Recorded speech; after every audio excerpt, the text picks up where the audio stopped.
to hats and all kinds of fun stuff, you can rep the Next Round anywhere you go. At the beach, Next Round hats to block out that sun. Up north in the winter, get you a comfy Next Round hoodie. Just need something to put your $20 beer in at a game? Get you a Next Round koozie and throw that thing in your pocket. You never know what stuff Jim's going to make me put in there next. Check it out. It's the Next Round store at nextround.store. Hey, Lance Taylor from the Next Round to tell you about my friends at Michelson Laser Vision, located conveniently UAB Highlands. Almost 20 years ago, I went in for the procedure. Only took 12 minutes for both eyes. When I went in, I had 2200 vision. I was legally blind. Now I have 20/15 vision, still 19 years later. Make the call today. Schedule a hassle-free consultation. 969-8100. Dr. Mark Michelson, Dr. Jen Michelson, Michelson Laser Vision. Make sure you tell them the Next Round sent you. 969-8100 or MichelsonLaserVision.com.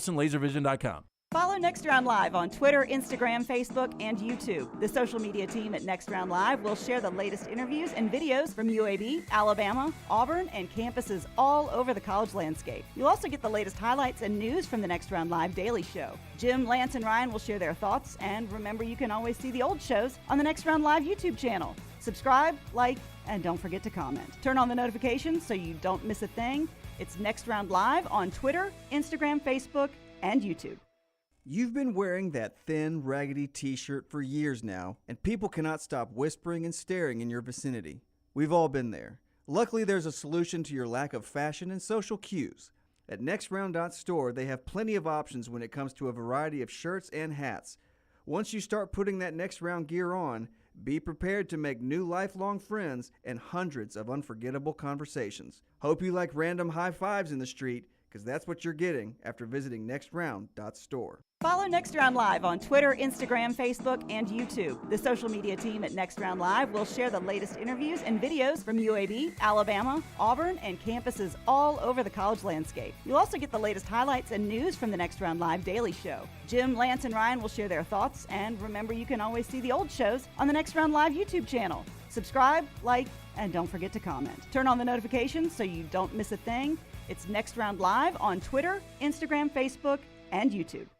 You've been wearing that thin, raggedy t-shirt for years now, and people cannot stop whispering and staring in your vicinity. We've all been there. Luckily, there's a solution to your lack of fashion and social cues. At nextround.store, they have plenty of options when it comes to a variety of shirts and hats. Once you start putting that Next Round gear on, be prepared to make new lifelong friends and hundreds of unforgettable conversations. Hope you like random high fives in the street, because that's what you're getting after visiting nextround.store.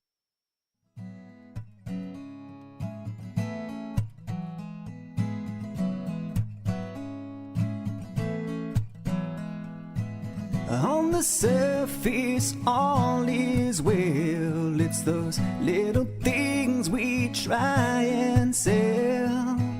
You may see me in the by and by. I call your name, await your reply.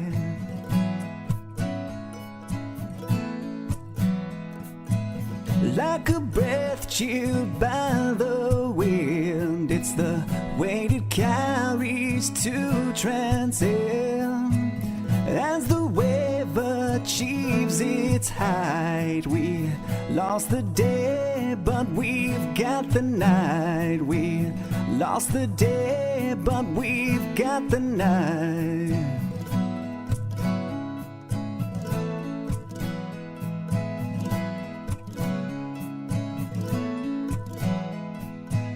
Unbeknownst to the falling rain, our hands are marked with the subtle stains, as reminders held by a string holds the balance we were meant to bring. You may feel me in the fading light. We lost the day, but we've got the night. We lost the day, but we've got the night.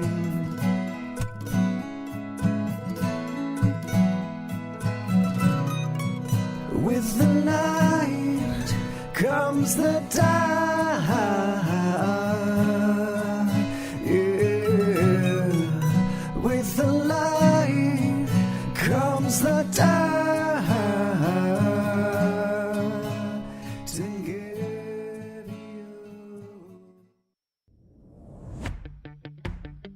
Jim Dunaway, Lance Taylor, Ryan Brown, and Rockstar. Live from the Birmingham Racecourse Casino Studios, the next round, presented by Bud Light, is on now. Live show now on a Monday as we get going. Obviously, the tragic news from the state of Georgia and Darius Miles in Tuscaloosa. Those stories coming up a little bit later on. The NFL playoffs never disappoints. We'll get to that going. And we'll have a little college football throughout the show today because today is Declaration Day in the NFL. Today's the last day you can declare for the NFL draft.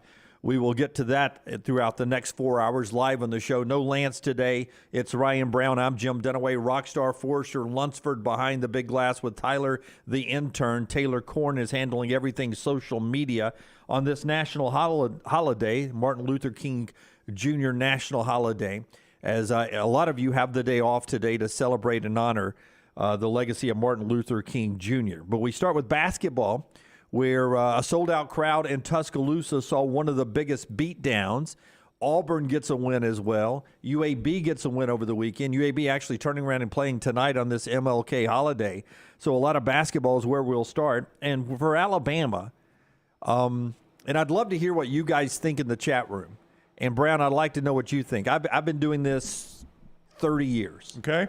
Been to Coleman Coliseum a lot. I've never, that I can remember, I get caught up in the moment very easy. I can't remember a better first half or better half of basketball than what I saw from Alabama in the first half against an LSU team that was receiving votes for the AP Top 25. That was a pretty dominant performance Saturday. And it wasn't as if Alabama was hitting every shot they took. They were destroying LSU on the boards because they were missing shots but still getting the offensive rebounds. So it's not like they just came in and made absolutely everything they threw up. Now, you would think that by watching the highlights, looking at the score, and seeing the half-court shot that they made on the way to the locker room. But still, I mean, if you said, all right, give me a perfect half of basketball, it'd be hard to not give you that one. I mean, LSU was foot on throat from basically the tip, and Alabama never let up. And I'll tell you, that's something that I take away from this game. So if you go back to the midweek game at Arkansas, what was that, Tuesday, Wednesday night, whenever they played at Arkansas? I lose track of the days. The thing I talked about coming out of that game was when Bama's up 12-2, Arkansas goes on their run to cut it to 2. Alabama calls timeout, and they show this instinct to, just a flip switch in that timeout, right? That's right. And it showed an edge that this Alabama basketball team, they did not fold under the pressure. I think you show the same kind of edge when you get up on a team 15, 20 points and you don't lift and let the team back in the game. You're like, no, that's not enough. Let's run this team into the hardwood, which is exactly what Alabama did. Yeah, it really was impressive. Right out of the gate, Brandon Miller hit the first three-pointer, and usually his MO has been slow first half, great second half. That's sort of the scouting report on him. He eases into a game. He's dominant in the second half. Not this time. 22 in the first half. He hit the first bucket and sort of set the tone for the game as Alabama beats Arkansas. That final score, if you were not paying attention, was 106-66. Yeah, embarrassing loss. In the SEC.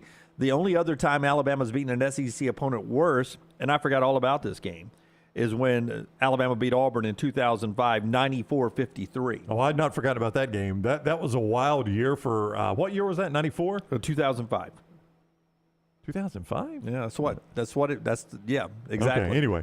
It was right before Pearl started to, that's even a long time before Pearl. 2005, long time ago now. Well, I thought that was longer ago than there. Anyway, I had to run out. I ran out to grab a pizza right as Alabama was starting. I was going to have a pizza for Alabama, and then the NFL game, and then the Auburn game. I knew I was going to be locked in the rest of the night with the NFL on and the two state teams playing, right?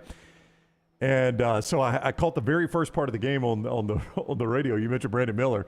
He hits that quick three, and then I think he comes down and hits a second quick three, and Chris Stewart says, he ain't waiting to the second half tonight. Which is exactly what I told the people around me on press row. I was like, wow, he's usually not doing this until the second half. I know, that was Chris's point. So, yeah, just a dominant win by Alabama against look, I don't know. This SEC is so weird right now. You thought Arkansas would contend for the league. What are they now, 1-4? I don't know that you expected this out of Texas A&M for to be undefeated. Kentucky has been impossible to figure out. South Carolina has had great highs, amazing. I think Alabama's really good. I think Tennessee's really good. I think Auburn is in that next tier, but is improving. Beyond that, I'm not really sure about much of anything about this SEC. So when I want to say, oh, it was a good win by Alabama. Look, they dominated a team. So no matter who you're beating in conference like that, that's a dominant win. I don't know if LSU's any good or not. Yeah. I think they are, but I don't know. Vandy beat Arkansas over the weekend. Vandy's better than I thought. Kentucky beats Tennessee on the road. I can't figure this conference out. Yeah, it's given any given day, Florida gets a win. I mean, it's a crazy league, but Alabama's on top. Rockstar, give me cut number 2, Nate Oates, afterwards. Listen, that team is still unbeaten. I had them at 1 loss right now. They're still unbeaten in the SEC, and the one thing about them is they have beaten everybody in the league so far by 11 or more points, 11 plus in every win in the SEC so far. Here's Nate Oates after the game. If we're going to compete for a championship like we did 2 years ago, like, you've got to win the games you're supposed to win. And we know we're more talented than some teams coming in. Like, I'm not going to try to pump teams up bigger than what they are. I don't lie to our guys.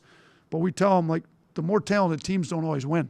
The more talented teams win when they play harder, play more together, and are more focused and locked in. So we need to play harder. We did today. Be more focused. I thought we were today. And we were locked in.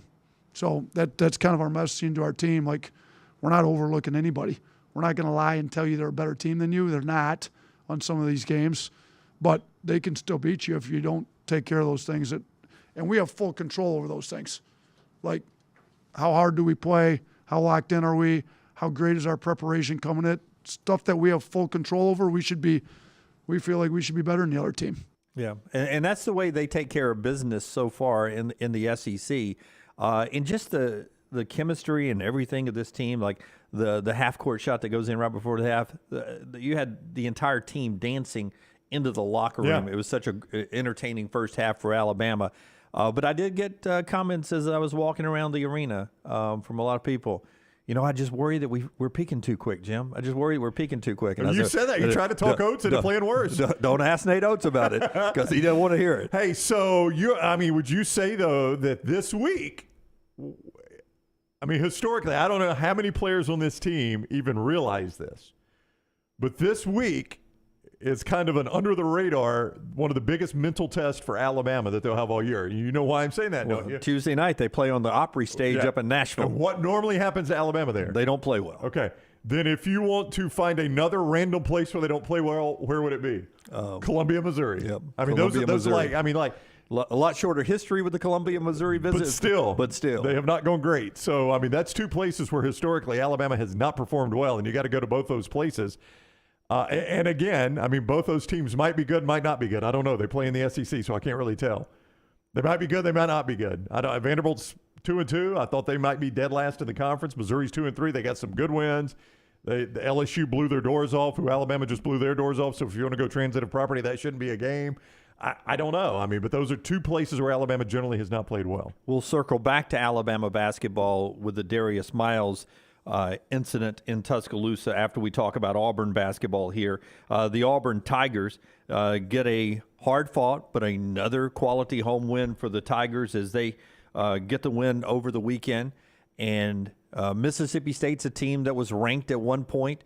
And listen, I have watched a lot of basketball, and I've seen people go 1 of 20, 1 of 19, 1 of 15. Usually somewhere along the line, you throw a ball in the ocean at some point from three-point land. Yes, that is true.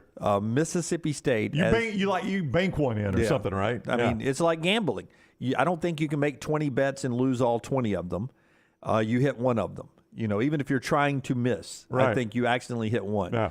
I think if you try to miss 23 pointers, eventually you hit one of them. That's right. They were 0 of 18 from three-point land. Yeah. I know Auburn's good defensively on the perimeter, but my goodness, 0 of 18 is nearly impossible to do. There's an old story, I don't know if it's more urban legend or true, of Scott Hunter throwing, I think, 6 interceptions in a Tennessee game, right? That's one of my favorite sports quotes of all time. Yeah, and it was a receiver that walked over to him and said, hey, if you'll throw it to one of the guys in the orange, I'll do my damnedest to intercept it. I don't know if it was Dennis Holman or Ray. I've always heard Dennis Holman. Or Ray Perkins. Yeah. I thought the quote was, hell, Scott, try to throw it to the other team, and I'll see if I can intercept it. I'll see if I can intercept it. If you were Chris Jans, the Mississippi State coach, at some point in the huddle, you would have said, hey, guys, let's start trying to miss the threes, okay? I know we're 0 of, you ended up 0 of 18. We're 0 of 12 right now. We're 0 of 13. You'll start trying to miss them. Let's see if one will go in, right? That's right. That is wild. Some of that is defense. Not all of it is defense. I mean, you can't say 0 of 18 Auburn was just an incredible perimeter defensive team Saturday night. State just, I mean, it was a poor shooting night. Some of that is you're affected by the crowd. That's a tough place to play. Some of it is Auburn defense. Some of it is you're probably just not a great team. Just not a great shooting team. Yeah, I mean, there's a lot that goes into that, but you're absolutely right. To see a team go 0 of 18 from beyond the arc is pretty remarkable. And it doesn't help when your abbreviation is MISS State. That's true. You did a lot of missing. You literally are Miss State on most sheets when you look at it, and they missed 0 of 18 from 3. Bruce Pearl cut 4 Rockstar. Jalen Williams gets a lot of credit before he fouled out of this contest for why Auburn won the basketball game. Here's Bruce afterwards talking about just how important he is. I thought Jalen Williams, one of the best games I've ever seen him play. Everyone will point to the 5 threes, but it was as hard and as physical as I've ever seen him play. I mean, the kid Cameron Matthews, he's one of the biggest, strongest athletes in college basketball, and he's just a monster man. And Jalen did everything he possibly could physically to keep him at bay and keep him off the glass. And Jalen, if you want to give anybody credit for winning this game, then I give it to Jalen Williams. Yeah, and then Wendell Green late. I mean, when the game is starting to slip away, and maybe Mississippi State, even with 0 of 18 from the field, can come back and maybe win this game late. There's Wendell Green having all the points there at the end of the contest. The thing that ended it was the 3, and he kind of stood there and admired it afterwards. Wendell's got a little mustard on there. He plays with a little fire. He stood there and admired it, but that was the end of the game right there. When he drilled that 3 from the top of the key, game was over. He gets a steal. Late in that game, Wendell Green took over a little bit, and a lot of people say of this Auburn team, as goes Wendell Green, so goes Auburn basketball, that this year, it's not all on Wendell Green, but boy, there is so much on Wendell Green right now. There's no Kessler to erase, guys getting past you defensively and block a shot. There's no Jabari Smith. You've taken a step back at those 2 positions, so somebody else has got to step up. And it's going to be Wendell Green a lot, I think. And he has played much better since the Auburn's only loss in conference, which is the Georgia game. By the way, there's another team. Maybe they're a little better than we thought. That's a 3-1 team in the conference right now, Georgia. But Green has played better, and their guard play has been better. Weird box score, okay? 0 of 18 for Mississippi State from beyond the arc. You don't ever see that, right? That's right. But then you go to free throws. Auburn only shot 13 of them. State on the road shot 28. Yeah. State made 11 more free throws, 11 free points than Auburn. Auburn made 10. State made 21. Auburn made 11 three-pointers. State made 0. Yeah. It's just a weird box score from that game. It's a box score that would make Eric Musselman. Oh yeah, pull his hair out, complain. Yeah, no, he definitely complained about it. Yeah, in the if that was a home game for the Hogs there. Yeah, I mean he complained about that, and then there's a game at Auburn where State shoots 28 free throws to Auburn's 13. So. That was the same exact thing Musselman was complaining about. UAB basketball with a win over the weekend, getting right without Jelly Walker. Eric Gaines had 22. Now UAB at Middle Tennessee tonight, 8 o'clock as they play an MLK holiday game tonight, 8 o'clock on the CBS Sports Network. Blazers and Andy Kennedy on the road. Part of our show being brought to you by Gutter Cap. 2 big topics we'll still get to here in this opening segment. But first, Brownie, tell us about our friends at Gutter. Well, our guy C. Stu wants to make sure you don't get on those dangerous ladders. Get up on the roof. Ladder falls, you're stuck on the roof. Worse, you climb down, you fall off the ladder. Bad news right there, right? Let Gutter Cap handle it. You get up there and clean out those gutters this time of year so the water flows right. Why do you want to do that? It is a nasty job, dirty job nobody wants to do, and it never has to be done again. Gutter Cap's going to come out. They're going to clean those gutters out one last time. They're going to put on their patented Gutter Cap system. The leaves, the debris, the pine straw, none of that gets down in your gutters and clogs them up.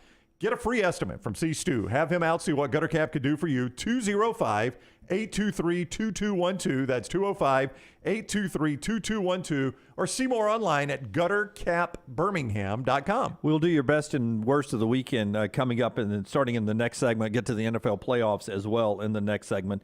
If I told you your defense was 9th in the nation in scoring defense, 2nd in the SEC, only allowing 18.2 points per game, you would love that, right? You would love that defensive coordinator, right? This day and age, those aren't bad numbers. 18 points a game. The way offenses are going now, they're harder to stop, and you're scoring more points. So I'd say by and large, a fan base would be happy with that. Oh, my God. If you hold the other team to 18.2 points per game, you should win all your games. Is my offense pretty good? Your offense is really good. Okay, then if I've got the number 9 defense in the country and a pretty good scoring offense, I like my odds. I like your odds. Yep. Problem is that the defense didn't really have a great day at Tennessee or at LSU. I think that's an understatement. And you lost the game. Yeah. And so nobody really ever fell in love with Pete Golding. After we left the show, we talked about this on our bonus show Friday night, but if you missed it, Pete Golding to Ole Miss, and rarely do you get two fan bases who both cheer when someone leaves. But that is the situation. Ole Miss is really happy about getting Pete Golding, replacing Chris Partridge. The flip side of that is Alabama fans are really excited about Pete Golding leaving and on his way to Ole Miss. Yeah, because, that's two-pronged there, Jim. Two prongs on that. Prong number one is Pete Golding hit his peak of Alabama fan appreciation when he was a position coach. Once he took over the coordinator role, and depending on who you believe, and I believe the people that say he took it over during the Tosh Lupoi defensive coordinator era, when Alabama went to the national championship game and lost, and then he officially took it over when Lupoi left and went to Oregon. When you or the NFL, wherever Lupoi initially went. Oregon, yeah. But anyway, NFL first. Yeah, NFL first. So from that moment, Pete Golding's approval rating just started to slide. Alabama fans just never could get behind Pete Golding because of what you're talking about. You step back and look at the portrait, and you say, boy, Pete Golding did a good job. But you start looking at some snapshots like the Tennessee game this year, like the LSU game this year. There, the Ole Miss game in the COVID year. There were just a lot of games where you look at it and you're like, this defense, they can't get stops. Yeah. I mean, it's not Texas A&M game in 2020. Yeah, Texas A&M game. Yeah, I mean, there were these handfuls of games where Alabama's defense just looked confused, disorganized, poorly coached. And then there were other games where they looked great, and it was very puzzling. But Pete Golding the Alabama fans and Pete Golding just never got married up the way they did with Kirby Smart or Jeremy Pruitt. So that's prong number one. So you could go on the next step. There's prong number two. Is where you're going to go. And there's some candidates out there. The three most mentioned, Jim Leonhard, who has a great reputation from what he has done at Wisconsin. Yep. Most thought he'd be the head coach there. He did not get that, so he has left the program. You just wonder what his personality will mix in with Nick Saban's personality and his way of wanting to coach defense. The other is Glenn Schumann, who's part of the family, right? He coaches defensive football the way Will Muschamp and Kirby Smart and Jeremy Pruitt all learned to coach defense. Right, and prior to going to Georgia, all his background's at Alabama. So this is a guy that is very, very familiar with the Alabama process. Yeah. And he's co-defensive coordinator with Will, with Kirby over at Georgia right now. And I guess the thought process would be, are you tired of being co-defensive coordinator? Do you want it to be your own show? Now, his understanding would be, look, either place I go, I'm coaching for one of the most respected defensive coaches in America. Either Kirby Smart's my head coach or Nick Saban's my head coach. So wherever I go, if I take one of those two jobs, keep one or take the other one, I understand that I'm always going to be getting second billing, right, behind those guys. Right. But at Georgia, I might be getting third billing. Yeah, I'm and everyone just believes Will and Kirby's running the show. And Will is a Georgia guy. He's well respected. He's been an SEC head coach. He's been around the block. His name recognition far higher than Glenn Schumann. So that would be the thought process is, all right, you lose the co. Either place, you're coaching for a guy that's going to get the credit when things go well. You know that. Right. If you're Glenn Schumann. So, I could see what some would say is a lateral move, quote unquote lateral move. It makes sense with Glenn Schumann. Jeremy Pruitt is the other side of that. Well, and that's the one where I think Alabama fans will get the most excited. I think the level of Alabama fan excitement, correct me if I'm wrong, Travis Reier will be with us in about 40 minutes. We'll gauge him on this, BamaOnline.com, 24/7 Sports. I think level of excitement for Alabama fans will be Jeremy Pruitt 1. Gap, Glenn Schumann 2. Right. Smaller gap, Jim Leonard 3. Do you think I've got that right? Yeah. Because familiarity and just you know what you're walking into. Yeah, if you guys watched our Friday night show from down at the Birmingham Squadron, we appreciate them hosting us. We had a good time Friday night, and the news had just broken when we were doing that show, or just broken before that show. We were talking about the fact that a surprising amount of Alabama fans to me have told me they thought Jeremy Pruitt's era of defensive coordinator was when Alabama's defense was at its best, even in front of Kirby Smart. That if you did power ranking of Alabama defensive coordinators, there are a lot of Alabama fans that have Jeremy Pruitt. I always assumed it would just be Kirby Smart and then everybody else. Yeah. And Pruitt second, obviously. But I have found a lot of people have it reversed. They liked it best under Pruitt, not Kirby Smart. Yeah, probably at its very best when Pruitt and Smart were together in Tuscaloosa before Pruitt left. Yeah, I mean, well, yeah. If you could ever get that. Glenn Schumann was there too, by the way. Yeah, so that's the Pete Golding situation. Who's next? Everyone's waiting on the Bill O'Brien announcement. When that will come, we'll keep you updated if that happens today. Today's the last day you can declare for the NFL draft as well. So there'll be some stories coming out about that in college athletics. Before we get to the tragic and sad part of the weekend, I will tell you that our friends at Way to Wellness want to help you with your life in 2023. Way to Wellness, Leslie, her board-certified team, if you need to lose weight just to feel better about yourself or just legitimately to save your life, this is the place to go. Way to Wellness is board-certified, medically supported process that you get a different plan for everybody because everybody's body is different. Some of you have maybe cholesterol problems. Some of you have blood pressure problems. I've battled both in my life. Weight problems, I battled that in my life. Way to Wellness literally saved my life. They can do it for you too. Just go to this website at planforme.com. Planforme.com. They will help you out. You get a free consultation, no contracts, no sign-up fees. Make sure you tell Leslie, listen, Dunaway, it worked for him. It's helped him, stay healthy in his life, and I'm willing to give it a try. What did you do for Dunaway? Let's talk about doing it for me. Again, no out-of-pocket money there. Just go meet with Leslie and her team. Planforme.com. Planforme.com. Way to Wellness, your journey to healthy living. Let's start first at Georgia.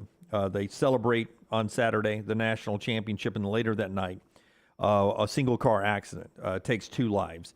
That of recruiting coordinator Chandler LaCroix. She dies as a passenger in the car.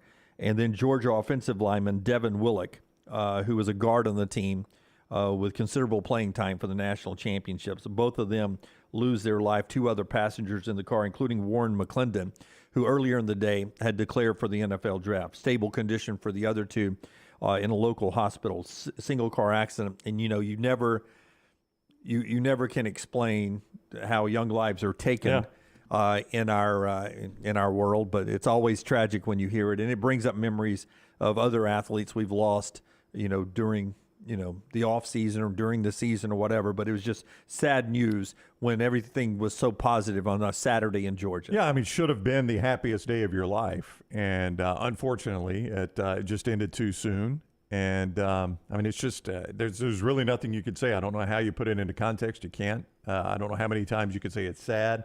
How many times you could say you pray for the family.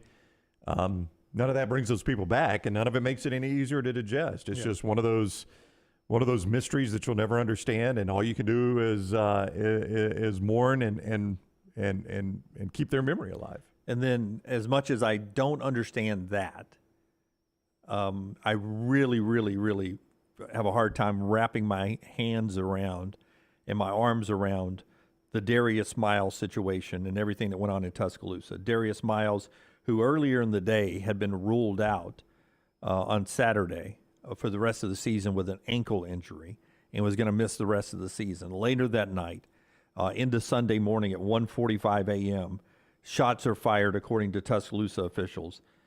Darius Miles is arrested on capital murder charges.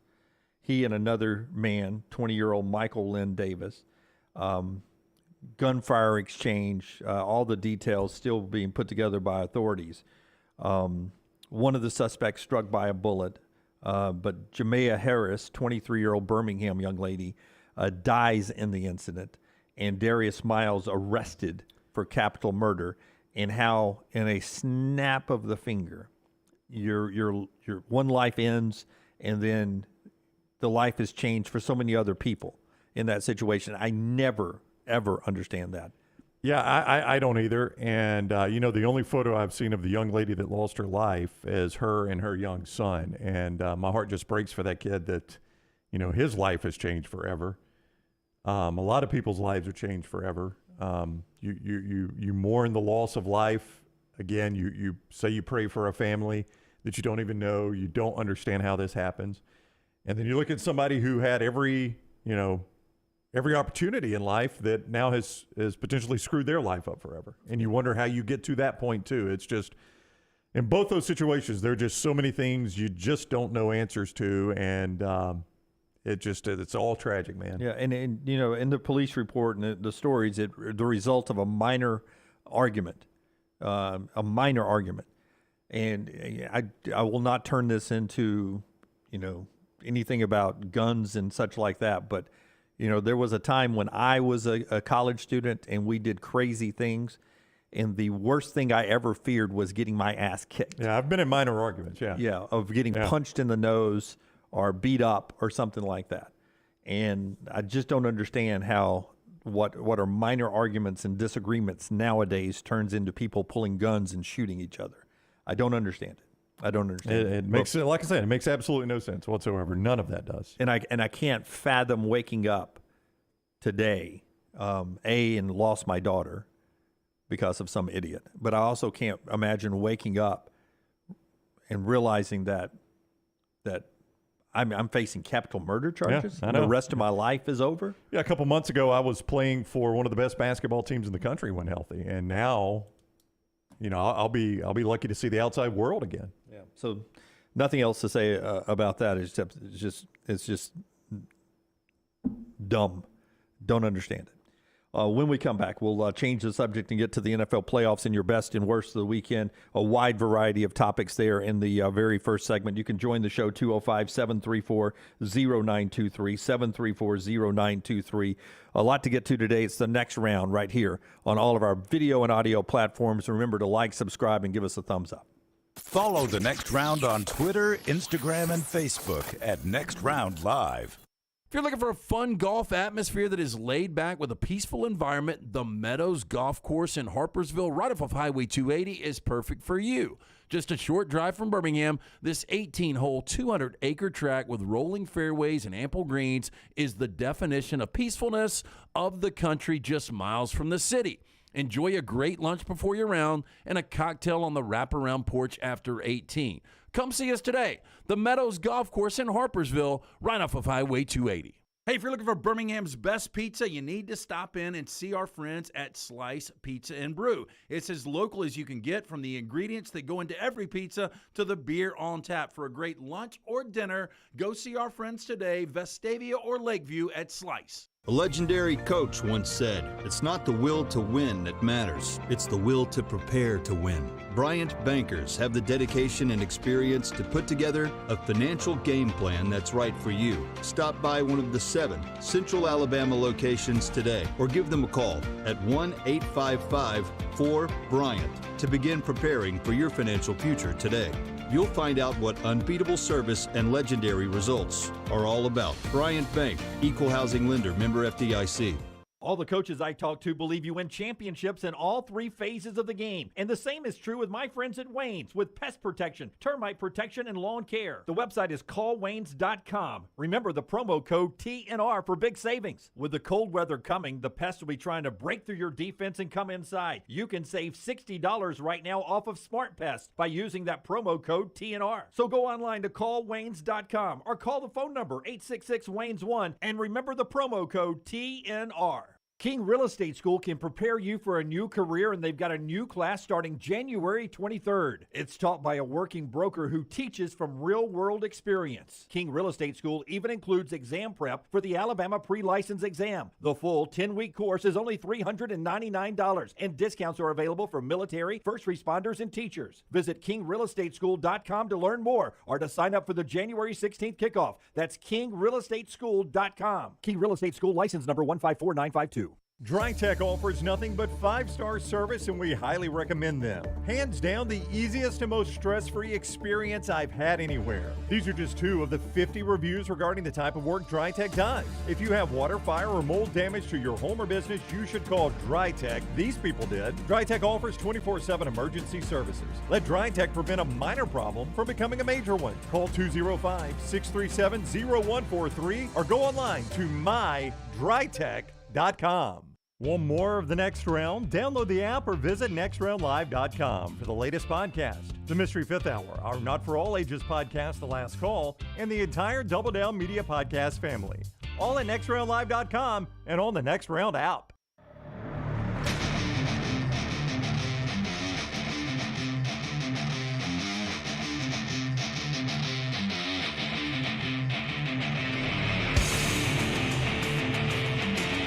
Back with you on the Next Round, best and worst of the weekend here as we get going. Everyone is saying 1998, was that the game you were thinking about? Okay, so I got confused when what you were talking about. 98 was when Auburn, you were talking about a big Alabama win over Auburn. Yeah. I thought you were referencing the Auburn win at Beard Eves over Alabama. And what is always, it's a question, and you're gonna force me, that was 1998. Right. 94-58, I believe, Auburn over Alabama. Is that correct? Something like that, yeah. And that was a historic beatdown in that game. But Alabama came back like 9 days later and won at Coleman Coliseum by like 20 points. And I've always wondered, and I don't have the 2 scores in front of me, I always wondered what's more embarrassing, losing by 40, 45, whatever it was at Auburn, or Auburn coming back to Tuscaloosa and losing by 20 to a team they just a week ago beat by 45. Neither one of those made sense. You know what I'm saying? I mean, that was like in the same season, Alabama and Auburn to one another had 2 absolutely embarrassing losses. Our friends at Hemphill give you the best and worst of the weekend all the time. If something's not running right, flowing right, or draining right, we always recommend Adam, Chad, and his wonderful team over at Hemphill. Listen, we all wake up sometimes with plumbing problems in the house or heating or cooling problems, depending on what time of year you're dealing with those 2 things. And our friends at Hemphill have been making things right in the Birmingham area since 1954. They fix it right, they fix it the first time, and they do it at a fair price. You can call Hemphill. Here's the number, 205-229-2090, 229-2090, or just remember the name Hemphill. They bring us best and worst of the weekend. A lot of people reacting, obviously, to basketball and all the sad situations we discussed and tragic situations in the first segment, and to Pete Golding. That's been some of the best and worst we've heard so far. But it was a very entertaining weekend in the National Football League as well. My best of the weekend is Trevor Lawrence. How as an athlete you can throw 4 interceptions in the first half and then go out and lead your team in the second half on a 27-point from 27-0, and you come back and you win the football game, not in the regular season, but in the NFL playoffs. Hats off to Trevor Lawrence, Travis Etienne, and the entire Jaguar team. To Doug Peterson, who makes the ballsy call to go for 2 instead of kicking it to make it where a field goal ties the game. He makes it to where a field goal wins the game. It just was so laid out perfectly for the Jaguars as they came back. And some of you will say the Chargers choked, and that's fine if you want to look at it that way. It could be your worst of the weekend. But for me, it's the best of the weekend.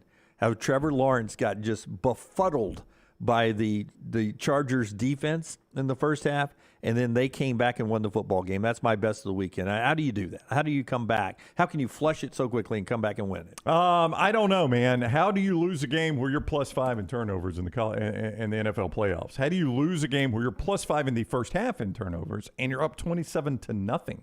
How do you lose that game? Like, I've said this many times on this show. Everybody tells me how elite Justin Herbert is. And every time I watch the Chargers, it seems like they're fighting to stay above 500 or get to 500. Every single time. Like, I never turn on a Chargers game where he's quarterbacking. And this may be more Brandon Staley and maybe less Justin Herbert. I don't know. But every time I turn it on, it's not like I'm watching the 12-2 Chargers. It's like if the Chargers win this game, they're back in the hunt in the playoffs. Or the Chargers have to win this game to get above 500. And then I watch him in the playoffs, and he's up 27-0. I'm feeling, oh, this is his moment. And then his team scores 3 points in the second half. All you needed was a touchdown, and you win that game. That's all you need. Yep. In the second half, you scored 27 points in the first. You're +5 in turnovers, and you lose that game. That is impossible to do. Listen, I could go best of the weekend Brock Purdy if I wanted to. I could go best of the weekend, something from Daniel Jones if I wanted to. There was a lot of good in the NFL. The worst of the weekend for me, and I'm sad to do this, but I'm going to throw your coach and Harbaugh of the Ravens into the same boat. It seemed like it got to a point in those games at the moment became too big. What happened? And first, let me do a positive first. Okay, do a positive, please. Yes. People are painting a scenario where you and I are always fighting with each other. So I don't know where that comes from. Where does that come from? Because we're always fighting with each other. Okay. But like we're an old married company. But let's go. Couples do it all the time, guys. Let's go positive first. Your team with a third-string quarterback fought their asses off. I know. This was going to – I knew I was going to get this today. And I've gotten it already in a lot of places, and I feel like I'm a rock star all of a sudden. God, you've got to be proud of how hard your team fought. And that's what Rockstar always says about the Lions, and now I've become Rockstar. Everybody's telling me how hard my team fights.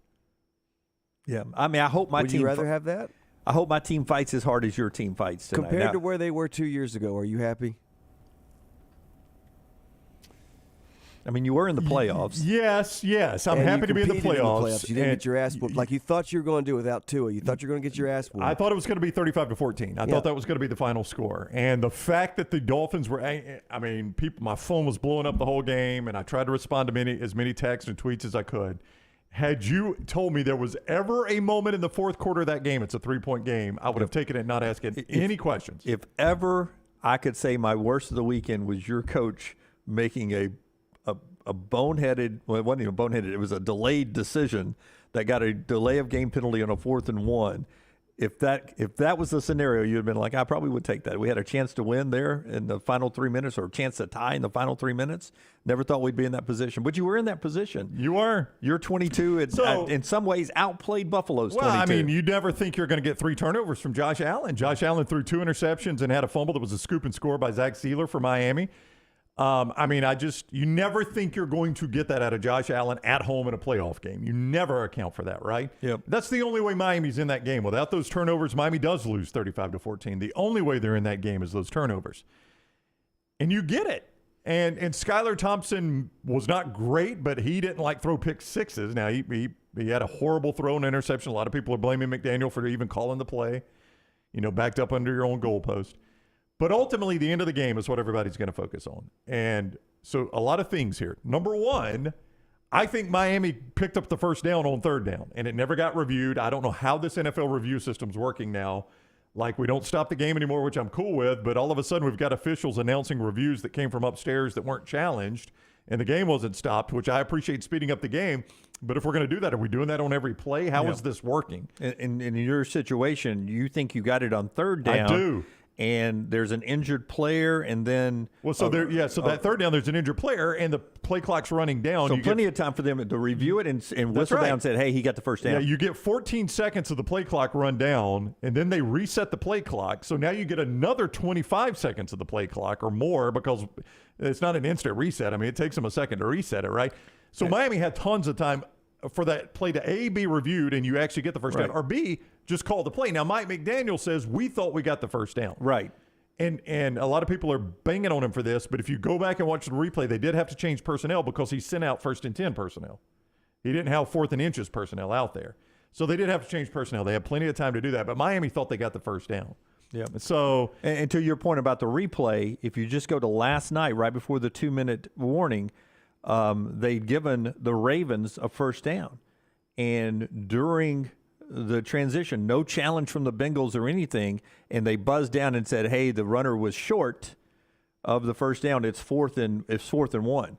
And there was no challenge flag from Cincinnati. So why did you guys not get the same courtesy from the upstairs of the review? Why did they not whistle down and say, "Hey, it's a first down"? Yeah, I don't know. I don't know the answer to that. So I mean, that is very, very frustrating. But ultimately, could your guy have asked for a measurement? I don't know how that rule works. I mean, because that is certainly a delay tactic. I guess you can ask for one and you can be told no. I don't know. But I've never understood, like, why do they not ask for a measurement there? Does it have to be a stoppage of play? Yeah, I don't know if that easy. You know, ultimately, we had not managed the clock well already. Some of that has to be on McDaniel. Some of it's got to be on Skylar Thompson. So we'd burned through all of our timeouts. If you got a timeout there, you either timeout and get the play right, you timeout and get the review, you can challenge it because it was outside of 2 minutes. So you could have still challenged it. So all those things, man, all those things add up. Did Miami play hard? Yeah, they played hard, but this is not upward football. You know, I mean, a lot of people think the Bills are the best team in the NFL. And Miami beat them in Miami, lost by a field goal at the Horn in Buffalo, and then lost on a missed fourth down conversion, lost by 3 in Buffalo. I mean, so I said like Rockstar again, best team in the NFL, and we're every bit as good at them. Apparently, we've played 3 games. You tell me we're not as good as Buffalo. Yeah, and then if you had your starting quarterback, well, that's what everybody says. Are they even close? Yeah, is it even close? I can tell you this: if Tua is playing in that game and Josh Allen has those same 3 turnovers, Miami wins that game going away. Yeah, I think so too. Yeah, I think so too. The other one is John Harbaugh, and listen. The Bengals are better than the Ravens, but the things had played out to where you are now on the goal line of the Ravens, of the Bengals, and you are the Ravens and you have the dominant running game. And I know quarterback sneaks are almost a given now for a half yard or a yard, right? You can push them. You can, it's becoming rugby. Yeah, I think, oh, God, who was the defender? I can't remember. The NFL defender was talking about a college game, and he's like, the one play we don't want people to run on short yardage is a quarterback sneak. Yeah. It's impossible to defend. And was it J.J. Watt that said that maybe? Because you're in the middle, and it's impossible a ball of humans. Yeah, just pushing it forward. Now that they've allowed the Bush push, now that it's legal, it's unstoppable pretty much on 4th and inches. Because you can have 8 pushing 5 in the middle. Yeah. And just to get 1 yard. But they go quarterback sneak, and Huntley jumps instead of, staying in the pile and being pushed. He jumps. So he gets the ball up high. It's a little further than it should be to jump. But you've got J.K. Dobbins, and you've got your big offensive lineman, and you are running all night long in the Bengals. You are running all night long in them. You need a yard and a half. Yeah. Why not run the football? Why not go J.K. Dobbins and just run the football? Or, tuck it in and push the pile. He tries to go high, and that fumble, 98 yards, pick and rambling touchdown for the Bengals changed that whole game. It did. I mean, it's the difference in the game at the end. I mean, there's Baltimore with some more poor clock management having to drive and score a touchdown at the end there without that scoop and score. It's a totally different ending to that game. You got a chance to kick a field goal to win the game right there. And I don't know. I mean, that's the questionable play calling by Jim Harbaugh. Everybody wanted Melissa Stark to ask him about it after his very awkward Melissa Stark interview earlier in the game. But John Harbaugh he's got to wear that one just like Mike McDaniel has to wear the Miami loss. Yeah. I mean, if you're the head coach, it ultimately, just like Brandon Staley has got to wear the Chargers loss. You got 3 coaches this weekend that have a lot of explaining to do. Now, Staley and Harbaugh have been at this a lot longer than McDaniel. Maybe you forgive McDaniel a little bit because he's a rookie coach, and that's his first playoff game. Harbaugh's coached a ton of playoff games. Yeah. More than Staley and McDaniel combined. How you make those mistakes, I don't know. I would rate Staley, Harbaugh, McDaniel. As far as what? As the level of egregiousness of their losses. Staley, I wonder if he should keep his job. I do too, because Harbaugh is slipping for me. Yeah. McDaniel will learn from that, but my goodness, delay of game is it's coaching malpractice. No, it looks like you're bad at your job. When you get a play clock and a half. Yeah. He didn't get a delay of game on 1 play clock. He got it on a play clock and a half. But Staley's the one that you say he should get fired, or maybe he should get fired.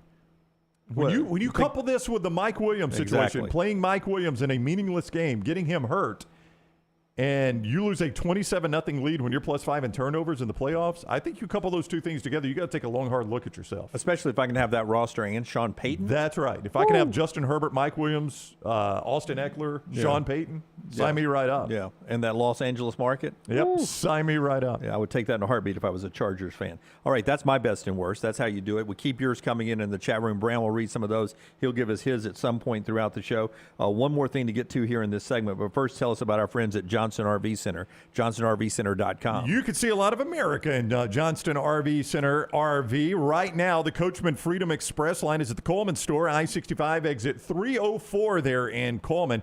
And they have got a great deal. You can own it for just $249 a month with approved credit. Closeout models at both locations, the 304 in Coleman, the I-65 334 location at Decatur as well. You can see everything online, johnstonrvcenter.com. That's johnstonrvcenter.com. And we got one more playoff game tonight. I got my, remember when we won the Super Bowl way back when? I do. What was that, 2 years ago? 2020. Yeah, 2020. How many Super Bowls have you seen in your lifetime? As a Miami Dolphins fan, one. Yeah. What year was that? That was 1984, Jim. I would take it again in a heartbeat. 1984. That's a long time ago. Yeah, it was a long time. This T-shirt's holding up pretty good. Not that I think we're going to win one this year, but tonight Cowboys and Buccaneers play each other down in Tampa. It's ABC, ESPN tonight. We get the Buck and Aikman treatment this evening. Look forward to that. In that contest tonight, the Cowboys 2.5-point road favorites with our friends at mybookie.ag. Yeah, I'm not surprised. You got an early fill on Cowboys, Buccaneers? This is, to me, and my favorite game of the weekend at RyansLock.com was the Giants over the Vikings. Okay. I thought that was obvious because I thought the Vikings were a house of cards, and that showed, right? We'll get more into that. Yeah, but I know, but you've been calling that. I've been calling that for weeks now. Yeah, since October, you've been saying the Vikings are a shell. Yeah, the hardest one on the board to me is tonight's game. That's the one I've had the most difficult time getting a feel for. I really have zero feel for this game, to answer your question. I think I like Cowboys, but I don't know. Now close your eyes, and Tom Brady's not on the Buccaneers. Blowout. Blowout, right? Yes, blowout. It's the only reason anybody thinks it's close is because Tom Brady. Yeah, well, and the way the Cowboys played their final game of the season against the Commanders, that was a terrible game. New year, new you. So started at mybookie.ag. Great time to get on tonight. If you enjoy that NFL playoffs this weekend, and who couldn't, tonight it continues with a Monday night playoff game, mybookie.ag. On a deposit of $50 or more. Let's go, Bucks! You're going to get a cash bonus with code NEXTROUND. Code NEXTROUND gets you that cash bonus. Now, here's where it's different with mybookie.ag. A lot of places, you got to bet that cash bonus 5 times, 6 times, 7 times, up to 10 times for it to become yours finally. Not mybookie.ag. You bet it one time, it is all yours, my friend. Go to mybookie.ag, use code NEXTROUND, get that cash bonus. Use it right away, and it becomes yours. Bet anything, anytime, anywhere. MyBookie.ag, code NEXTROUND. MyBookie.ag, code NEXTROUND. Take the next round anywhere you go with official Next Round gear. Buy yours today at nextround.store. This hour is brought to you by Culver's. Cake cone, waffle cone, or dish, you can't go wrong with the flavor of the day. Join My Culver's at culvers.com to receive a flavor of the day forecast delivered right to your inbox. That's Culver's. Welcome to Delicious. Let's face it, a home is one of the most powerful assets you can have, and our friends at Mortgage Right want to help you build wealth through home ownership. Mortgage Right is all about providing competitive rates, a variety of loan products, and a multitude of resources for a seamless home buying experience. They treat their borrowers like family and are always looking to bring more happy homeowners under their roof. See more by visiting mortgageright.com/TNR today and start living. That's mortgageright.com/TNR. NMLS 2239, equal housing lender. It is the season of speed event at Alfa Romeo of Birmingham, and there is no better time to buy or lease a 2022 Alfa Romeo Giulia TI or Veloce model. Now through the end of the year, get 0% financing for 48 months or 1.9% financing for 72 months. Go by and see the great selection and take advantage of the low interest rates while you still can. It's the season of speed event. 48 months, 0% financing. Get into the best car I've ever driven at Alfa Romeo of Birmingham. Hi, this is Wes McClooney, owner of the New Balance Birmingham store. And if you're like me, you probably added an inch or two to your waistline over the holidays. If Santa didn't put new shoes under your tree, it's time to treat yourself so you can walk or run those extra pounds off. Make your New Year's resolution to get out and exercise. At the New Balance Birmingham store, get the perfect fitting shoe to motivate you. Shop the New Balance Birmingham store on Highway 280 next to Chick-fil-A. Start your day on our website, nextroundlive.com. The morning rounds give you the top links to the stories you need to see before going to lunch with your buddies. At nextroundlive.com, you can also watch and listen to the show live, or download our top podcast and shop in the Next Round store. New arrivals, new downloads, new shows, new contests, all on one website, nextroundlive.com. Make it your homepage, nextroundlive.com. Did you tweak your shoulder putting up Christmas decorations? Injure your elbow shooting hoops in the backyard? Or hurt your knees getting up from the couch at halftime? Let 2023 be the year precision sports medicine and orthopedics gets your life back on track. Orthopedic care is better together. Find your provider today. Call 205-512-3885. That's 205-512-3885. Or visit precisionsportsortho.com/2023. The Next Round store is live and loaded. Check out the latest logo t-shirts and hoodies. Get your favorite team colors, the Next Round flag shirt, or grab the popular Y'all Can Have the Rest t-shirts. Go to nextround.store. That's nextround.store.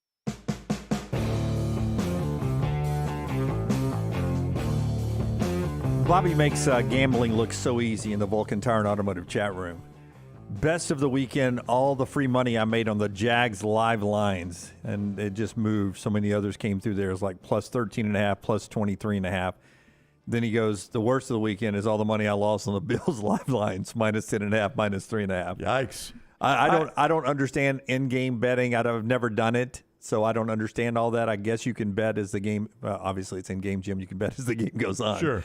But when he says things like plus 13.5, plus 23.5, I'm like, God, that's such an easy way to make money.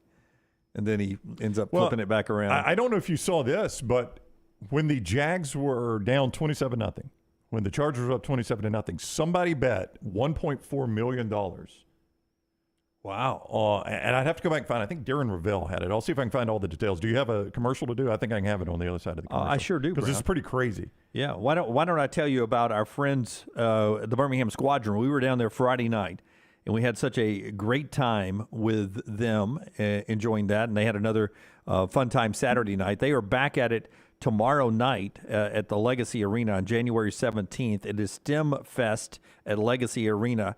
They will be celebrating the local teachers on Teacher Appreciation Night, and there'll be 1,000 students in attendance for learning opportunities in STEM fields there. Free beanies will be there to the first 1,000 fans that come through the gates with our friends, the Birmingham Squadron. Again, Teacher Appreciation Night. Come to the game and nominate your favorite teacher for a shout-out during the contest as well. Always get all your Birmingham Squadron tickets at 205-719-0850, 719-0850, or with our friends at Ticketmaster.com. I cannot tell you how much fun I had at the game the other night. And if you saw Taylor send it out, LT and I even bet on a stake on the first quarter, and it came down to a buzzer beater. Of course it did. And I'm not sure Salt Lake City knew they were playing for me, and I needed that last 2 points to go in. All right, so Chargers were up 27-0, and this has been confirmed by DraftKings Sportsbook, okay? Chargers were up 27-0. A bettor went to DraftKings Sportsbook, and he bet $1.4 million just for them to win the game, Dunaway. This was not like some in-game points. Who would take that bet? Money line, DraftKings Sportsbook. Here's why they would take the bet. It was only going to net him $11,200,000. Or excuse me, $11,200. Okay, you got that? Yeah. So he bet $1.4 million to win $11,000.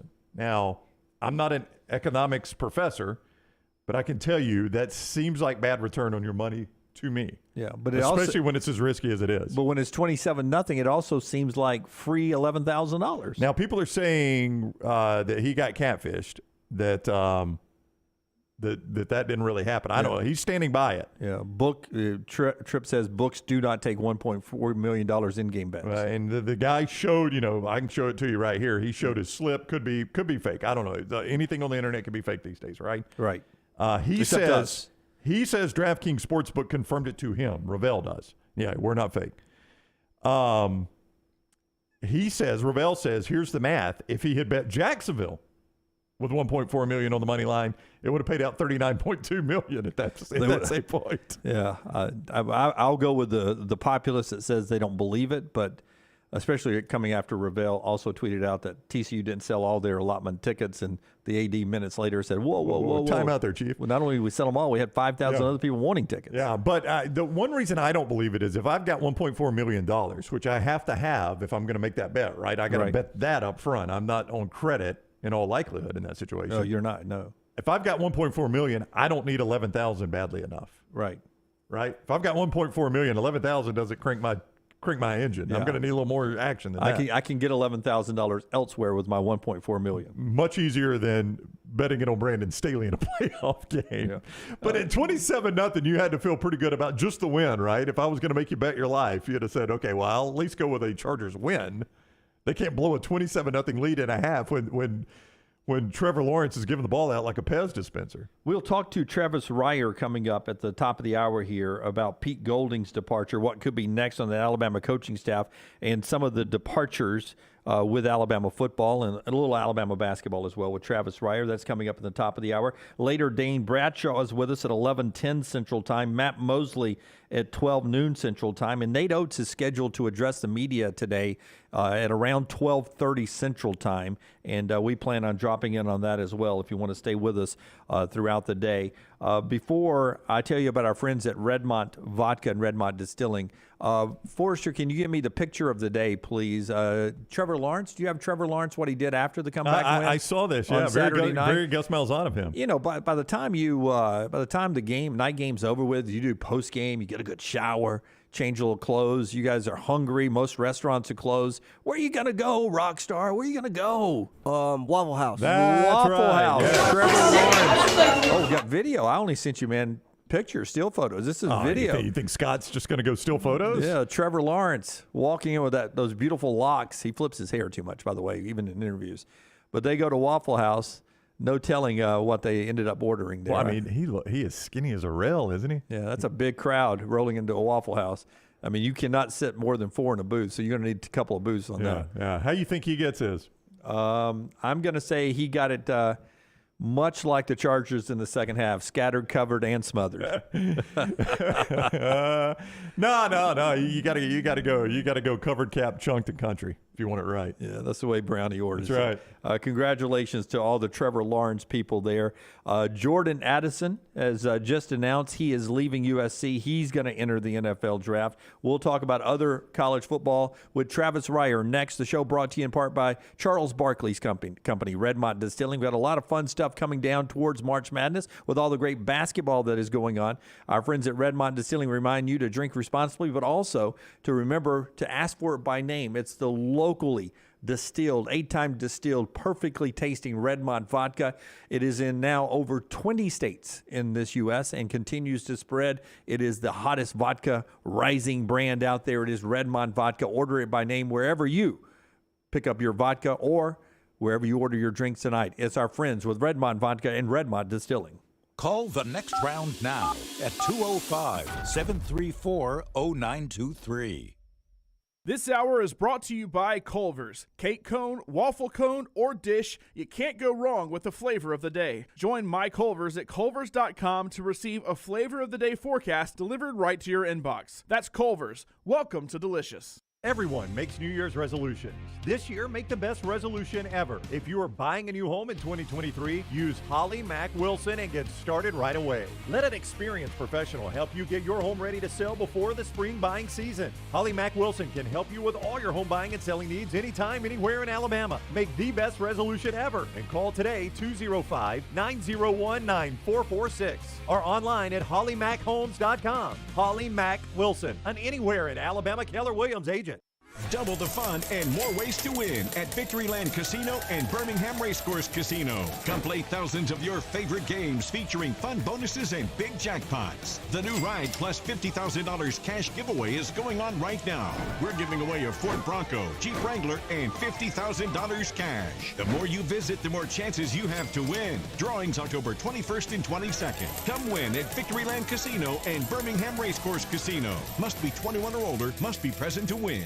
Hey, Lance Taylor from the next round to tell you about my friends at Michelson Laser Vision, located conveniently UAB Highlands. Almost 20 years ago, I went in for the procedure. Only took 12 minutes for both eyes. When I went in, I had 20/200 vision. I was legally blind. Now I have 20/15 vision, still 19 years later. Make the call today. Schedule a hassle-free consultation. 969-8100. Dr. Mark Michelson, Dr. Jen Michelson, Michelson Laser Vision. Make sure you tell them the next round sent you. 969-8100 or MichelsonLaserVision.com. Man, I love a good meal. I'm Jim Dunaway. A good meal is what you get with my friend Sterling at Champy's Chicken on Highway 119 in Alabaster. We're talking great southern fried chicken, wonderful sides, hand-cut chicken fingers, po' boys, and those Mississippi Delta recipe tamales. You got a perfect menu for everybody. Champy's Chicken is perfect for watching the big game, or taking a meal to the lake house, down to the coast, or stay in the restaurant and dine in a great atmosphere. It's all made fresh to order right there on 119 in Alabaster, Champy's Chicken. Start your day online at nextroundlive.com. Get all the latest videos, podcasts, and college football stories. And it's also a great way to stream the show or shop in the Next Round store. Stay connected by visiting nextroundlive.com. Vulcan Tire and Automotive is hiring. If you want to take advantage of joining in with a local growing company in the automotive service industry, this is the opportunity for you. Hiring oil and tire technicians and more experienced mechanics. If you've got the talent and the desire, there is a spot for you at Vulcan Tire and Auto. Stop by one of their 4 locations and the manager on site can walk you through the pay scale, great benefits, and flexible work schedule. Get paid to build your future in the industry. Moody, Trustful, Hoover, and Gardendale, VulcanTireandAuto.com. Jim Dunaway, Lance Taylor, Ryan Brown, and Rockstar. Live from the Birmingham Racecourse Casino Studios, the next round, presented by Bud Light, is on now. Hour number 2 of the show live on Monday, this Martin Luther King Jr. holiday in America. That includes, by the way, 5 NBA games today that start at 12 noon Central with the Celtics and Hornets and going all day long. There's day basketball today, including a great game in the Big Ten on Fox at 1:30. You get Purdue and Michigan State, 2 definite tournament teams, 2 of the best teams in the country, all playing on the MLK holiday today. UAB in action tonight, Middle Tennessee, 8 o'clock on the CBS Sports Network. You got one more playoff game, Cowboys and Buccaneers tonight, 7:15 on ABC and ESPN. Alabama coming off a 106-66 win against LSU. We'll see where they are in the new AP poll that comes out today at 11 Central as well. Those are your headlines, brought to you in part by our friends at Wayne's. 866-WAYNES-1 is the number to call. Get on that Envirolawn service with Wayne to make sure your yard looks the best it can in spring and summer. Use code TNR. We'll pay for your first month. So you're going to get 12 months for the price of 11. Envirolawn, make sure all the proper nutrients, pre-emergence get down in your soil. So your yard is perfect in the spring and summer, but you have to think about it right now in the winter, right before the growing months. 866-WAYNES-1, code TNR to save. 866-WAYNES-1 on Envirolawn. Travis Reier is with us now. BamaOnline.com, part of 24/7 Sports. He's on the JohnstonRVCenter.com hotline. It is always fun to talk with our buddy Travis. What's going on, Travis? How are you? I'm great. How are you guys? Doing fantastic. Did you listen? My team yesterday far exceeded expectations. Your team was down 27-0 at home and had just turned it over 5 times Saturday night. You couldn't have been feeling too positive about it at that point. No, I was calling for some Miami Dolphins. You know this one, Ryan. Brownie, the Dolphins in the '82 AFC title game. Now, you may have been like 6 at the time. Yes. But, you remember that comeback down in the old Orange Bowl before the Chargers won it in overtime. That's what the Jaguars essentially needed Saturday night. They got it. Not only got it, they got over the hump. Yep. There was a common denominator, Travis, in those 2 games. The It's 6 degrees of Ryan Brown. Before we got to the NFL weekend, though, a story came down in Alabama football that a lot of people had been anticipating, and that is Pete Golding leaving Tuscaloosa. Just in a nutshell, Dunaway mentioned this. It's rare that these things happen and 2 fan bases are excited. Ole Miss fans are happy to get him, and I think by and large, Alabama fans are glad that the Pete Golding era is over. Yeah, I think so. I think it was a good getting off point probably for both parties. I think Pete probably doesn't get the credit he deserves in a lot of ways. He's a guy that did oversee a defense that has a national championship on its resume back in 2020. But, lasting impressions are usually those of the recent variety. And I don't think a lot of people would argue against the fact that maybe this latest defense didn't achieve to the level that so many expected of it, not just so much in terms of statistical and numbers, but in the biggest spots during the 2022 season. They just weren't able to come up with a takeaway. There were too many penalties and, just an underwhelming performance given, again, the returning experience and talent. When you think of Pete Golding and his style of calling plays, and then you go back to Jeremy Pruitt and Kirby Smart, could you just philosophy-wise, was it a different style than what Alabama fans had become accustomed to? Yeah, I don't think it was entirely schematic where Alabama really changed, because we all know with Nick Saban in place, it's going to be a lot of the things, a lot of the boundaries that he has in place, whether it was Kirby, whether it was Jeremy Pruitt, whether it was Tosh LaPoy for a year, and then most recently Pete Golding. So I don't really go to that. I think maybe in some ways player development at certain areas just didn't happen for them. And, they had some things they were excited about going into the 2022 season. The cheetah package, it was much talked about. And there were some things offensively that teams were able to do to negate it, whether it was tempo like Tennessee, playing at a pace where you can't sub and get those type of packages on the field, or even when you did, I don't think it was the type of production they thought they would get from that sort of look. So they tried some different things, but and again, statistically, if you look at it, it's not a bad year for the Alabama defense. But again, you go to those games against Tennessee and LSU, and you think about the fourth quarter and overtime at LSU and the early stages of the Tennessee game before it kind of got better in the second half, only to see Tennessee go down quickly and get the game-winning field goal. Those are the things that are going to stick with you, I think, as much as anything else. Not so much schematically, not so much, guys not having the talent or the experience to do it, but for whatever reason, when you expected this Alabama defense to really slam the door, they struggled to do that. Travis Reier is with us, BamaOnline.com, part of 24/7 Sports. At Travis Reier on Twitter is where you can follow him.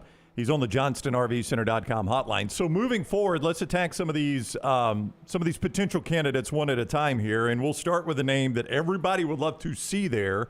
That is Jeremy Pruitt. What is the probability of Jeremy Pruitt, I guess, not being too toxic to touch if you're Alabama? What do you know about kind of his situation and how easy it would be for Nick Saban to hire him if he desired to? Oh, yeah, without the situation obviously involving the NCAA and the legal issues that are in play there too with his previous employer in Knoxville, I think it would be obviously pretty easy to imagine that situation. I think there's still some scenarios where you can envision Jeremy back at Alabama. It just seems like it's wide ranging depending on how things sort of continue to play out, because a big part of all this is that Jeremy's not just an elite position coach and an elite coordinator. He's an elite recruiter. So, how or if he's impacted by the Tennessee situation where the NCAA is concerned, could impact his ability, his availability where recruiting is concerned. So, yeah, he's a guy that, again, without the situations that are currently in play, very easy to envision Jeremy back in that spot. And then you get into guys like Glenn Schumann currently of Georgia, sensible as well with his history at the University of Alabama, really from a family perspective with Glenn. And, he's another guy from that Saban tree, worked at Alabama previously, understands the expectations and what's going to be involved. So, those are a couple of the names you hear most prominently right now. And it was interesting to see Austin Armstrong, the previously of Southern Miss, here over the weekend, settle in Tuscaloosa with Pete moving on. You also have Charles Kelly moving on too. So there's some moving pieces, and I think that's why it's sort of wise at this point to be a little bit careful in how you auto default positional designations or even coordinator titles and things like that, because Nick will go out and get his best guys and then kind of figure it out. Yeah, that's right. When you talk about Jeremy coming back, I'm wondering relationships when people leave. You see, like Kevin Steele left and came back. Lance Thompson did it once and came back. Jeremy was there and sowed his oats at Florida State and won a championship, Georgia, and then came back to Alabama. The last time he left, do you feel like the departure was good between Nick and Jeremy? No bridges were burned when he was at Tennessee? Because sometimes when you're at a rival and you're on the recruiting trail, you can ruffle some feathers. You still feel like he's in good standing with Nick? I would think so, absolutely. Look, we saw Lance Thompson basically detonate the Lurleen Wallace Bridge on the way out of town to go to Tennessee, and guess who came back, right? So if you can coach, and more specifically, if you can recruit, Jim, you know this, there's a path home to Nick and Miss Terry. So, yeah, I think just from that perspective, he's fine. I think Nick absolutely thought this situation, regardless of if it's Tennessee, Auburn, LSU, wherever, you got to take that shot. And so, yeah, I would think Jeremy, just from the standpoint of how he left the last time, there would be no problem with that. Our conversations today brought to you in part by our friends at Ghost Energy Drink as well. Ghost Energy, wherever you need to pick me up, you can get it wherever you buy your energy drinks. 0 sugar, it is Ghost Energy. I'm interested, do you think if Jeremy was just an analyst on the staff, would that be a positive for Alabama? If they say go Leonard or Schumann, and you get 2 of the 3 guys being mentioned, you bring Jeremy in as an analyst. Do you think he's a guy that contributes from that? If he's in that group of, what do they call them, the back row guys? So what's in the meetings, the guys that sit on the wall? Yeah, absolutely. I think he upgrades your staff regardless in any form or fashion in which you were able to get him back and get him involved. And, we saw it this season, right, with Freddie Kitchens at South Carolina. That seemed to work pretty well. There's been some staffers elsewhere. Gary Patterson, after the defensive performance against Alabama for Texas, it wasn't the defensive coordinator at Texas who got a lot of credit for that. Who was it? It was Gary Patterson. Right. We didn't hear as much about Gary when Texas got lit up, but in that one particular instance, that's the guy. And understandably, Gary Patterson as a defensive guy has that sort of background. So no doubt. That's what I talked about earlier. Some scenarios and some moving pieces in play. But I think regardless, if you were able to get Jeremy back on that staff in some form or fashion, you're going to be better for it. Travis, before you go, Nick Saban, he's never been a guy that only hires guys that have SEC ties or Southern ties. He's branched out some. But do you think there is a concern on Jim Leonard that he's never coached in the South? I don't know how much he's even recruited down here. He's never coached anywhere but Wisconsin. His only time in the South was a practice squad player of the Saints. So this is a guy that has spent his entire life basically up in the upper Midwest. Yeah, that could be an interesting perspective that you look at. But, I guess Lane had the experience at Tennessee coming from where he came from. Tosh was sort of that same kind of guy on the defensive side of the ball.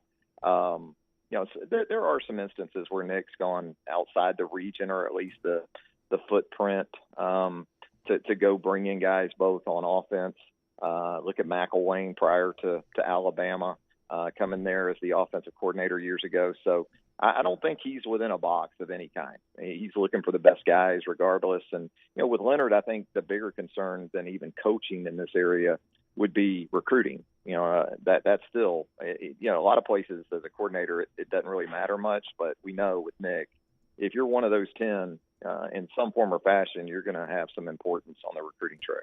All right, he is Travis Reier. You good time to get on BamaOnline.com and follow these searches. Would you say this is the only coordinator search Alabama has in the offseason? I'd be surprised. I think, with everything we've heard about Bill O'Brien and kind of a waiting pattern, it seems like with the NFL and maybe the Pats, maybe even the Bucks. I would be personally surprised if we didn't see that on offense too. But I'm sorry, did you say the Bucks?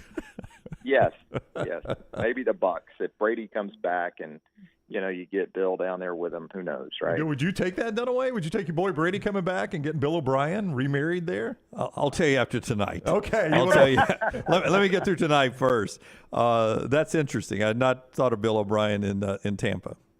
I've not thought of that. Mm-hmm. Thank you for putting that in my on my lunch menu. Thank you. It could be a win-win for your Tide and your Bucks. I mean, that could be a win-win for you right there. You rarely get that, do you? I know. Do you think maybe the OC in Tuscaloosa has already been decided? They're just waiting to make the announcement. Oh gosh, I wouldn't. I don't know if I'd go that far, but it's easy to say and easy to think that Nick's always working ahead. and seldom gets caught off guard in these types of situations. And we've heard Bill say himself he had made a 2-year commitment to the Alabama and Nick. So a lot of the talk about Bill, though, is certainly centered on the NFL. There was some talk about Georgia Tech and that head coaching post, but it sounds like, unless it was in a premier situation at the college level, the interest for him resided more with the NFL. All right, he is Travis Reier. Again, BamaOnline.com, at Travis Reier on Twitter. Great place to get all that information as it happens. Travis, always fun talking with you, man. Thank you for the time. Hey, thanks, guys. All right, take care. Travis with us on the JohnstonRVCenter.com hotline. I mean, honest to goodness, Travis, his responses felt like he was being questioned in front of Congress there, the way we were rapid firing him there.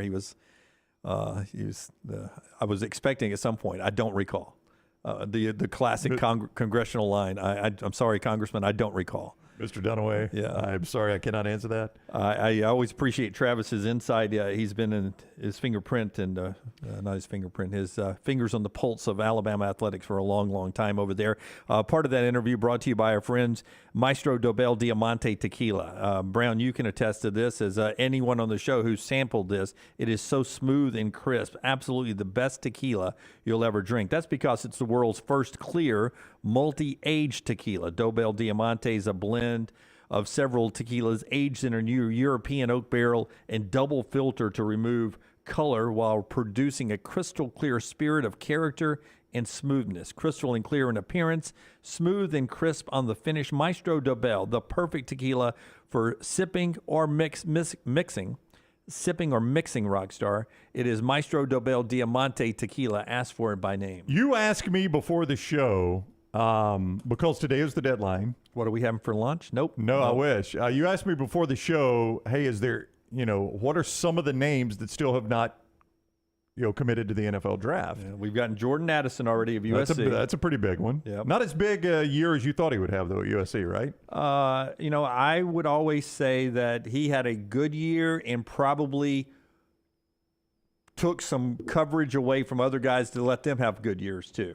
Maybe so, yeah, maybe so. In the Pac-12, let me just see where he finished receiving in the Pac-12. Jordan Addison, he finished 6th in the Pac-12, Dunaway. But it was not a 1,000-yard receiving year and only 8 touchdowns. His numbers were down. I thought over 1,000 in double-digit touchdowns. He did not win the Biletnikoff. He did not win the Biletnikoff. The biggest name, though, that was going to announce today with Bryce Young already out is C.J. Stroud. It's not surprising anyone, but he has, in fact, made it official today.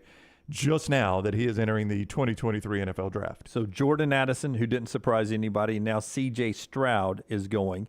Addison will not sniff the top 5, I do not think. Oh, I would not think so, no. C.J. Stroud will not sniff number 6 or below. You would think he and Bryce Young are both going in the first couple of picks. First few picks, anyway. So if you'd have told me at 10-16, Jim, is C.J. Stroud, as he declared yet or not for the NFL? I would have already assumed he'd declared. I would have too, because it's not surprising anyone. But yeah, I would have assumed he had made it official, but he has now made it official. And get this, he'll be the 3rd consecutive Ohio State Buckeye quarterback to be selected in the first round. That from Pete Thamel. Now do Alabama. First round selections: Tua Tagovailoa, Mac Jones. And about to be Bryce Young. About to be Bryce Young, yeah. That'll be 3 straight. So Alabama rolling with that same streak, right? Yeah. And the guy before Tua was not a first-round pick, but he also played at Oklahoma. He's doing pretty well. Yeah, he's got a bye, waiting to play next week, his first playoff game. I can't wait for that game, too. Giants-Eagles. Yeah. How old school does that feel in the playoffs? Early point spreads on that right after I'll go ahead and tell you now. We can tell you about Greystone here in a second. Sure. But Jacksonville and Kansas City is the early game on Saturday, 3:30 NBC. Again, I feel like that's where they put the game they think is going to be the worst game, is the early Saturday game. -8.5 Kansas City. And to your point, when we get to this week, to make my point, there is no 12 noon game this week. That's right. There's no noon Sunday game. Well, I never argued. Yeah. Your game ended up being fantastic. Yeah. But I'm just saying, obviously the noon Sunday is their least watched Sunday window. The late Sunday and the NBC Sunday are the most watched windows. Yeah. There's no doubt about that. 8.5 Kansas City, the favorite over Jacksonville. I'm like you. I feel like Jacksonville's one shining moment was this past week. I think they peaked. I like Kansas City now. I would take, Bobby, if you're ready to bet, I would take Kansas City and give Jacksonville $1 million at that point. Kansas City by $1 million. The night game is 7:15 on Fox Saturday night. It is Giants and Eagles.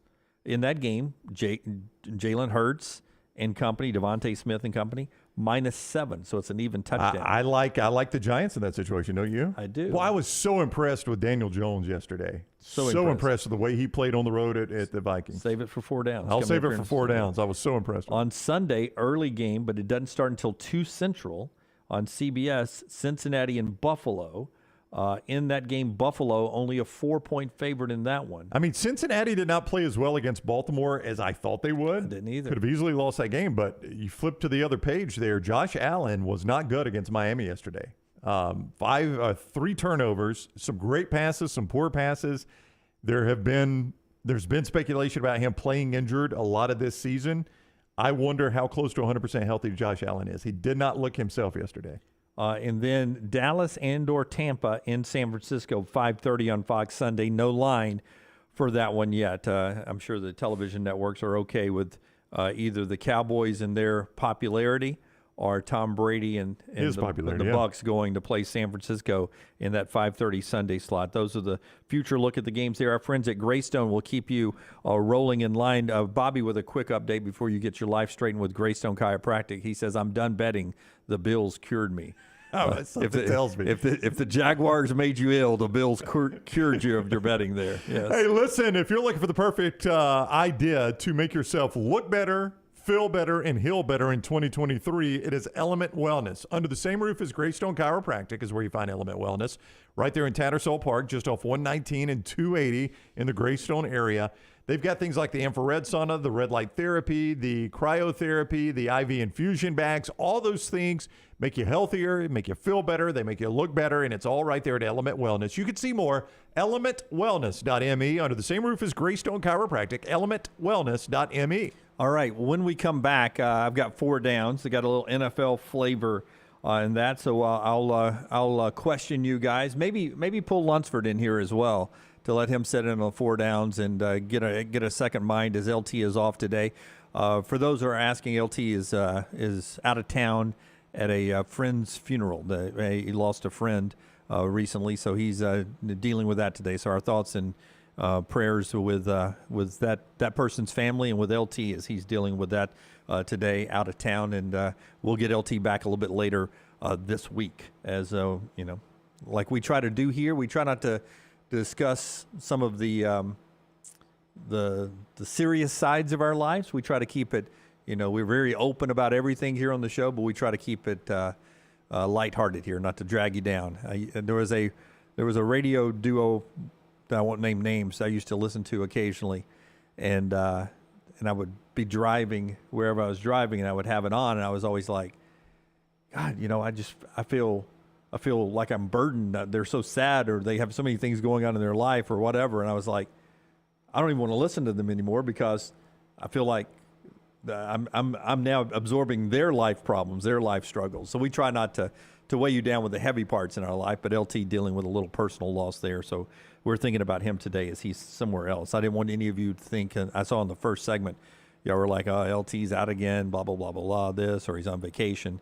No, he's dealing with something else today, but he'll be back with us later this week. When we come back, we'll do our 4 downs and get to a lot of other stuff. You can be part of the conversation always over in the chat room. I got an email I got to get somebody to respond to. One of our viewers, one of our listeners who listens on the audio but isn't with us on the video says, how do I get into that chat room you always talk about? So I got to email him back and tell him it's for our video viewers only. That's right. I've been going back and forth with some of them today. I noticed you've got now where you do a separate show over there. Oh, yeah. This is me, Rockstar, doing a separate show. I mean, one day you're on Twitter during segments talking to people about tailgating at the national championship. Now I'm looking in the chat room over there with a guy that's not even a 3-person show today. It's me and you having a conversation. And while I'm having a conversation with you, you're carrying on 2 conversations in the chat room. Yeah, well, somebody came at me, and I just had to come back with the facts, man. Facts hit hard sometimes.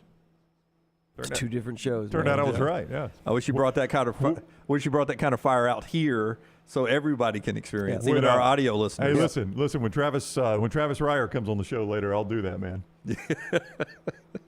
Brian, he already been on. Yeah. He was on at 9 o'clock. Oh, I missed him? Yeah. Rockstar's back, by the way. Rocky, when we come back, I want to hear about maybe a high point or a low point of your tour so far. I think I hear the low point. No. Save it. When we come back right here on the next round. Everything Next Round is on demand now in the podcast section at nextroundlive.com. Hey, for all of your IT and printing needs, reach out to our friends at Xerox Business Solutions. Look, I'm still one of those old school guys. I print my notes every single day for the show. If you watch the show here on the Next Round, you see all the notes in front of me. From day one, Xerox Business Solutions, they've been with us here at the Next Round. Local for over 45 years. For all of your IT and printing needs, visit XeroxBusinessSolutions.com or call 205-969-3000. That's 205-969-3000. Culver's could have only started in Wisconsin. Hi, welcome to Culver's. Just ask our team member, Sarah. When you order a Culver's Butterburger, you're never just a customer. You're a guest in our home. It's why we cook each Butterburger to order just for you, right down to getting the perfect sear on the beef. That extra care may be a small town thing, but it's big time important to us. Let us serve you with a smile that stretches from our hometown to yours. Welcome to Delicious.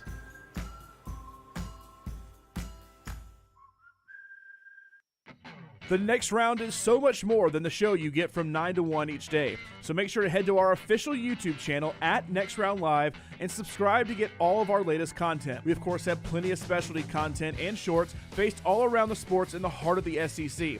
But we also talk pro sports, gambling, lifestyle and entertainment, and so much more. It's the Next Round YouTube channel where you never know what you're going to find next. Subscribe now to see the latest content and get notifications when we go live. That's at Next Round Live on YouTube. Football season is here and fall is coming. Call Adam, Chad, and the guys at Hemp Hill Services to make sure your HVAC unit is ready to keep up with the changing weather.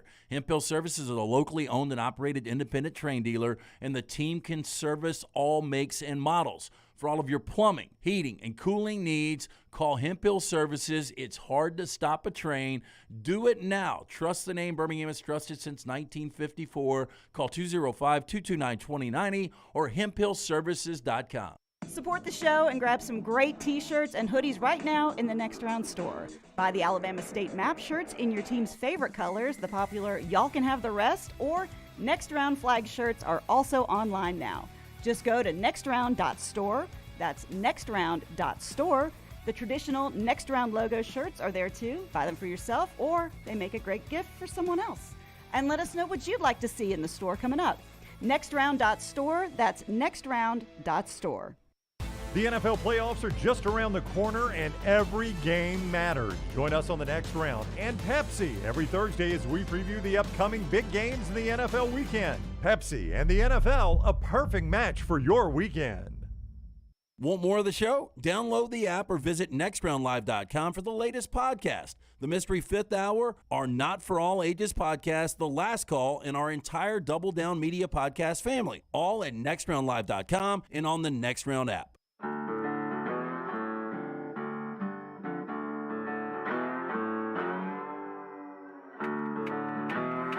All right, Forrester.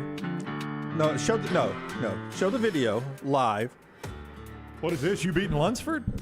No, I need the video that you were showing. Well, I don't know if which one? The one everyone's making fun of, a missed kick that cost me a game. Yeah, that was actually pretty funny. That was a game against me when I came from behind. Very Jacksonville Jaguars. Right here. Like, yeah. Now watch. You I'm got at some home, weird angle. And it's not the normal angle. And then watch the kick meter disappears. Yeah, I know. Dunaway's like, oh my God, what's going on? What's going on? The game's unfair. And then we got in overtime, and I lost. Yeah. I'm still at the top of the stand. Near the top. I'll be at the top today. That was an incredible Scott's undefeated. Yeah, Scott is undefeated. As I said, I'll be at the top of the standings a little bit later on today. Who are you playing? Scott. Oh, really? Interesting. Yeah. In fact, I will give anybody wants to take the betting line, I will give you Scott in 3.5.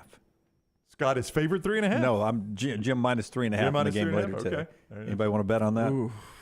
Hey, look, Landmine Believer says we need to stream these games. Lunsford is the guy that makes these things happen for us. So as of now, I assume we're planning on streaming today. Oh, today? Okay. We have talked about it. So where are we streaming this? We've got an alternate channel, don't we? Yeah, so I've started. It's at Next Round Gaming on YouTube.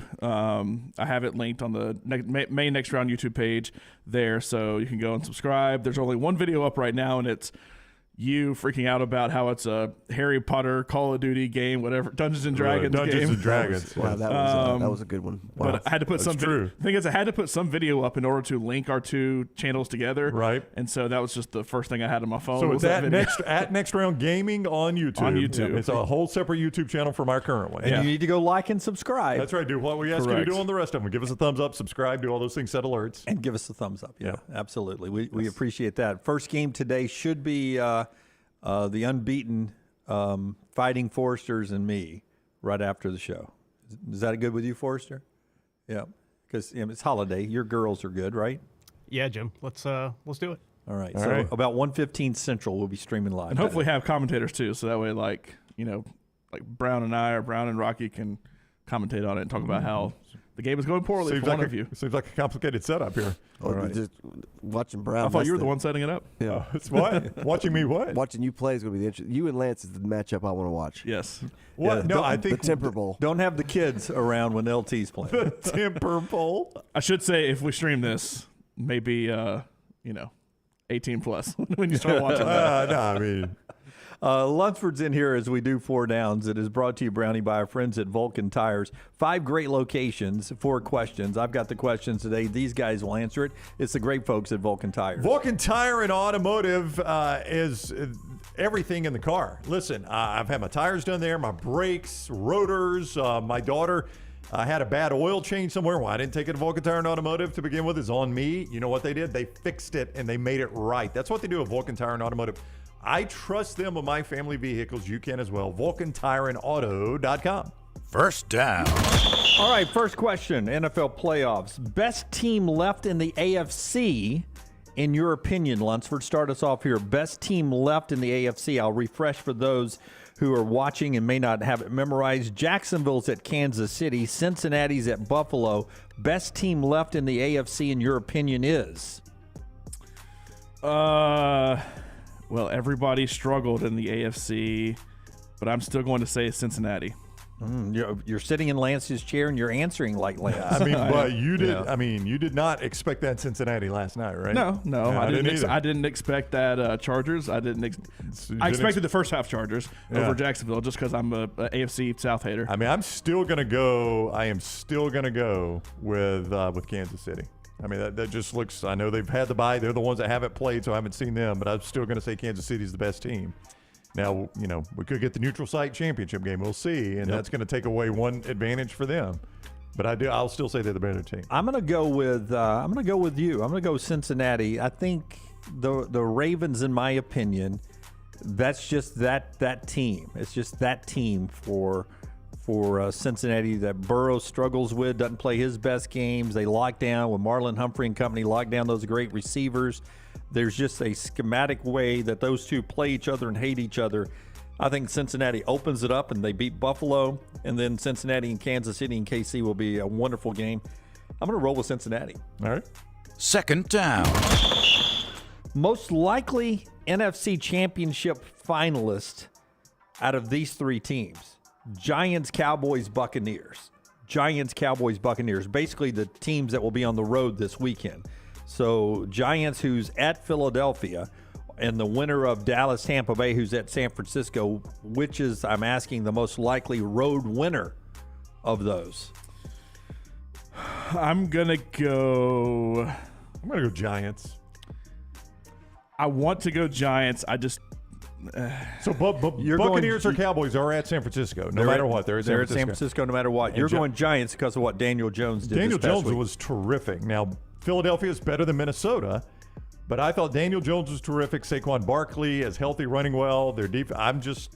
I am a Giants believer. I think the Giants got the better shot of winning. I had no doubt coming into the playoffs it was going to be San Francisco, Cincinnati in the Super Bowl. So I guess I would go Giants, even though I've been Jalen's biggest fan forever, and I hate ever picking anything against him. But I'll go with the Giants. The other side of that, though. Well, this is where I'm going. I'm going Dallas and/or Tampa. Because at some point, Brock Purdy can't That's exactly right.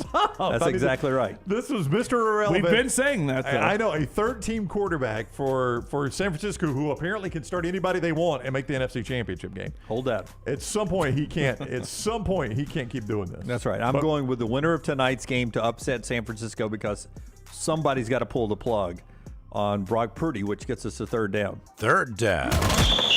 If you're San Francisco, who tried to get rid of Jimmy Garoppolo and go with Trey Lance, but injuries have forced Brock Purdy in. Next year into the future, because whatever quarterback choice you make, you're making a future choice here. Do you go Brock Purdy, Trey Lance, Jimmy Garoppolo, or a free agent quarterback, which could be Tom Brady and or Aaron Rodgers? I go. So I've got any of those 5. Yeah, I mean those will be the choices because, free agent Aaron Rodgers and Tom Brady, both with ties to that area. I know. I would say Aaron Rodgers out of that whole group, but not going back, but watching that Lions game, he looked like a shell of himself. And in a win or nothing game, he looked like a shell of himself. So I don't know how much I believe in Tom Brady right now, in Aaron Rodgers right now. I think Brady, you're getting, low tread on the tire, Brady. But as long as he's got protection, he is so good. My car is going to be in the shop a lot. I think I stick with Jimmy Garoppolo.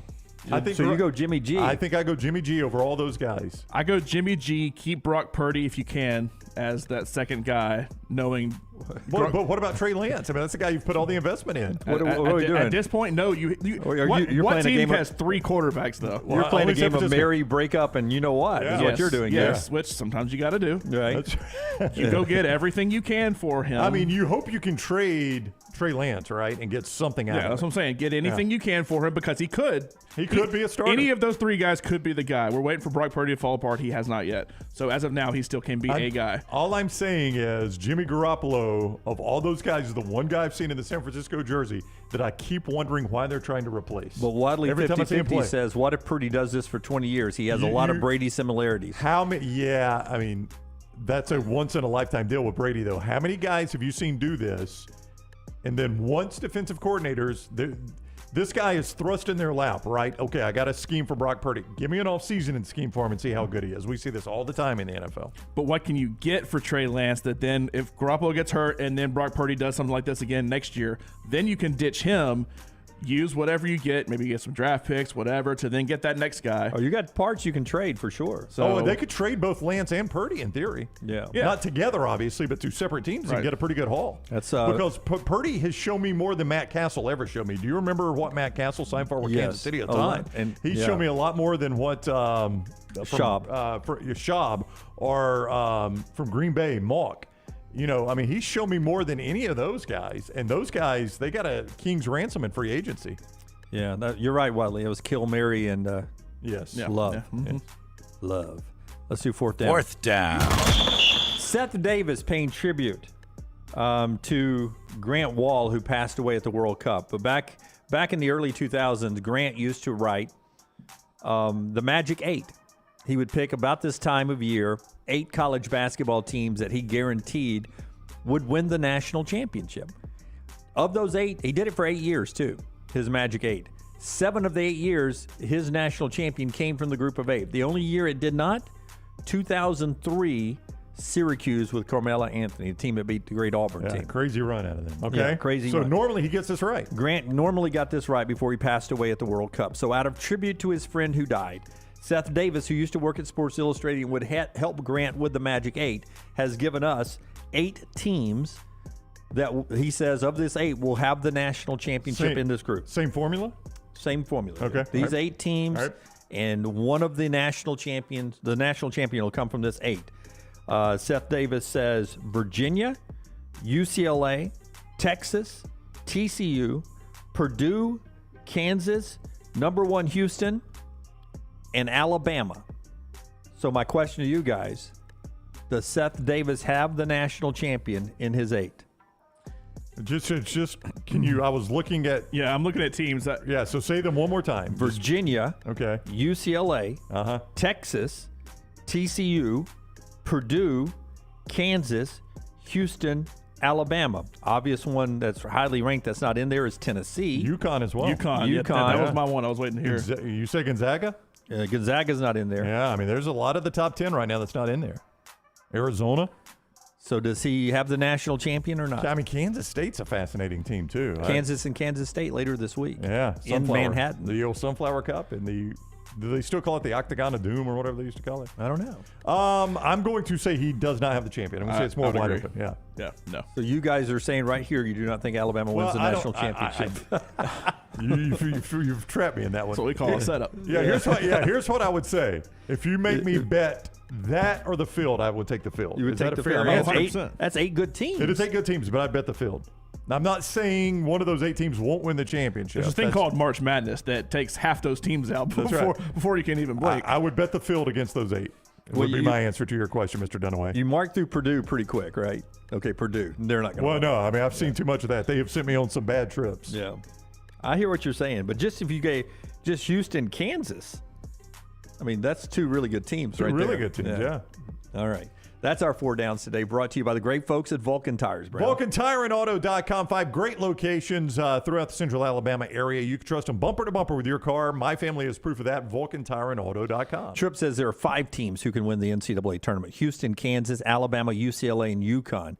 Each has Ken Pom top 25 adjacent 0 and top 25 adjusted defense. Adjusted offense, adjusted defense is what he's talking about there. That's that old stat we give that there's a long line of teams that have won a championship that are, I think, in the top 25 in adjusted offense and defense, both at Ken Pom. And like, for instance, Tennessee is not because of their offense. Purdue just misses it because of their defense. They got the number 1 offense, 29 on defense. But a team like Gonzaga, 3rd adjusted offense, 70th adjusted defense. So, I mean, you look at Alabama, though, 12th offense, 8th defense. So they fit that criteria. Houston, 10th offense, 3 defense. It's those teams that had traditionally, if you go with the Ken Pom, have won it. Bob says Brock Purdy is solid, but the 49ers are good in all aspects. They are. Which also helps Purdy. They run the ball so well. I mean, when you've got that Christian McCaffrey, Deebo Samuel, whew, my gosh. I mean, I just don't know how you stop that 2-headed monster there. Yeah. I will tell you a Christian McCaffrey fact here. After I tell you about the great folks at the University of Montevallo, this is going to blow your mind, by the way. Saw it in the Athletic today. The University of Montevallo, great place for your son or daughter to go to school. It's a wonderful, wonderful class environment, small class sizes, helps your son or daughter academically. Wonderful campus life, new buildings going up all the time, multi-million-dollar fine arts building, theater department down there, new business department, broadcasting school, 21 NCAA fully funded D2 scholarship sports. It's just a wonderful place for school and for athletics. Find out more and schedule an in-person tour at Montevallo, montevallo.edu, montevallo.edu. Christian McCaffrey, who is the son of Ed McCaffrey, but his mom Lisa was a soccer player at Stanford. Right. And his speed apparently comes from his mom. She ran a 4.89 40 when she was pregnant. Oh my gosh! Pregnant? How pregnant? How far along? Yeah. Like embryo? Pregnant. I mean, just found out. Baby heartbeat? I don't know. Age of viability? I don't Where know are we? size of the bump yet. Yeah. I just know that she was pregnant. Well, I mean, I would have to say, I couldn't run a 4.8 pregnant, not pregnant, anything. I think I could run a 4.820. Yeah. Yeah, exactly. My 4.89 with my bump showing, there's no way I can pull that off. I'm 1 day past due, and I can't do even under 10 seconds. But to put that in perspective, Ed McCaffrey was a 4.69 at his best 40 speed. Not pregnant at all. Not pregnant at all. NFL athlete. So that is a pretty amazing fact. That is an amazing fact, yeah. And in the Athletic article about Lisa McCaffrey, and they had some of her former Stanford teammates like Foudy, played with her at Stanford, about what a cut-up was. 2 great stories about her. One of them, some major earthquake happened, and they named the earthquake. I can't remember it right now. And they were playing a game at Stanford while it was happening. And Foudy says the field is actually waves are going. It's such a bad earthquake, so they're all laying down on the ground, and they couldn't stop laughing because Lisa, and I don't know what her maiden name was yelling, "Just don't let me fall in a crack. Don't let me fall in a crack." And they were like, we were scared because, the field was actually rolling. But she kept us laughing because she was, don't let me fall in a crack. That's so Whatever funny. happens, don't let me fall in a crack. I love Karen. She says, you guys keep asking how pregnant she was. She ran a 4.89. That's all that needs to be said. That's right, Karen. Doesn't matter. Yeah, but she was pregnant. And then the other thing is, when he was making his announcement to leave Stanford early and go to the NFL, the question was, why? What's your thoughts on leaving Stanford early to go to the NFL? Someone in the crowd yells, "Drop out!" It was the mom yelling at him during the news conference. Drop out? Yeah. Wow. While he was leaving Stanford early to go to and the question, he starts answering, and she screams, "Drop out!" Just a good sense of humor right there. So he's doing well. So's mom there. And he is a difference maker for the 49ers. All right, there's that segment right there. We appreciate Lunsford sliding in. He's going to go back and make sure everything's running properly behind the big glass there. When we come back, a little bit more basketball news, and we'll keep an eye on those that are declaring early. But there is an update on the Darius Miles situation. Brownie and us will update that on the other side. The show being brought to you in part today by our friends at Hemphill Services. We are bringing you best and worst of the weekend, brought to you by our friends at Hemphill as well, always. Chad and Adam and the team over there, they keep everything running right, flowing right, and draining right. If you've got a problem with your plumbing, with your heating, or your cooling, you trust the name Birmingham's trusted since 1954. That's Hemphill Services. There's one reason why you trust Hemphill. They fix it right, they fix it at a fair price, and what more can you say about a great company like Hemphill Services? Call them up, 205-229-2090, 229-2090 if you got something happening now. But as you know, when you have a plumbing problem or a heating problem, a cooling problem, usually you need help like that, right? So it's probably all fine today. But write down the number, 205-229-2090, or just remember the name Hemphill Services the next time you need help with your plumbing, cooling, and heating. Follow Rockstar on Twitter at RockstarBHM. A legendary coach once said, "It's not the will to win that matters, it's the will to prepare to win." Bryant bankers have the dedication and experience to put together a financial game plan that's right for you. Stop by one of the 7 Central Alabama locations today or give them a call at 1-855-4-BRYANT to begin preparing for your financial future today. You'll find out what unbeatable service and legendary results are all about. Bryant Bank, Equal Housing Lender, member FDIC.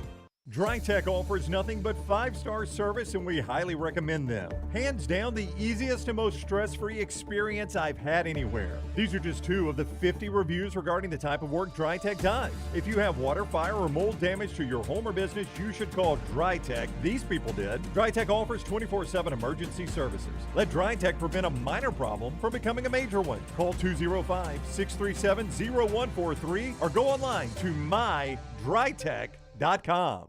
Want more of the show? Download the app or visit nextroundlive.com for the latest podcast. The Mystery Fifth Hour, our not for all ages podcasts like Bama and Bourbon, and the entire Double Down Media podcast family, all at nextroundlive.com and on the Next Round app. Want more of the show? Download the app or visit nextroundlive.com for the latest podcast, The Mystery Fifth Hour, our Not For All Ages podcast, The Last Call, and the entire Double Down Media podcast family, all at nextroundlive.com and on the Next Round app. Man, I love a good meal. I'm Jim Dunaway. A good meal is what you get with my friend Sterling at Champy's Chicken on Highway 119 in Alabaster. We're talking great southern fried chicken, wonderful sides, hand-cut chicken fingers, po' boys, and those Mississippi Delta recipe tamales. You got a perfect menu for everybody. Champy's Chicken is perfect for watching the big game, or taking a meal to the lake house, down to the coast, or stay in the restaurant and dine in a great atmosphere. It's all made fresh to order right there on 119 in Alabaster, Champy's Chicken. Hey, Lance Taylor from the Next Round to tell you about our friends at Gutter Cap. Gutter Cap's that patented aluminum cover system that fits over most existing gutters to keep out debris and eliminate that gutter cleaning. It's backed with a lifetime warranty, almost 20-year service record right here in Birmingham. Stay off that dangerous ladder forever. 45% off the retail price now if you call guttercapbirmingham.com. Call my good friend Chris Stewart now, 205-823-2212. Cap it, don't snap it. It's Gutter Cap. Follow Next Round Live on Twitter, Instagram, Facebook, and YouTube. The social media team at Next Round Live will share the latest interviews and videos from UAB, Alabama, Auburn, and campuses all over the college landscape. You'll also get the latest highlights and news from the Next Round Live Daily Show. Jim, Lance, and Ryan will share their thoughts, and remember, you can always see the old shows on the Next Round Live YouTube channel. Subscribe, like, and don't forget to comment. Turn on the notifications so you don't miss a thing. It's Next Round Live on Twitter, Instagram, Facebook, and YouTube.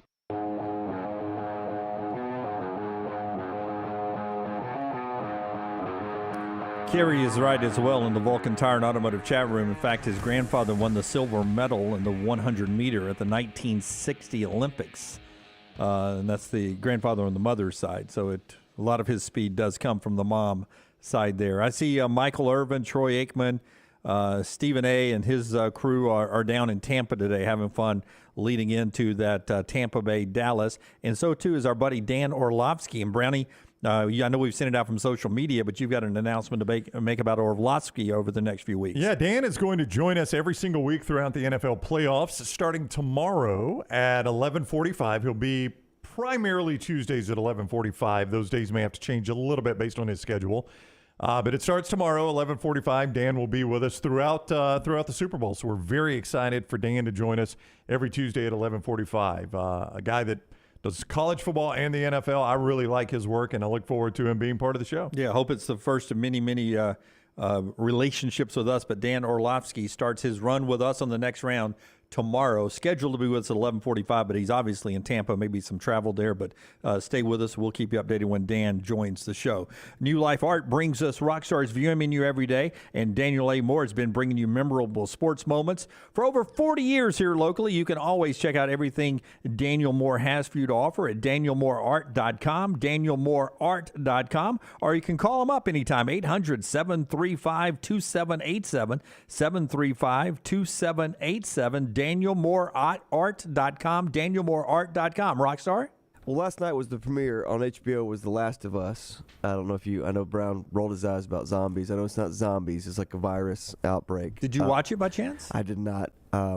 Didn't have a lot of stuff going on. That first episode's been available for a couple of weeks on HBO streaming. Oh, really? And I have not taken a chance. Maybe it's just last week it was available to me. Well, it's getting rave reviews, and it's kind of hard to adapt a video game into a series with people to like it because there's going to be a lot of criticism. But supposedly this is getting very positive reviews. Stacy says outstanding. There you go. I assume she was talking about Orlovsky coming on the show. You think she was talking about The Best of Us? Yeah. So it's zombies. Either way, outstanding. Last of Us. It's what's Lance for laughing at? Did you say it's The Best of Us? Oh, it's The Rest of Us. Last of Us. The Last of Us? Yes. And it's about zombies. Yeah. Okay. Oh, my God.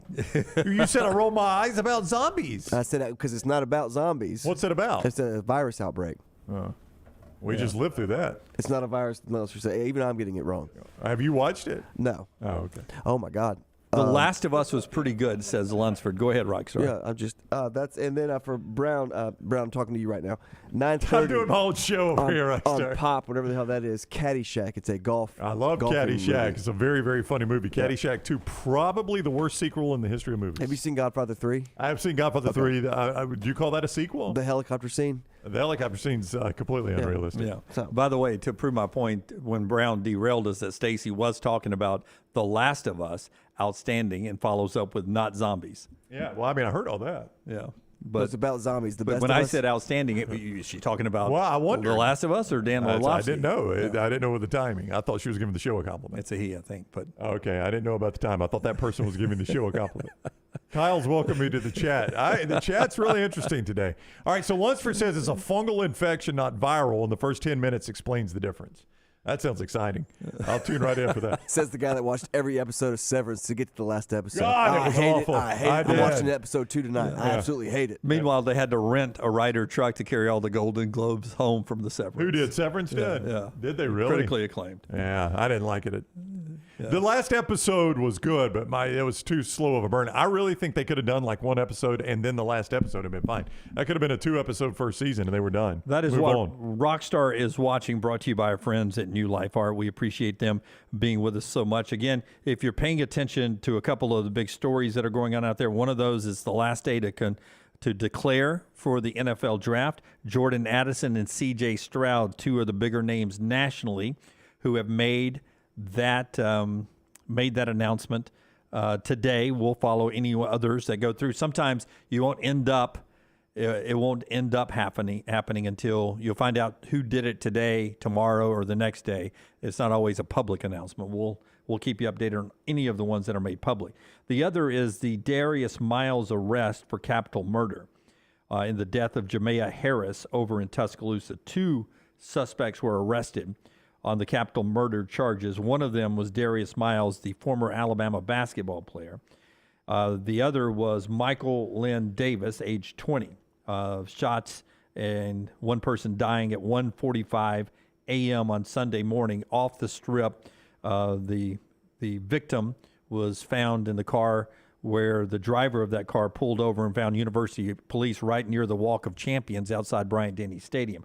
Darius Miles' attorney has a statement that is being released today. Miles is being represented by a team of attorneys from Bowles, Holmes, White, LLC, William White, Clayton Tart, and Suzanne Norman, and they jointly released this to the media today. Darius Miles and his family are heartbroken tonight over the death of Jamea Janae Harris. While Darius has been accused of being involved with this tragedy, he maintains his innocence and looks forward to his day in court. Our firm's own investigation is ongoing, and no further statement will be made at this time. So the firm is not, backing him up right now. They're investigating themselves. They're just passing along what Darius is saying to them. Saying that he is innocent and that they are representing him and they are doing their own investigation. It's essentially what that release says. But that's the first official statement from Darius Miles. Nate Oates will make his first appearance in about an hour and a half from right now if you're watching us live, and we'll have that for you at 12:30. So he hasn't really commented. The university has, but this will be the first opportunity for Nate Oates to comment on this. And it should be noted that news conference is a scheduled news conference about basketball tomorrow night up in Vandy, where Alabama plays its next game. But though because of the news of the last couple of days, there is likely to be questions to Nate Oates about Darius Miles in that situation, of which I would expect Nate Oates to probably defer those questions to university attorneys and anyone else because the basketball coach really has nothing to say, I don't think, about that situation, other than the fact that Darius was out for the rest of the season, an announcement that came Saturday before the game with his ankle. And had been away from the team a lot this year because of personal issues. That's right. That's all Nate Oates ever said. It was personal issues. Yeah, so I think the play there is what you said, is Nate Oates is like, look, it's horrific, terrible. The university is handling this. They'll make all the comments on it. And I'm sure he'll be asked about, I guess, how he thinks his team mentally is handling this. And only Nate Oates can answer that. Obviously, there was a loss of life. That is far less important. But Nate Oates is a basketball coach at Alabama. That's what he's going to be asked. That's coming up later in the show today. But up next, Dane Bradshaw will join us about 10 after the top of the hour here. We'll talk about the SEC and what occasionally is it's not as crazy as the ACC, but it does seem like, other than what you get with Alabama and Auburn, it's almost to a spin-the-wheel point now that Kentucky has beaten Tennessee on the road. By the way, that's the first time ever. Anytime you can say this with Kentucky, first time ever is a big deal. First time ever that an unranked Kentucky team has beaten a top 5 team on the road, and that's what happened for Kentucky on Saturday. First time. I mean, Kentucky is rarely unranked in the history of Kentucky basketball.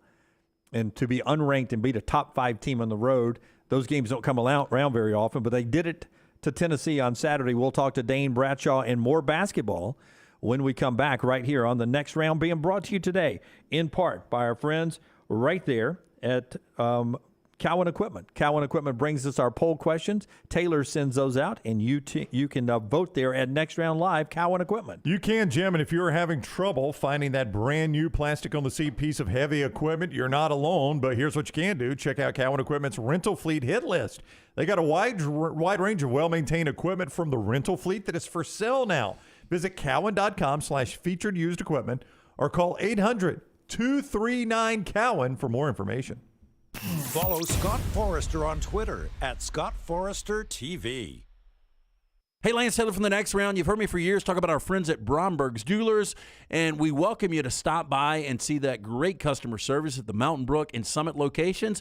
But we'd also love for you to check out their new online shop. They've got plenty to choose from. Great gifts, big and small. Available online, they've got David Yurman, Tudor watches, select diamond and gemstone jewelry, William Henry, seasonal and favorite giftware items, and baby gifts as well. They've even got an online sale section. For more information, brombergs.com. Hey, Ryan Brown here from the Next Round. Do you want to help pay for my kids' college and look great while you're doing it? You need to go to the Next Round store. Everything from hats to short sleeve and long sleeve t-shirts, sweatshirts, hoodies, zip-up hoodies, and much more. And we're adding new things all the time. Why would you not want to see my kids get a great college education and look great out in the public while you're doing it? Get the gear we wear all the time on the show, and there's only one place to get it. NextRound.store. That's NextRound.store. Fall is here, and fall means football, but don't forget about your yard. My yard is looking fantastic, and it's all thanks to our friends at Wayne's. Because it's fall, lawns are now in dormancy, and yards of the month are made in the fall during the proper shutdown of the growing season. It is important to get the correct nutrients and pre-emergent in the turf and root system to ensure a weed-free and lush lawn next summer. Call Wayne's today, 866-WAYNES-1, or visit them online, callwaynes.com. And remember, first month is free of the EnviroLawn service from our friends at Wayne's. It is the season of speed event at Alfa Romeo of Birmingham, and there is no better time to buy or lease a 2022 Alfa Romeo Giulia TI or Veloce model. Now through the end of the year, get 0% financing for 48 months or 1.9% financing for 72 months. Go by and see the great selection and take advantage of the low interest rates while you still can. It's the season of speed event. 48 months, 0% financing. Get into the best car I've ever driven at Alfa Romeo of Birmingham. Follow Next Round Live on Twitter, Instagram, Facebook, and YouTube. The social media team at Next Round Live is dedicated to giving you daily news conferences and practice video from UAB, Alabama, Auburn, and around college football. Follow and compare to the sites you used to visit. You'll also get the latest highlights and news from the Next Round Daily Show. Turn on the notifications so you don't miss a thing. Next Round Live on Twitter, Instagram, Facebook, and YouTube. See more at nextroundlive.com. Start your day online with our website, nextroundlive.com. The latest videos, podcasts, and college football stories. It's also a great way to stream the show or shop in the Next Round store. Stay connected by visiting nextroundlive.com. Hey, if you're looking for Birmingham's best pizza, you need to stop in and see our friends at Slice Pizza and Brew. It's as local as you can get, from the ingredients that go into every pizza to the beer on tap. For a great lunch or dinner, go see our friends today, Vestavia or Lakeview at Slice. Jim Dunaway, Lance Taylor, Ryan Brown, and Rockstar. Live from the Birmingham Racecourse Casino Studios, The Next Round, presented by Bud Light, is on now. Rockstar, I know you get a kick out of these numbers, so I always give them to you. 222 days to week 0 of college football. Oh.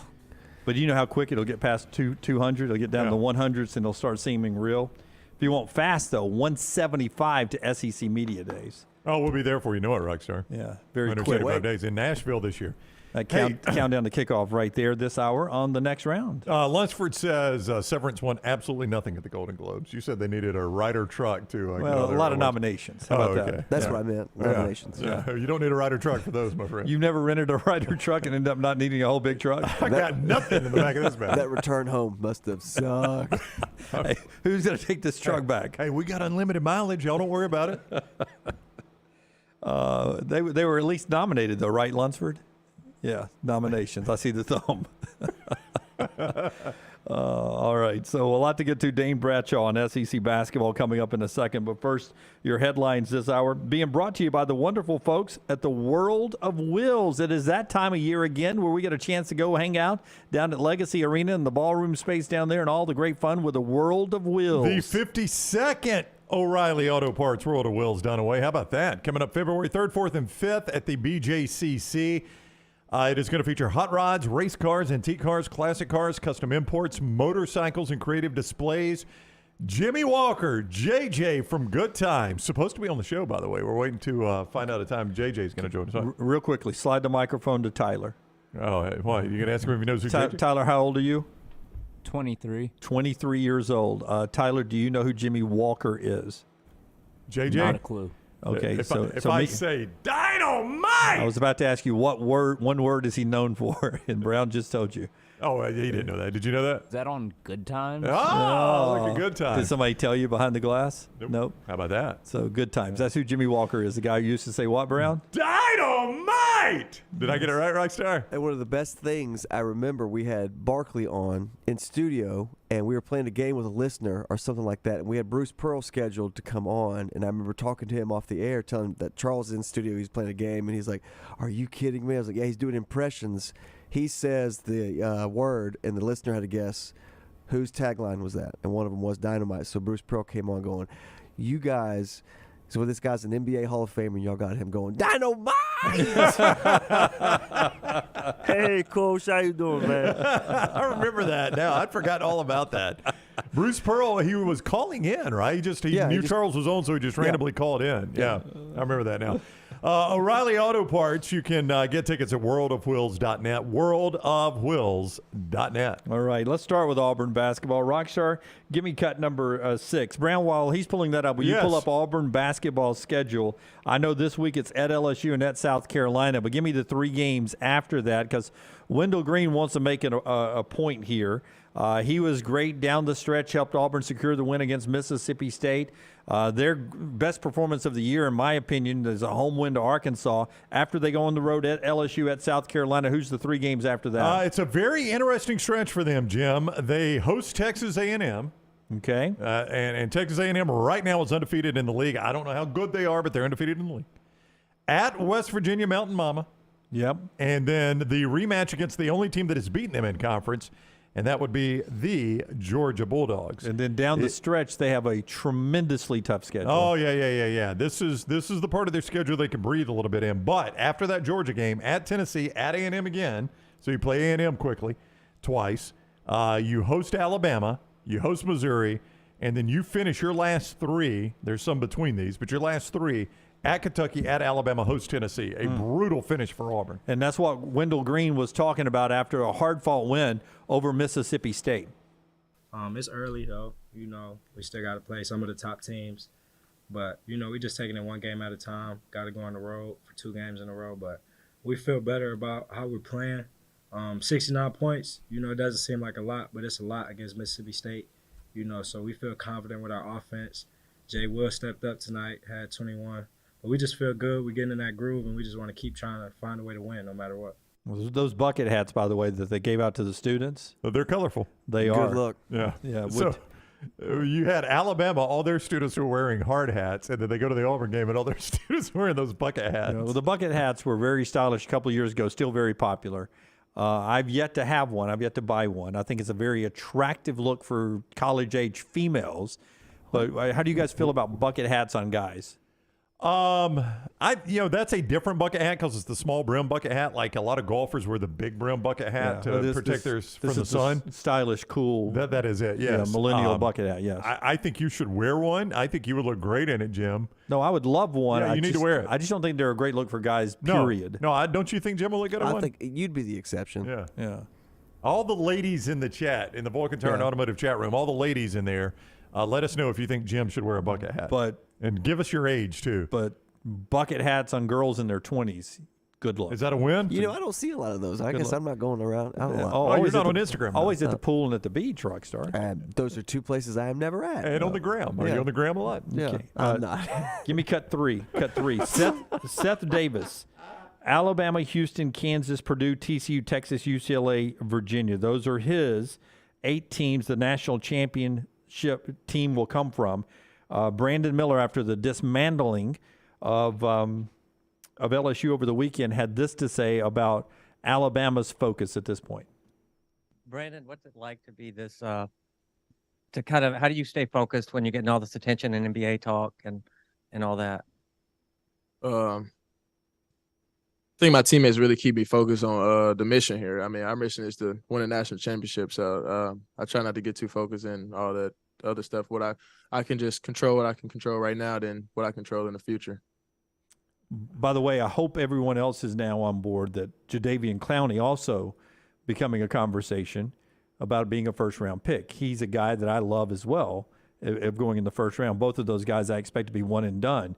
But there is now a sitting Alabama player using the phrase "win a national championship in basketball." Yeah, I mean that's rare air for Alabama. Yep. There's no doubt.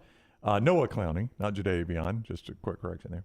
He had 4 points the other day, but I mean he does a lot of things there, and I agree with you. He'll probably be close to a first round guy. Yeah. Yeah.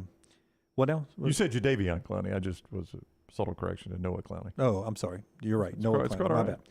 All right, 8 after, Dane Bradshaw will join us here momentarily. Those are our headlines in basketball. Others, Kentucky got the win over Tennessee. We mentioned that. Clemson 7-0 in the ACC. Florida beat Missouri in an upset. Vandy beat Arkansas in an upset. And Samford is 6-0 in Southern play. Big win over Chattanooga, local team here, 75-74. So we'll talk to Dane in a couple of minutes. Yeah, he'll be with us a couple of minutes. One thing other about Alabama, though, Dunaway, they've played a lot better defense since the Gonzaga game. That was their first game without Namari Burnett. And you watch that game and you're like, holy crap, did they lose a lot defensively without Namari Burnett? But they've gotten that back, and they'll get Burnett back. 2 weeks. Yeah, in a couple of weeks, Burnett will be back. And I think sometimes people forget about that when they look at this team, that was a massive contributor, especially on the defensive end, and you're getting him back. I mean, this team is going to improve, you would think, when he comes back. UAB tonight at Middle Tennessee as well, 8 o'clock on the CBS Sports Network. And Alabama does remain number 4. You always like the AP poll. They don't get a first-place vote, but they remain number 4. And I always ask you this, as you bring up one of them, do you have the rest of them? I don't have the rest of them. Okay.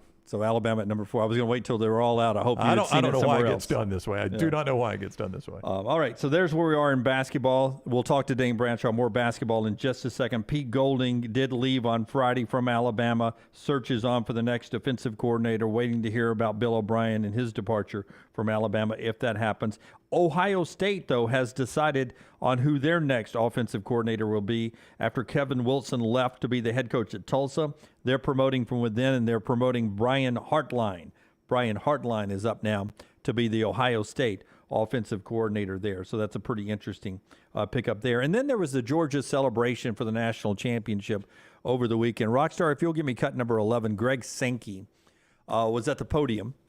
You guys remember Kevin Warren, the Big Ten commissioner? I do.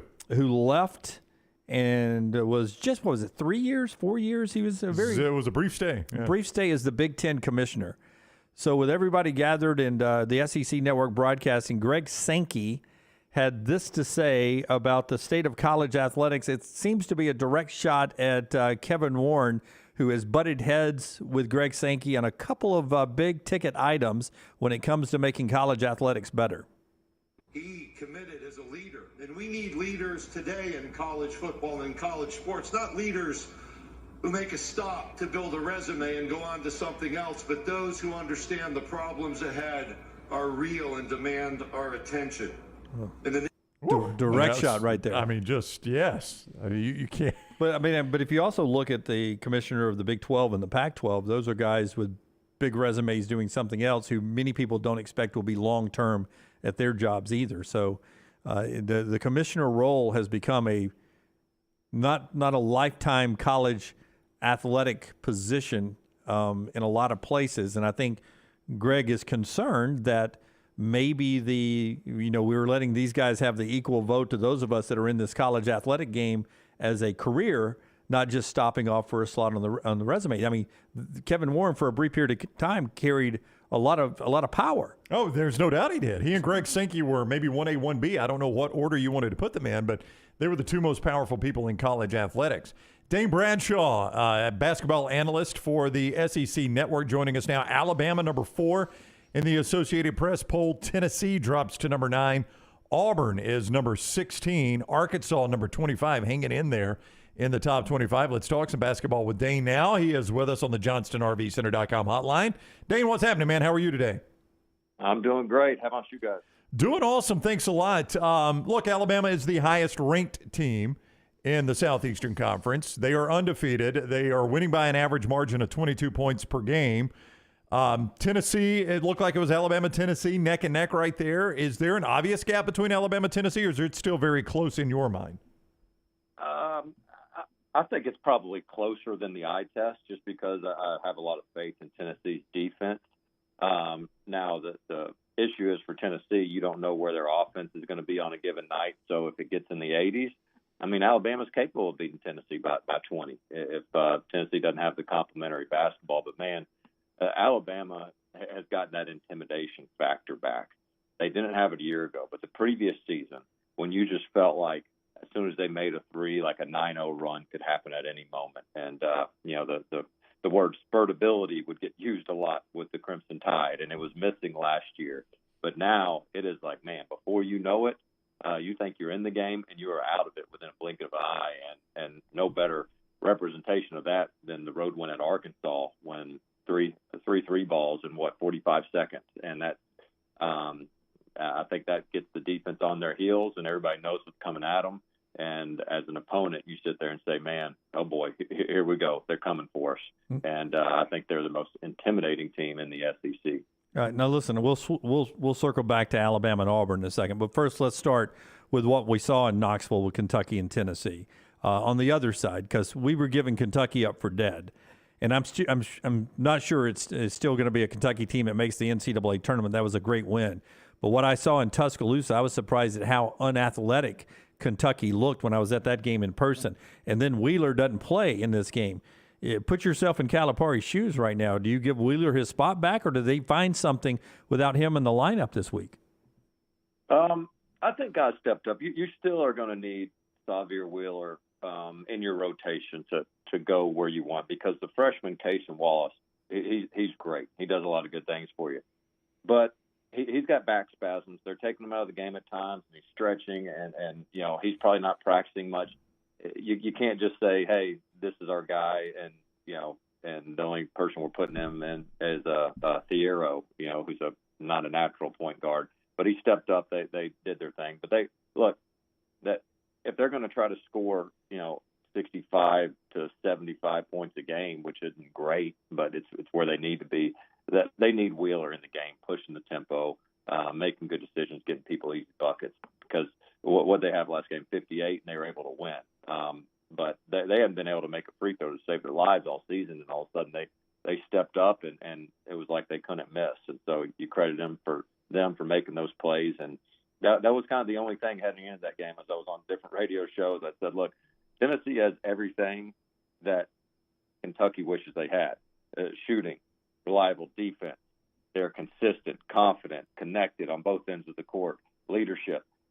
But the one thing Kentucky might have is sometimes rock bottom brings the team together and guys just step up in a rivalry game. And I thought that's what happened. And I was impressed by their fight. I thought Tennessee had a chance to really knock them down early because, as you guys saw in Tuscaloosa, Kentucky has not gotten off the mat at all on road games. When they get down, they're done. And Tennessee got off to an 8-0 start, and they went to some subs off the bench, and Kentucky quickly went on, I believe, a 10-0 run of their own, whereas Tennessee could have put this one out early. Dane Bradshaw is with us. He is our guest on the JohnstonRVCenter.com hotline, at Dane Bradshaw on Twitter. You see him on the SEC Network. You played for Bruce Pearl at Tennessee. You know him. You know his system well. Is it an oversimplification to say that Auburn is going to go as Wendell Green goes on a night-to-night basis? No, not at all. I had one of their games. What was it, Auburn when they beat Arkansas? And yeah. I said this similar. I said, look, he's, whether you want to call him the most important player, most influential player, most valuable, whatever it is, like, if Wendell Green plays good, Auburn plays good. If he plays average, they play average. If he plays poor, the team plays poor. I mean, that's who he is as a point guard. And I thought he started playing his smartest basketball, maybe just because I was right there on the front row seeing it. But the win against Arkansas, I mean, he just was the game manager. He got guys involved, didn't take questionable shots, but still played, his game. And you saw what he did in this past game, being able to make a big three late, get a steal where he really broke off his man, and the opponent wasn't expecting him to leave. I mean, he came out of position, but he was a step ahead of everybody else on the court and made really what is a game-clinching steal and win, and, of course, makes the free throws down the stretch. So a guy that you sat there and looked at and said, you know what, I don't know if he's ever going to be a reliable decision maker. All of a sudden, in a 2-week span, you're changing that theory a little bit, and you got to give him a ton of credit. And they're not going to necessarily be able to out-talent people this year. They're not going to be able to outshoot people on a night in, night out. So they've got to be able to out-defend and outsmart teams to stay in the top 25, and I think they've been able to do that here recently. Our friends at Champy's Chicken, Highway 119 in Alabaster, bring you this hour of the show. We're talking with Dane Bradshaw. I had Arkansas as my pick to win the league coming into the season. Now, a lot's happened, including Nick Smith. And I don't know if you think he'll play at all this year or whatever is going on there, but what's not clicking right now with Arkansas? Yeah, and they tend to get off to bad starts in conference play under Eric Musselman, and usually this is when they start to turn around and go on a win streak, and I'm sure he had probably a heck of a practice with them on the Sunday, making them learn from it. He's not the guy that's going to throw away the film, but I was shocked that they gave up 63 points in that second half to Vanderbilt. And Jerry Stackhouse runs some good stuff. They get good looks, but man, you can't let that happen. And so, and they are when Nick Smith was in the lineup, when Trevin Brazile, the talented 5-man, extremely athletic out of Missouri, that not only brought shot blocking ability, athleticism, but also a stretch 5, that was as big of a loss as Nick Smith was, in my view. So, Arkansas right now, that might be their worst game of the season defensively. I don't expect that to be a trend. I think they'll get back to what got them there. And the issue for them, though, is that they got to get those live ball turnovers and steals to help their offense, because they do not have a good half-court offense right now. They're just so limited with their shooters. And so right now they've got to find a way to make sure that they get those stops, create turnovers. But I'd probably say that Vanderbilt won, even though they're 1-4 in conference play now, or the Razorbacks. I think that's going to be a blip. That's not truly who they are as a program. Now you brought up Jerry Stackhouse and Vandy. Alabama gets them tomorrow night on the road in Nashville, and that place has been a house of horrors for Alabama basketball over the years. Did you ever have a building that you hated to play in when you played? And why is Alabama at Vandy a scary game, in my opinion? Well, it is because Alabama, of course, now has a target on their back, and Vanderbilt got a good win to where maybe the home crowd will be better than anticipated. And more than the crowd situation, I would say this is one of the more confident 9-8 teams in the country. I mean, Vanderbilt feels like they have enough. The games they've lost, they've typically been competitive in. They went on the road. They feel like they should have had to win against Missouri. They went on the road against Tennessee, played 20 to 30 minutes of really good basketball, just didn't have enough. And so you sit there and you look at the record like, oh, well, Alabama can kind of catch their breath a little bit. They'll get this one at Vandy. And but I think, I don't think there's going to be an issue of Vanderbilt getting quality looks and shots. The trick is, can they make them consistently? And they don't have a dynamite scoring threat. You don't know where you're going to get your points night in, night out, but they run good stuff. They're well prepared. I've been impressed with the shoot-arounds and the film study with Coach Stackhouse and this team. And so Alabama's going to have to be aware. And as we've all seen the tragic news, a lot of distractions right now, and an Alabama team that's going to, their first task is to stay focused on the job at hand. Before you go, Dane Bradshaw, SEC Network, finish this sentence for me. Texas A&M is blank. Better as the season goes on. Okay. All right. I mean, they're 4-0, so that's a little scary, right? And so they've got even some more room to improve. Yeah, and I had them early in the season at the Myrtle Beach Invitational, and they were the favorite to win a tournament field that wasn't that great. And they were really bad. They didn't share the ball. They were running all over the place. They were getting beat off the drives, this and that. But they've got their rhythm now, and I think that you're seeing more assists per made field goal within their offense, and they've got confidence. And I thought really what's interesting is when they left their jerseys at the hotel room at Florida, you thought this could be a PR nightmare where the season just keeps going down. And you say, oh, man, they can't even remember their jerseys. Or it could be one of those turnaround stories and PR benefits where you say, hey, you know what? They rallied as a team. The coach took the high road. They won on the road, and now you see where they are. So I think the Aggies are for real, but they still got to make up a lot of ground in their non-conference. All right, he is Dane Bradshaw. See him all season long on the SEC Network. Follow him on Twitter at Dane Bradshaw, the former Tennessee great, with us on the show. Thank you very much, Dane. Have a great week.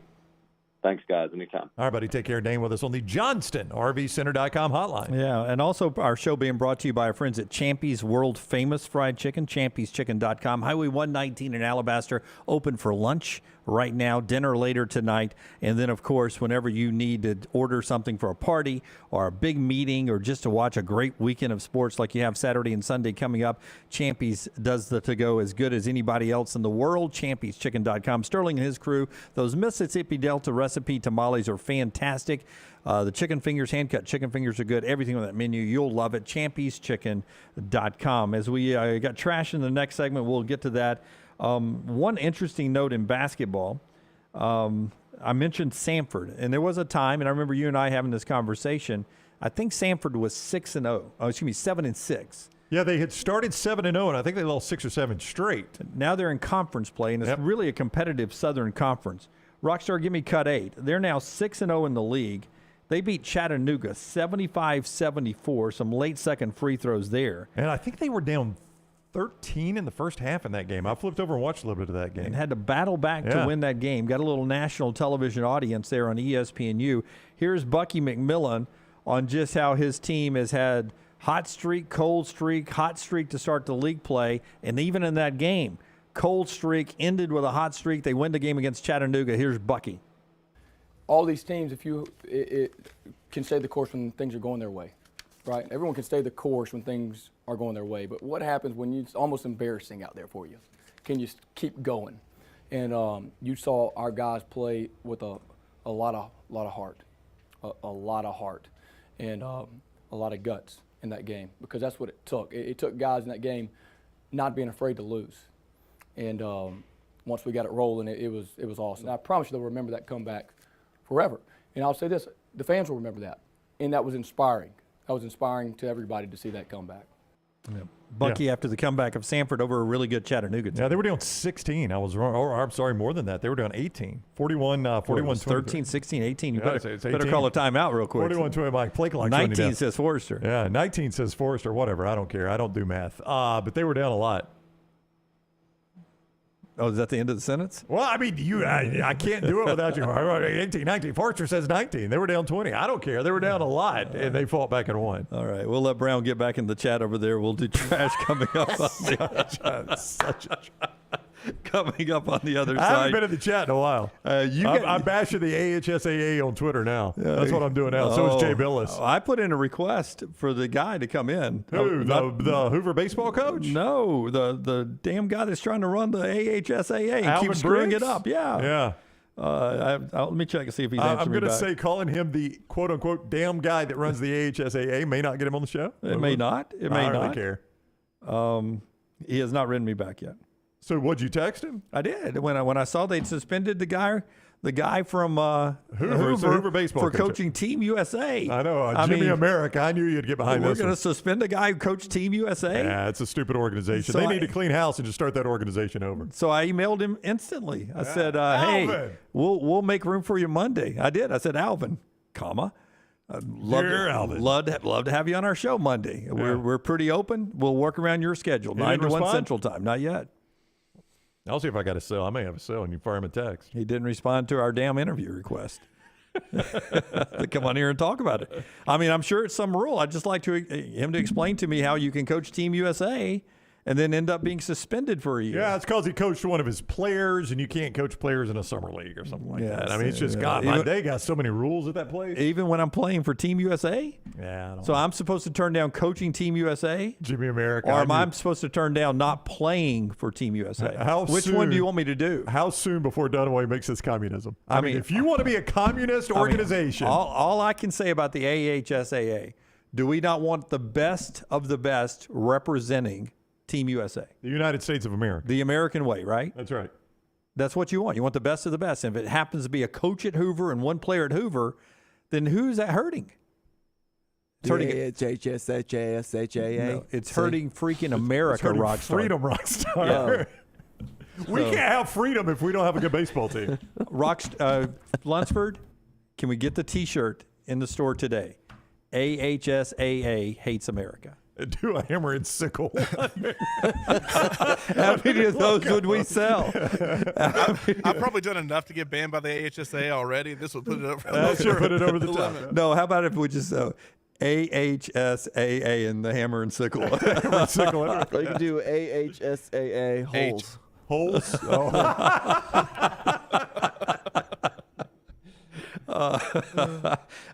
So tell Reed not to send that proposal of us broadcasting the Super Six next year.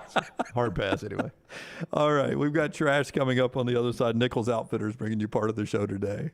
Nichols Outfitters has a. I'm sorry. Would you type the Nichols Reed in the chat room over there for everybody? Start off 2023 safely securing your valuables and firearms with a safe from Nichols Outfitters. They're offering 25% off in-stock Browning and Champion safes, potentially a savings of hundreds of dollars. Safely secure your firearms, valuables, gold, cash, heirlooms, all of that with a safe from Nichols Outfitters. 25% off right now. I-65 exit 242 in Pelham. Nichols Outfitters knows the outdoors. In this short commercial break, you can join Brown over in the chat room. We're back with the show after this. Take the next round anywhere you go with official Next Round gear. Buy yours today at nextround.store. Hey, there's nothing worse than waking up to a plumbing problem. Don't get caught in a flooded house. Call the guys at Hemp Hill Services. Adam, Chad, and the team at Hemp Hill are the only ones I trust to fix it and fix it right the first time. Hemp Hill Services does it right and always at a fair price. For all of your plumbing, cooling, and heating needs, trust the name that Birmingham has trusted since 1954.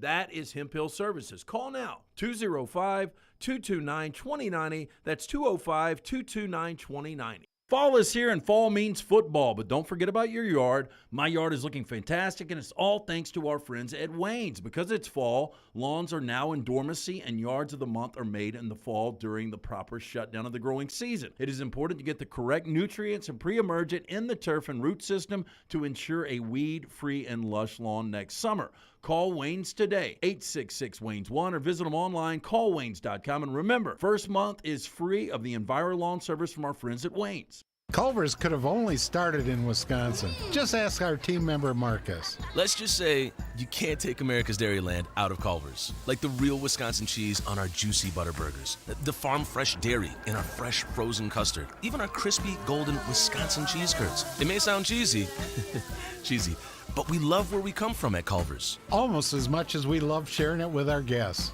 Welcome to Delicious.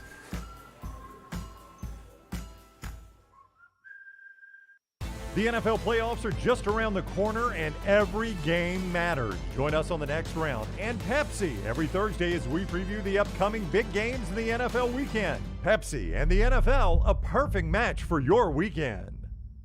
Start your day online with our website, nextroundlive.com. The latest videos, podcasts, and college football stories. It's also a great way to stream the show or shop in the Next Round store. Stay connected by visiting nextroundlive.com. That's nextroundlive.com. Hey, Lance Taylor from the Next Round to tell you about my friends at Michelson Laser Vision, located conveniently UAB Highlands. Almost 20 years ago, I went in for the procedure. Only took 12 minutes for both eyes. When I went in, I had 20/200 vision. I was legally blind. Now I have 20/15 vision, still 19 years later. Make the call today. Schedule a hassle-free consultation. 969-8100. Dr. Mark Michelson, Dr. Jen Michelson, Michelson Laser Vision. Make sure you tell them the Next Round sent you. 969-8100 or MichelsonLaserVision.com.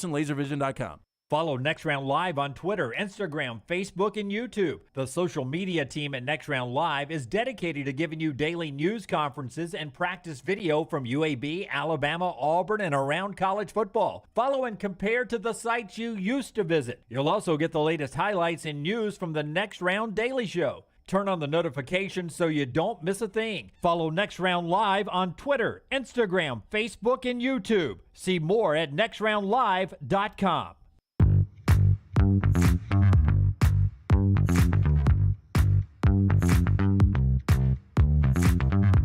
Back with you on the Next Round. Brown will give us trash in just a second. Our friends at Storm Restoration Roofing are around to help you out during this this time when there have been some storms in the area. And for some of you, you're dealing with that right now in the aftermath of these storms. And it's just a rough time, right? Sometimes you get that storm damage and you're scrambling and you maybe make a decision that you regret later on by signing up with some roofing company that's not from the area, that's not local. They just come in to help when there's a storm or something. Or maybe you're with a big company that ends up not giving you the personal attention that maybe you need. That's different with my buddy Greg Nelson and Storm Restoration Roofing. See, they're locally owned. They're not going anywhere. My goodness, Greg's got 10 kids. He and his wife own the company. Those kids range in age all over the place. So they've got roots as deep as any tree in the area. And he wants to take care of you. And he makes it sort of his life calling to take care of you. He's got some special deals like a free no-cost roof inspection. He gets up there, gives you that roof inspection, and it's absolutely free, no obligation. You can choose to use someone else afterwards if you want to. But he trusts the fact that if he's on your roof and gives you a good roof inspection, that you're really going to trust him, and you're going to end up doing business with Storm Restoration Roofing like so many of our viewers and listeners have over the years. A+ rated with the Better Business Bureau, all sorts of free offers he has for veterans, active service people as well. You can check that out. Here's the number, 205-542-3531, 205-542-3531. Remember that number. Write it down. When you got storm damage as well, you need to call that number instantly. That way you're not dealing with some out-of-town racket. It is Storm Restoration Roofing, people you can trust. 205-542-3531, or just remember the name Greg from Pell City. You can look him up on Facebook as well. All right, so Jordan Addison, C.J. Stroud, the big announcements today. Not really expecting any big ones from Alabama, right? They've all not that I'm with that. I think pretty much everybody has either committed to the Senior Bowl or actually made their announcement. So some of the seniors who might have that COVID year maybe haven't made an official announcement, in front of the media or whatever, but their commitment to the Senior Bowl tells you all you need to know. Yeah, exactly. So a big host of people leaving from Alabama. Georgia has had a ton of people who have made their announcements. Some more happened over the weekend as well, including Kyrus Jackson, the wide receiver, who I think his best year may have been the COVID year, the 2020 year, but he's still a contributor this past year.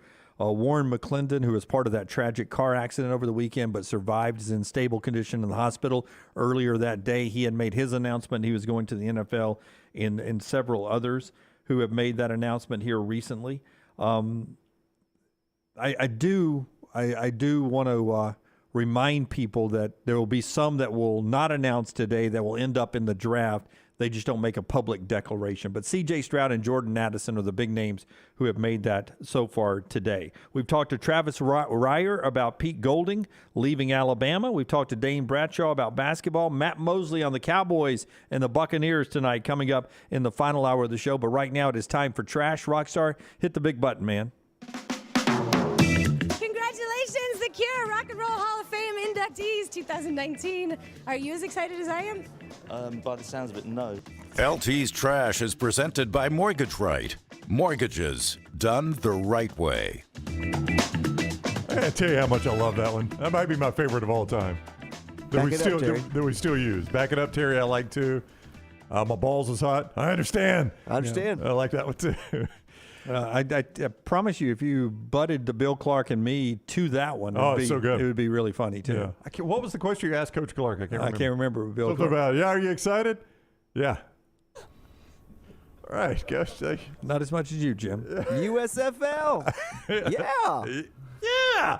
Hey, home values are on the rise, so are sky-high rent prices. Stop wasting money on rent. Start investing in a lifelong asset.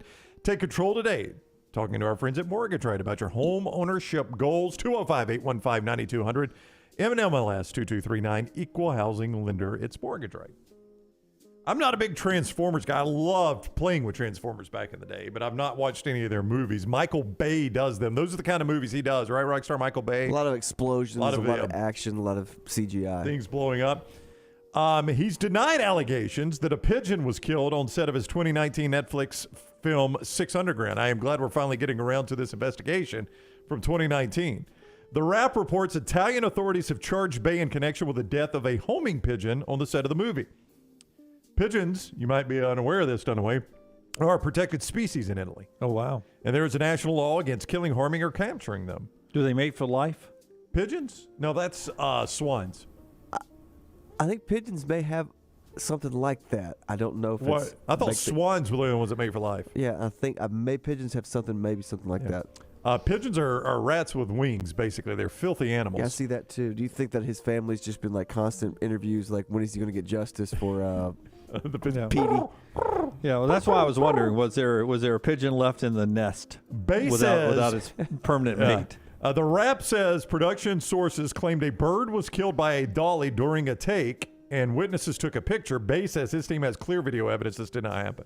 And a multitude of witnesses and safety officers exonerate. We're talking about a pigeon here. Yep. Exonerating them from these charges.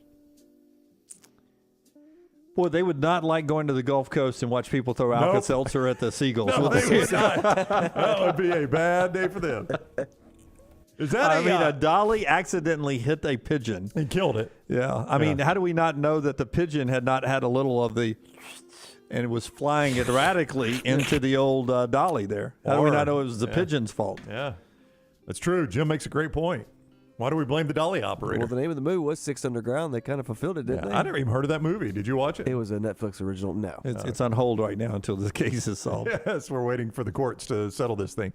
That's not what I thought Michael Bay looked like. I mean, I don't know what I thought he looked like, but I would not have said that's Michael Bay. That pigeon's got some big eyes, too. When I saw the headline, I thought it was Jason Bay, the rock singer, pop rock singer. From? I think he's a solo act. Jason Bay. I think that's his name. Jason Bateman? Nope. Jason Bay, I think is his name. He had a very cheesy song about 5 years ago about a breakup. I just Googled Jason Bay. The only one I can find is some Pirates pitcher. Okay. Not him. Then. I think you've got the wrong person, Jeff. James Bay? Maybe it's James Bay. Yeah, I think that's. Sure. What's his big hit? Let It Go? Let It Go, yeah. That's Jason's brother. British treasure hunters have been warned to stay away from a village in the Netherlands. You may ask why. Jim, why would I stay away from a village? Well, because that's where the treasure is. They dug through gardens and public land in search of Nazi-looted riches. 15 people have received a police warning. 100 were found with shovels searching for the treasure in a province of the Netherlands. I've got this solved already. I mean, you look at the map, obviously it's going to be right in the middle of the horseshoe. You would think that's where you would put it, right? Yeah, exactly. That's where the good luck's going to be. The search began after Dutch National Archives released hundreds of documents after 75 years under the Official Secrets Act. It included a file on the Nazi treasure and a hand-drawn map with an X mark between those two cities. I don't see the X, Rockstar. It's probably going to look a little bit like a swastika. Like under the red? Yeah, it says it's between the two. It says it's between Amman and Gerland, or wherever that is. That's it. Okay, X marks the spot. By the erupting volcanoes or trees. That's right. One of those two places. Ironically, that looks a lot like a blood stain, but it is a red mark covering the X. And there's a gravesite. A lot of people are saying, this is what inspired Raiders of the Lost Ark, is that there was hidden treasure, which was the Ark of the Covenant by the Nazis. That was not true, by the way. That was a movie. Nothing has been found as of yet, and Dutch authorities have said using metal detector digging without a permit is illegal, and there may be buried live bombs or landmines, they say. So you got to be careful with that. Wow. Yeah. Still. Yeah, a lot over there from World War II. This is a twist in a story. The former owner of an Evansville, Indiana addiction counseling center has been arrested for dealing meth. Oh, wow. He's got a bulletproof vest on. He does. They were worried about him and no shirt under it, by the way. It doesn't appear. Were they worried about him getting killed by somebody? That's the only precaution they take. I guess they had him in public. Yeah. Evansville police arrested 52-year-old Michael Hagedorn last Thursday, charged him with dealing meth. Evansville police say they received tips that he was selling drugs while offering counseling services, and they observed what they believed to be a drug deal. They pulled him over after he left. He would not cooperate at first, but after finding meth on the driver's seat, he admitted to using it, as well as having more drugs in his car and his house. At his house, they found guns, body armor, marijuana, digital scales, a hidden room with safe and ammunition, handwritten ledgers showing names of people who owed him as much as $43,000. At another property, they found meth, cocaine, fentanyl, heroin, and more. And more. And more. I don't know what the and more could be. But you know what this is? This is the bulletproof vest because he knows somebody. He knows the dealer. Up the food chain. Yep. That's right. Yep. Dealer going to be coming after him. What do you So think? somebody would try to drop him so he doesn't testify and breaks that chain. Yeah. That's the way it would be in Law and Yeah, Order. you look at the look on his face right there. That is the face of a man that knows he's living his last days here on Earth. Yep. He is ready to go. Would you like to bond out? No. Yeah, he is ready. I want to bond out. In fact, I'd like to talk to the DA as fast as possible and witness relocation. Because first I'll need a wig, cover up this bald hair, fix my left eye bag, and then send me off to somewhere else. His left is worse than his right. My It's weird. left is a little bit more surprised than my right. And maybe I've just watched too many shows or movies or whatever, but he's not even safe inside the prison, right? Because those drug dealers have a guy in there too. He wants to go as soon as he can. Yep. Yeah, he's not safe anywhere. I want to record my testimony and put me somewhere in, where's it cold? Nobody goes. Siberia. Give me North Dakota. I'll flip on them real quick. I want to be groundskeeper for North Dakota State, the Bison. Oh, that's an indoor stadium. Damn it. Send me to South Dakota State. They play outdoors. They play outside. All right, we'll wrap up trash with some fun facts. The oldest "your mom" joke was discovered in 1976 by Iraqi archaeologists on a 3,500-year-old Babylonian tablet. Oh, wow. So the Babylonians are doing your mom jokes? Yeah. Your mom's so old, she remembers when the Nile ran the other way it runs. Your mom's so ugly, King Tut wouldn't take her. There's some things your mom won't deny. Your mom's so old, the pyramids were just in the... Yeah. Not only has great setups for these, and he can't deliver a punchline. Yeah. Fun facts. The Kleenex company began during World War I when Kimberly Clark developed a crepe paper used as a filter and gas mask, and it was rebranded as Kleenex in 1924. So there's a photo of a gas mask. There's a Kleenex in there somewhere. All right, do a your mom joke. You got one? Your mom's so old, the Dead Sea was only on life support. Oh. That's all right. The Dead Sea was thriving. Only on life support. That's actually pretty good. No, that's actually a Wimp joke. Yeah. Wimp told me that one. Finally, Ferris Bueller singing the 1963 song Twisted Shout in the hit film in 1986 would be the equivalent of someone singing a song from the year 2000 today, like Californication by Red Hot Chili Peppers or All the Small Things by Blink-182. So in 1986, Ferris Bueller sings Twisted Shout, and it seemed that old. Correct. That's right. Today, if you sing Californication or All the Small Things, it seems that old. Wow. Makes you feel old. Wow. I was riding the other night after our company meal back to drop little T off at her house and, of course, Uber LT and the roommate back to their house. So I basically was the Uber after our Seriously, I would have taken a ride from you too. Celebration. Would have saved a headache for me. So I'm driving them back, and the roommate's playing. She's on the aux, and she's playing all this old rap songs, and the same thing. They were all older than Californication. Yeah, you're a good Uber driver. You let them take over your stereo system. Oh, too. yeah. I mean, I want a 5-star. I handed them the aux cord. Did you get tipped out? Yeah. Oh, here you go. Courtney Cox. There you go. The Kula Kid in the Vulcan Tower and Automotive chat room. Yo, mama's so old she has an autographed copy of the Bible. Says keep trucking. You see Jesus? Who did I make this out to? Yo, mama. Hey, when you want to buy a home, don't wait on rates because they may not wait on you. Find out more at Mortgage Right 205-815-9200 NMLS 2239 Equal Housing Lender. Off of the Kool-Aid Kid over in from Twitch in the chat room. How about this one? Your mama's so old. The New Testament, she had to get on a waiting list waiting for that one to come out. That's very wordy. she stood there for like 2 days because she had dinner with her friend, but it wasn't her friend yet because she was attracted to him. You know what I'm not good at? Yo, mama jokes. Yeah. Telling jokes. All right. I would agree. Hey, somebody asked in the chat room if we talked about MILF Manor. Did it finally come out? No, I think it's like January 26th. We've been asked more about that show. I think it's in the 20s. Okay, all right. So no. The 26th, you think? Something like that. It's in the late 20s, I think. So it's not out? No. Is there a trailer? Yeah, we yes. talked about the trailer. I don't know if we can show it. No, we cannot show it. Yeah. There's a twist. Yeah. Zach says, just watch the Californication video for a mind trip. Uh-oh. I have to go back and watch that. Oh, it said first episode was last night on USA. Huh. There you go. You're wrong. NC's right. Here we go. I'll go watch it today and report back on the show tomorrow. How about that? So the next episode is next Sunday, the 22nd. Okay. All right. USC Network and TLC.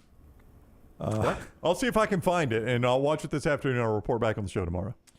Still to come, Matt Mosley at the top of the hour. The show being brought to you in part today by our friends at Slice Pizza. Great place to swing by for lunch and get a slice and a salad. Lakeview, Vestavia, and Montevallo. You can see more online, slicebirmingham.com. Take it from me. I've done it many, many times. Get that soul pie. I hold the onions. They are so creative in their style of pizzas there, and they are fantastic. See more, slicebirmingham.com. Follow The Next Round on Twitter, Instagram, and Facebook at Next Round Live. A legendary coach once said, "It's not the will to win that matters, it's the will to prepare to win." Bryant bankers have the dedication and experience to put together a financial game plan that's right for you. Stop by one of the 7 Central Alabama locations today or give them a call at 1-855-4-BRYANT to begin preparing for your financial future today. You'll find out what unbeatable service and legendary results are all about. Bryant Bank, Equal Housing Lender, member FDIC.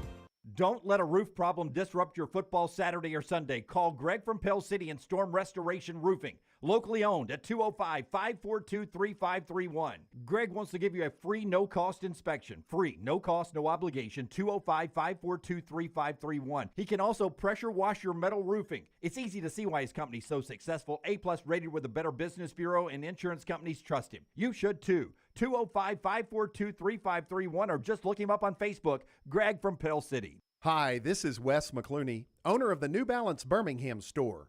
And if you're like me, you probably added an inch or two to your waistline over the holidays. If Santa didn't put new shoes under your tree, it's time to treat yourself so you can walk or run those extra pounds off. Make your New Year's resolution to get out and exercise. At the New Balance Birmingham store, get the perfect fitting shoe to motivate you. Shop the New Balance Birmingham store on Highway 280 next to Chick-fil-A. Everyone makes New Year's resolutions. This year, make the best resolution ever. If you are buying a new home in 2023, use Holly Mack Wilson and get started right away. Let an experienced professional help you get your home ready to sell before the spring buying season. Holly Mack Wilson can help you with all your home buying and selling needs anytime, anywhere in Alabama. Make the best resolution ever and call today 205-901-9446 or online at hollymachomes.com. Holly Mack Wilson, an anywhere in Alabama Keller Williams agent. You want to look great while supporting your favorite show? You know the place to go is the official Next Round store at nextround.store. Yes, there are .store domains, and we have one. From shirts to hoodies to hats and all kinds of fun stuff, you can rep the Next Round anywhere you go. At the beach, Next Round hats to block out that sun. Up north in the winter, get you a comfy Next Round hoodie. Just need something to put your $20 beer in at a game? Get you a Next Round koozie and throw that thing in your pocket. You never know what stuff Jim's going to make me put in there next. Check it out. It's the Next Round store at nextround.store. Stay up to date with the Next Round on the website, nextroundlive.com. The latest videos from the show, plus podcasts like The Mystery Fifth Hour, Bama and Bourbon, Last Call, and others from our Double Down Media podcast family. You can start your day with the latest college football stories, plus easy to listen to hour-by-hour downloads of the live show. nextroundlive.com, a great way to stream the show live or shop in the Next Round store. Make nextroundlive.com your homepage. That's nextroundlive.com.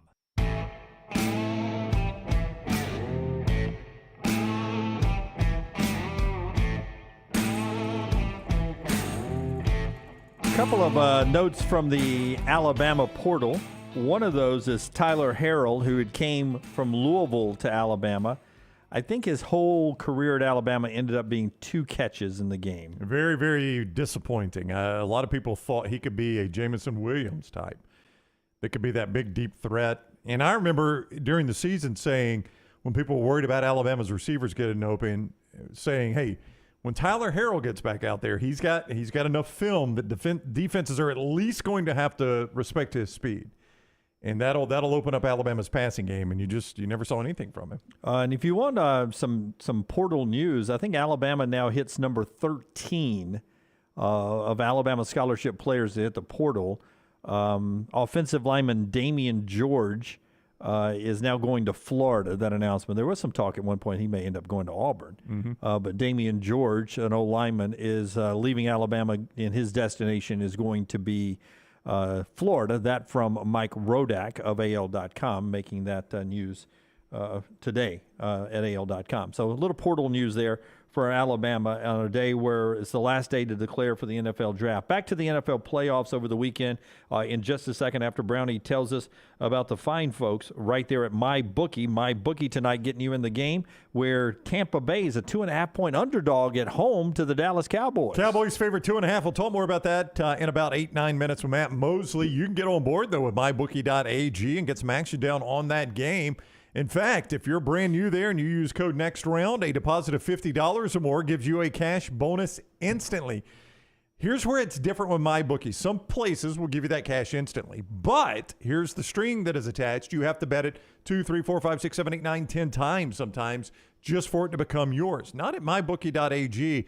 To my knowledge, they're the only ones in the industry that allow you to bet it just one time. One time. You win, that money's yours forever right there at MyBookie.ag. That cash bonus belongs to you. Code NEXTROUND. Bet it one time, it becomes yours. Bet anything, anytime, anywhere, including tonight's NFL game. MyBookie.ag. Code NEXTROUND. That is MyBookie.ag. Code NEXTROUND. Couple of things still in the NFL playoffs this week that just blew your mind. One of them, Kirk Cousins. You had mentioned since October that you thought that they were a shell. Paper tiger there, yep. The Vikings were, and they do lose to the Giants 31-24. I don't want to take away what the Giants did and Daniel Jones. They were fantastic. And Brian Dable, by the way, how about him going for it on fourth down? Instead of taking the field goal, he went for it, went on to being a touchdown. That made everything difference there, big difference there. So hats off to Dable. But Kirk Cousins, it's 4th and 8. You've got no choice except to pick the first down. How do you throw a 3-yard pass on 4th and 8? They throw it under the sticks on 4th and 8 makes absolutely no sense. But, beside that, he was 31 of 39, 273, 2 touchdowns. Kirk Cousins is kind of a polarizing guy. Some people think he's a good quarterback. Some people think he's an average quarterback. I don't think anybody thinks he's a bad quarterback. But I don't think anybody also feels like he's the type of guy you're going to win a Super Bowl with. Is Daniel Jones that guy? I don't know. But 24 of 35, 301, 2 touchdowns in that environment, which is a tough place to play, against a team that came into that game 13-3. I was so impressed by the way Daniel Jones played. And they were 11-0 in one-score games. They finally lose one, and it's the one that counts the most. The one that counts the most. And then, again, Jones, 17 carries for 78 yards. To be called on to use his feet that much, I was blown away at the way he played. And I want to go to 2 officiating things.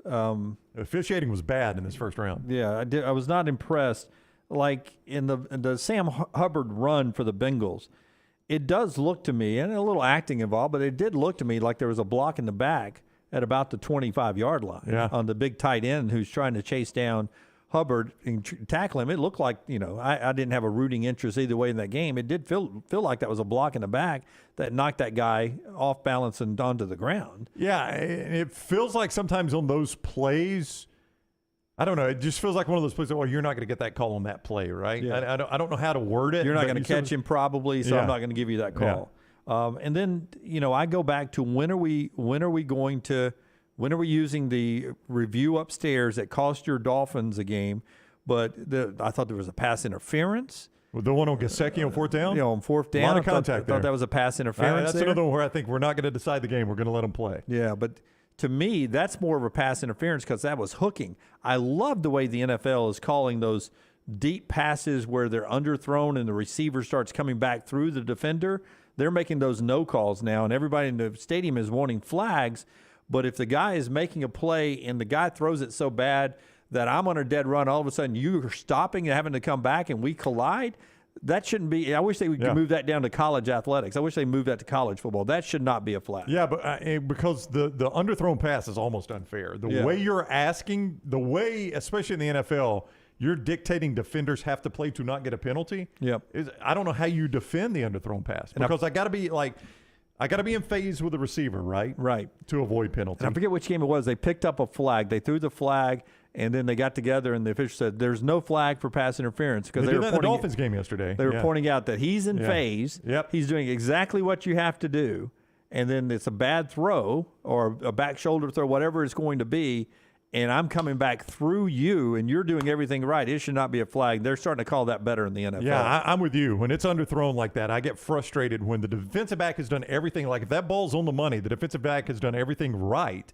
And just because the receiver is coming back through him.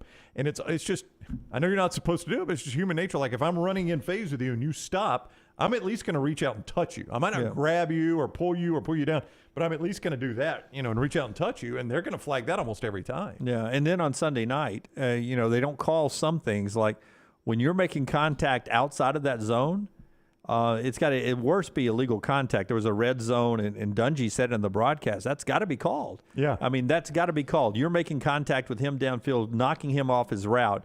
You've got to call that every time. The one everybody's focusing on, though, is the roughing the passer on the Giants, on Kirk Cousins, when he's still holding the ball. Yeah. I mean, it's not after he has thrown the football. He's hit when he's still holding the ball, and we call roughing the passer. That one's the one that's gotten out of control.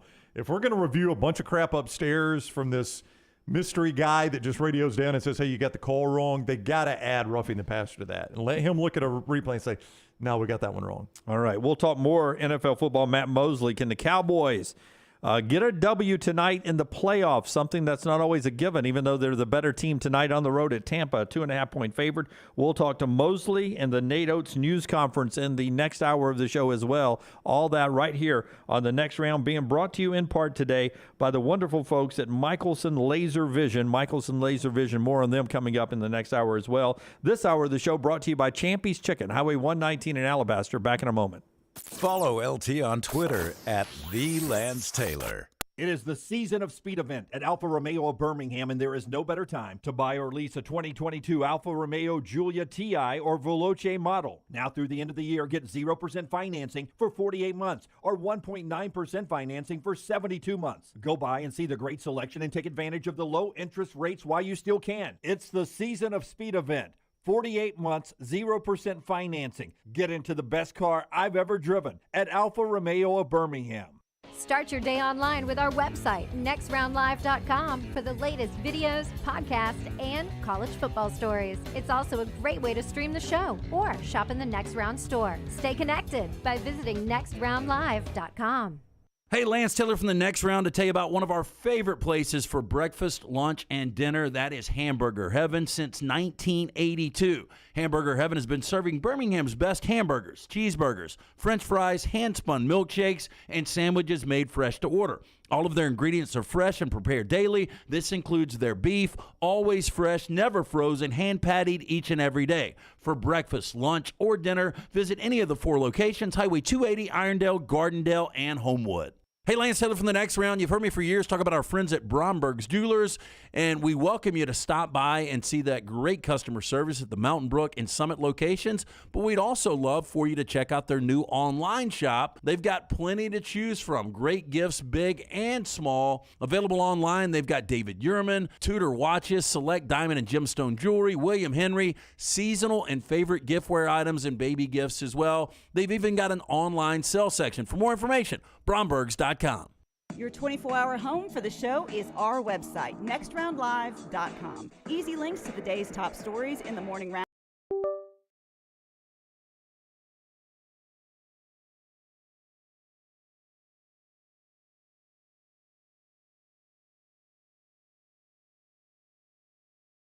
Hour-by-hour downloads from the Next Round Live show and get the latest gear in the Next Round store. Make nextroundlive.com your homepage. That's nextroundlive.com. If renting is putting a dent in your bank account, here's your sign from the universe that it's time to buy a new home. And who better to help you through the ins and outs of home buying than our friends at Mortgage Right. With Mortgage Right, you don't have to worry about becoming a short-notice mortgage expert because they do all the heavy lifting for you. They're trusted mortgage professionals, and they'll help you choose the right mortgage option and stand by your side every step of the way. Visit mortgageright.com/TNR to buy before renting runs you dry. That's mortgageright.com/TNR. NMLS 2239, Equal Housing Lender. Want more of The Next Round? Download the app or visit nextroundlive.com for the latest podcast. The Mystery Fifth Hour, our Not For All Ages podcast, The Last Call, and the entire Double Down Media podcast family. All at nextroundlive.com and on the Next Round app. Jim Dunaway, Lance Taylor, Ryan Brown, and Rockstar. Live from the Birmingham Racecourse Casino Studios, The Next Round, presented by Bud Light, is on now.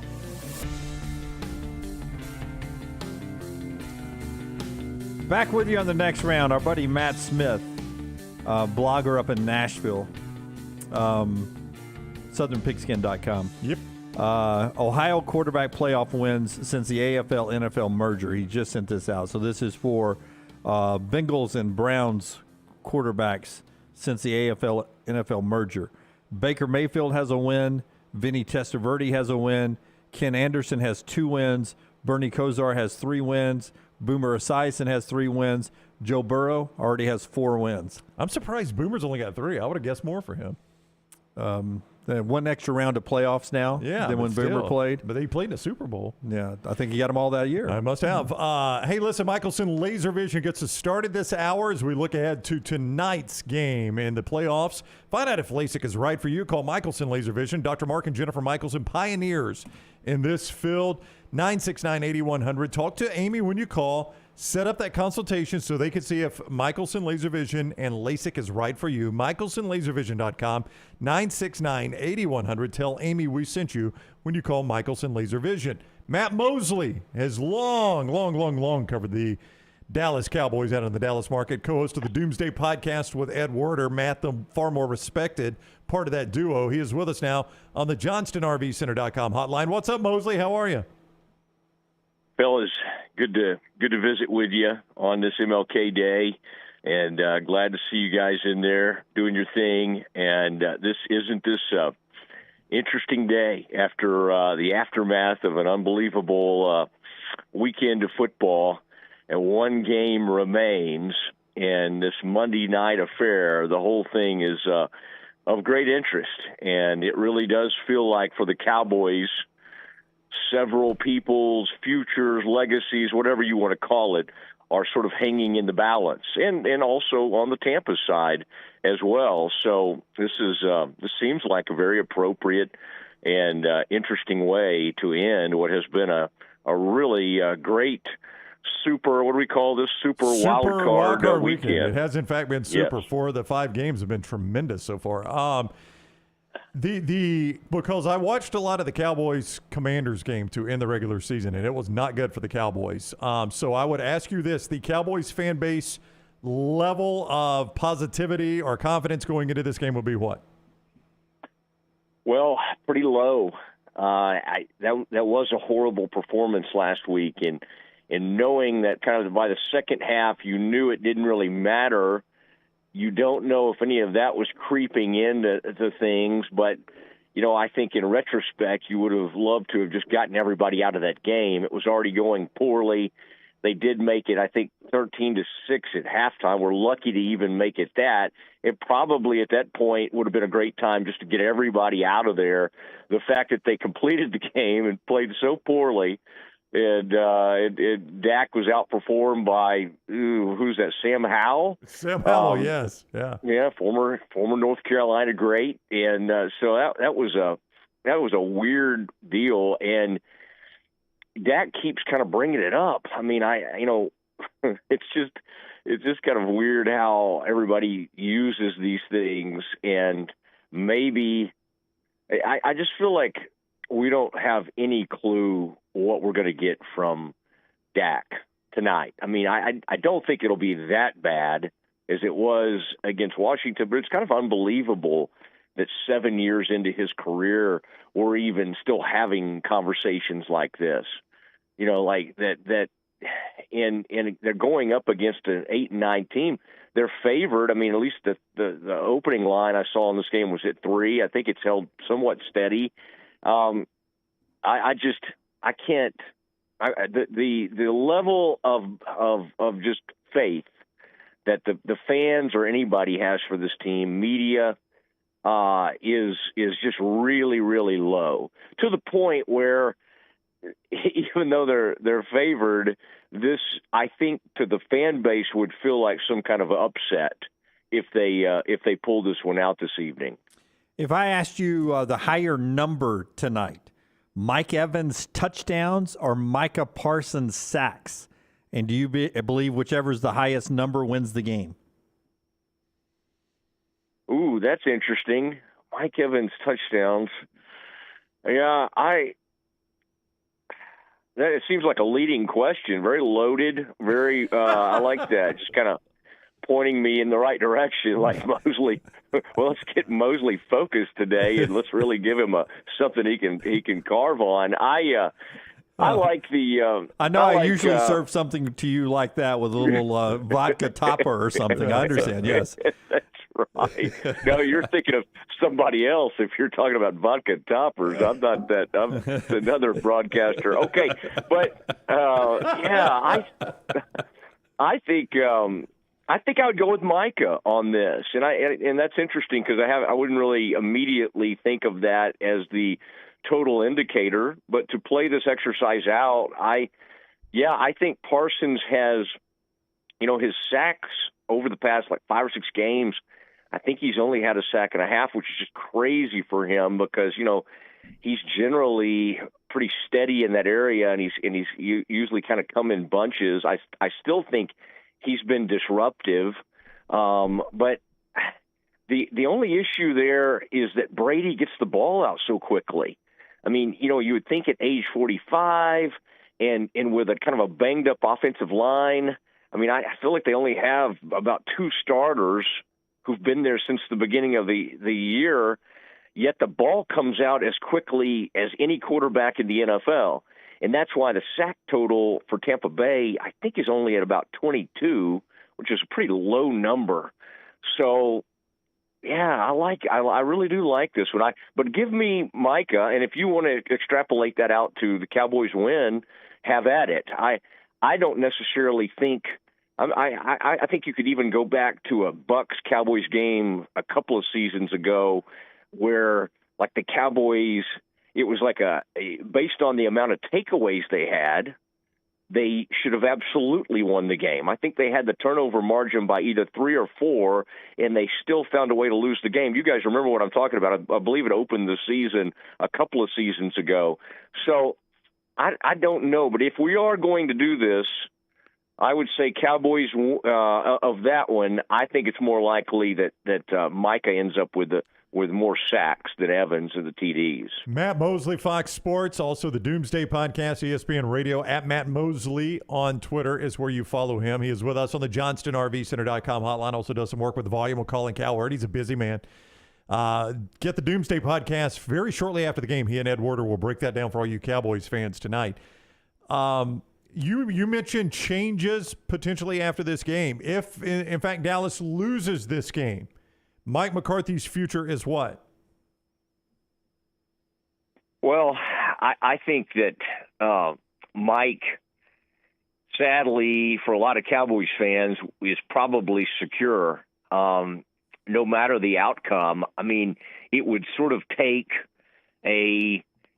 this belief if they thought that, oh my gosh, we could, if Jerry got excited about Dan Quinn or Sean Payton, and let's remember, Jerry, of all these people, everybody's reached out to Sean, right? The Texans, the Panthers, you go right down the list. Jerry is the least likely of all of those people to put up a first-round pick. He just values them so much, and as weird as this sounds, Jerry doesn't value coaching as much as others, and it's reflective in that he just doesn't. There's always been this thought that, oh man, Sean Payton, and I think there was a time maybe around 2019 or something. There might have been like a small window, and then something weird happened, and it involved like the basketball franchise, the Pelicans, and all this stuff, and it prevented it from happening. But I think McCarthy is probably safe. I really do. I think where Jerry always goes back to is the Chan Gailey years, 98, 99. And Chan had, I think, back-to-back winning seasons, and he ended up firing Chan. And he's always sort of regretted that. Now, he fired him mainly, I think, because Aikman told him to. I mean, I think Troy may have been a little bit fed up with Chan at that time, and so that might have been a superstar saying, "Okay, we gotta move on from this guy." But Jerry's always regretted it, and the thing about Jerry is he can't stand the thought of paying McCarthy a bunch of money to sit out. And as some of these retread coaches, always bounce back. I don't think McCarthy would be up for one of these other jobs if Jerry fired him. And so he's got 2 years left on his contract. So just keep that in mind. Now, I'm not completely ruling it out, but I'm just saying no matter win or lose, there's a 95% chance that Mike McCarthy's back. America's team versus my team tonight, 7:15 ABC ESPN. It's the Cowboys and the Buccaneers. Cowboys a 2.5-point favorite on the road. Matt Mosley's with us. Around the league, though, I watched the Chargers blow a 27-0 lead for a coach who played a star wide receiver in a meaningless game the week before, so he was out during that playoff game because he got hurt in a game he shouldn't have been playing in. You buying stock into Brandon Staley, or are you ready? You think the Chargers move on for him? And how much is Sean Payton riding over everybody now that sort of coaches on hot seats? How much are you looking over your shoulder for Sean Payton right now? Yeah, big time. I just don't – that owner is not exactly known for wanting to shell out what Payton would cost. I mean, he's got so much leverage. We should all be so lucky. And, I mean, we're talking about whatever Staley's making right now, double it or triple it. We're talking about from whatever, let's say $4 million, you need to get up to $10 million a year, $11 million a year. The Spanos family, I was reading something that would go against kind of the way they've operated over the years. So while they could end up firing Staley, I don't give them now. As far as what Payton wants, I mean, how could you not think that was attractive with that quarterback and that future? And I mean, he's going to kind of be able to pick where he wants to go. And when you start ranking these positions, you want to go with these places where you have that's a quarterback ready to possibly go make a run at a Super Bowl. Whereas some of these franchises, the Texans or whoever, you're starting from the beginning. You may get a great quarterback. You may get you may get one of these rookies that you really like. But unless we're talking about Burrow, it's pretty rare to just go rolling with one right off the bat. So Staley, that's an interesting one, and I think Payton would think that's more appealing to him than the Chargers think Payton's the right fit for them, is the way I would leave that. Interesting. But I just don't think they want to pay that much. Are you confident? Do you feel confident Sean Payton is coaching next season, though? Yes. Yeah. Yeah, I do. I think, he didn't want to do one of these. Did Cliff get a one-way ticket somewhere? How about that? Yeah, no, you read that exactly right. Cliff Kingsbury bought a one-way ticket to Thailand and says he's got zero interest in being an offensive coordinator. So he's going to fly to Thailand, I guess for an indefinite stay. If you get a one-way ticket. If you get a one-way ticket, you're going to stay there a minute, I believe there, Matt. I do think everybody has a price. And if somebody got excited enough about Cliff, he'd find his way on back. Okay, he'd find the way back from Thailand. I'd love to know kind of what he's up to over there. I mean, I have not traveled extensively in that part of the country, and for Cliff just to kind of show up there, and I mean, what an interesting guy. Now, did Cliff McVay got married? Did Cliff ever get married? I believe Cliff is a confirmed bachelor, if I am not mistaken. But I would not think Cliff would have to go to Thailand to have any sort of interactions. But maybe that's his thing. Eddie, I like how you phrased that. Any interactions. I'm leaving it open for anything you want to assume I'm talking about. I just pulled up top 10 things to do in Thailand, and 2 of the top 10 are bathhouses. Oh yeah. No, this is Mosley. This is a true story. And you've worked enough in radio. Because this is from our old radio days, okay? Back when we used to work in radio. You've worked enough in radio. This story is not going to surprise you.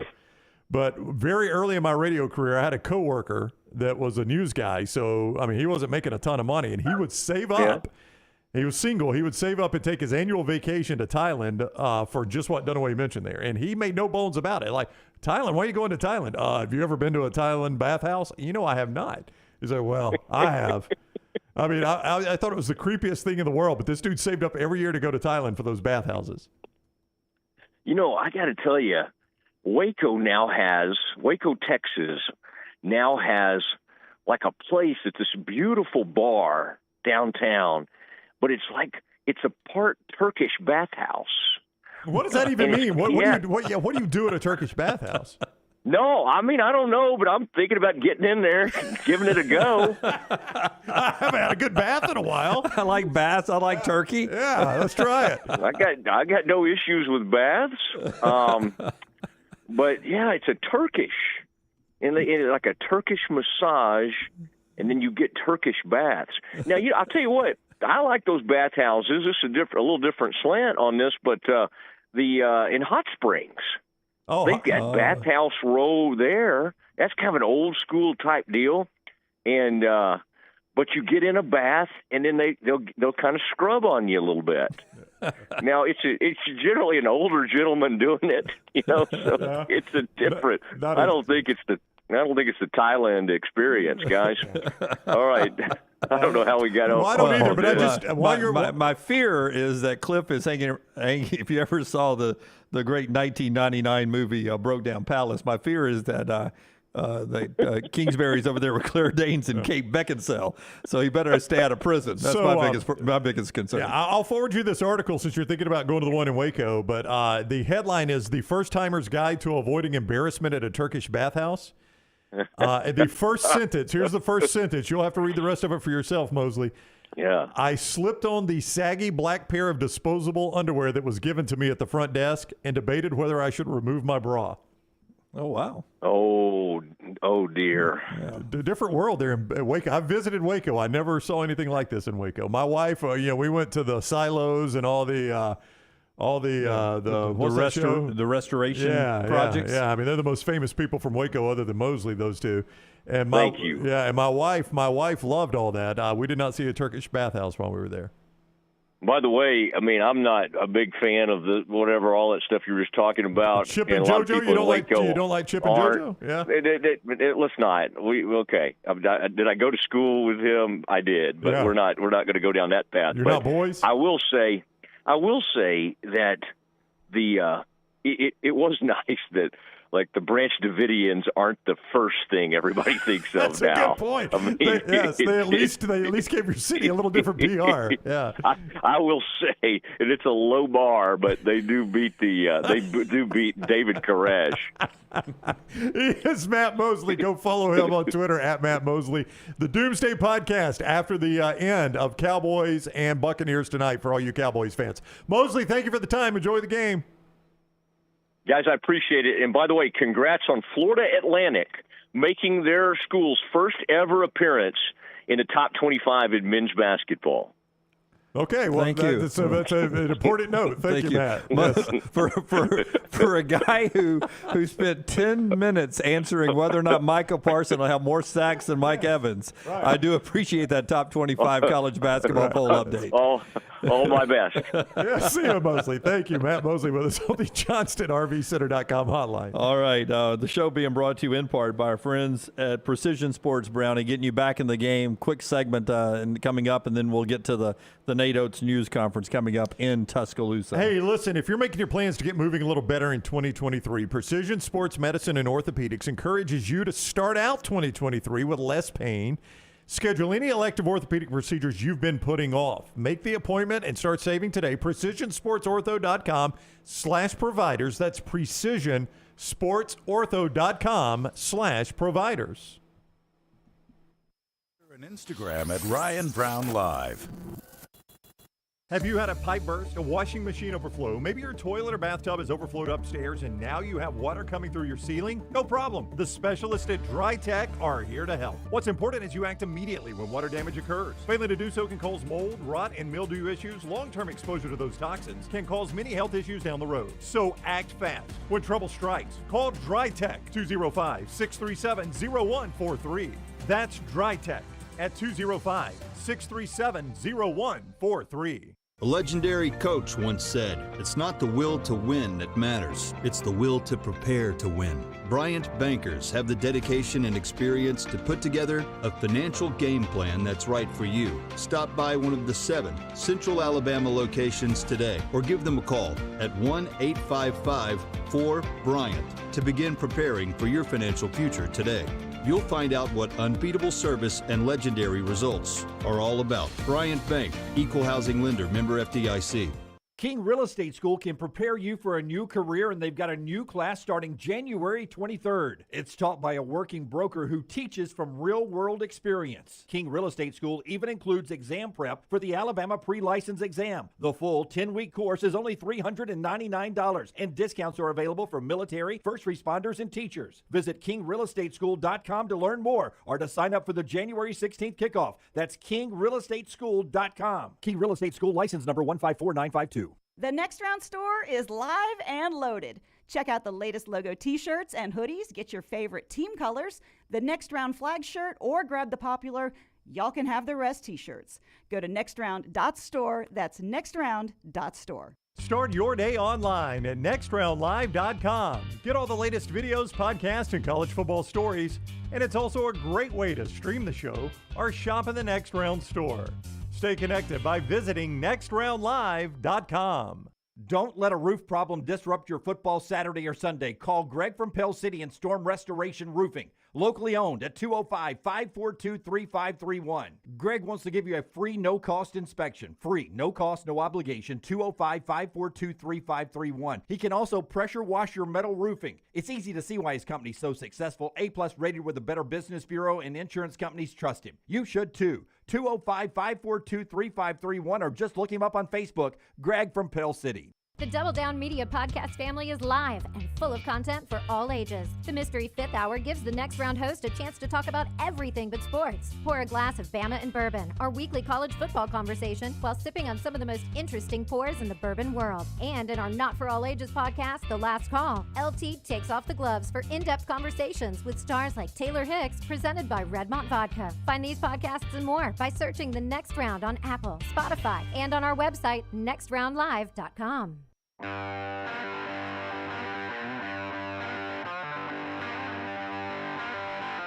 LT's not here. He'll be back with us on Wednesday. His hair, though, is still part of the conversation around the building because it's looking fantastic. Our friend Dr. B is helping him out. After you tell us about Dr. B, Brian, I'm going to bounce through a couple of items here, and then we'll take a quick break and get to the Nate Oates news conference. I'll do just that. Listen, man, Dr. B, he's changed a lot of people's lives. It's not just Lance. We talk a lot about Lance because it's on the show, obviously, but Dr. B has been doing this for a very, very long time.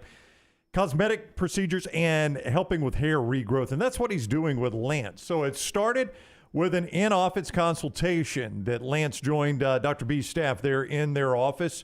They looked at everything because Dr. B's treatment is targeted based on genetics. They formulate compounds and prescriptions based on the profile, and that's what the real game changer is. It's not one size fits all. So Lance gets his results, and then he and Dr. B had a virtual meeting going over options. Lance chose the non-invasive laser treatment, and that increases the thickness and health of Lance's hair. He's been getting great results. People have been stopping him and wanting to look at it, and a lot of people have known Lance for a long time say, I can actually see a difference now. Dr. B's been doing this for a long time. Dr. Beckenstein, for more than 20 years, has been helping women and men for a wide range of cosmetic and reconstructive procedures, and that includes the advanced training that he has used to help them grow their hair back. Call Dr. B today, 319-03196. That's Dr. Beckenstein, 319-0316, 319-0316, or T3hair.net. UAB loses Quincy McGee to the portal. He's going to Ole Miss. All Conference USA offensive lineman, big pickup there for the Rebels. Arkansas gets a guy LT really liked, wide receiver Tyrone Broden from Bowling Green. He's going to Arkansas. The other much sought-after MAC receiver was Dante Cephas of Kent State. He picks Penn State over Georgia, UCLA, and Notre Dame. He had some options. Seems like a win. If you use your recruiting model there, that is a heck of a win for James Franklin, isn't it? Yep. And former Tennessee quarterback, never really got a lot of playing time, four-star quarterback Taven Jackson from Tennessee to Indiana. Some of the portal news there. Of course, Pete Golding's now the DC at Ole Miss, waiting to get news on who replaces him in Tuscaloosa and much more. When we come back, we'll go to Tuscaloosa and hear from Nate Oates after the tragic news about Darius Miles and that incident over there costing one young lady her life. Nate Oates will be peppered with questions about that, I'm sure, but we'll try to talk basketball. We'll drop in on the Crimson Tide's coach after this quick timeout. Follow Dunaway on Twitter and Instagram at Jim Dunaway. There are so many things I love about walk-ons. Authentic, mouth-watering Louisiana cuisine, prepared fresh, daily from scratch. A great beer selection and TVs everywhere to watch the big game every day of the week. And of course, they've got 2 great locations on Highway 280 and 119 and at Hoover near the Hoover Met. Walk-ons is also a great place for happy hour, 2 to 6 Monday through Friday with $5 moonshine swirls, $5 house pours, and half-price appetizers. And it's an easy take-home experience for the family as well. Highway 280 in Hoover with walk-ons. Stay up to date with the Next Round at nextroundlive.com. The latest videos from the show, plus podcasts like the Mystery Fifth Hour, Bama and Bourbon, Last Call, and others from the Double Down Media podcast family. You can start your day with the latest college football stories, plus easy to listen to hour-by-hour downloads of the live show. NextRoundLive.com, a great way to stream the show live or shop in the Next Round store. Make NextRoundLive.com your homepage. That's NextRoundLive.com. Did you tweak your shoulder putting up Christmas decorations? Injure your elbow shooting hoops in the backyard? Or hurt your knees getting up from the couch at halftime? Let 2023 be the year precision sports medicine and orthopedics gets your life back on track. Orthopedic care is better together. Find your provider today. Call 205-512-3885. That's 205-512-3885. Or visit precisionsportsortho.com/2023. The Next Round is so much more than the show you get from 9 to 1 each day. So make sure to head to our official YouTube channel at Next Round Live and subscribe to get all of our latest content. We, of course, have plenty of specialty content and shorts based all around the sports in the heart of the SEC. But we also talk pro sports, gambling, lifestyle and entertainment, and so much more. It's the Next Round YouTube channel where you never know what you're going to find next. Subscribe now to see the latest content and get notifications when we go live. That's at Next Round Live on YouTube. Hey, Ryan Brown here from the Next Round. Do you want to help pay for my kids' college and look great while you're doing it? You need to go to the Next Round store. Everything from hats to short sleeve and long sleeve t-shirts, sweatshirts, hoodies, zip-up hoodies, and much more. And we're adding new things all the time. Why would you not want to see my kids get a great college education and look great out in the public while you're doing it? Get the gear we wear all the time on the show, and there's only one place to get it. NextRound.store. That's NextRound.store. The NFL playoffs are just around the corner, and every game matters. Join us on the Next Round and Pepsi every Thursday as we preview the upcoming big games in the NFL weekend. Pepsi and the NFL, a perfect match for your weekend. Want more of the show? Download the app or visit nextroundlive.com for the latest podcast. The Mystery Fifth Hour, our Not For All Ages podcast, The Last Call, and our entire Double Down Media podcast family. All at nextroundlive.com and on the Next Round app.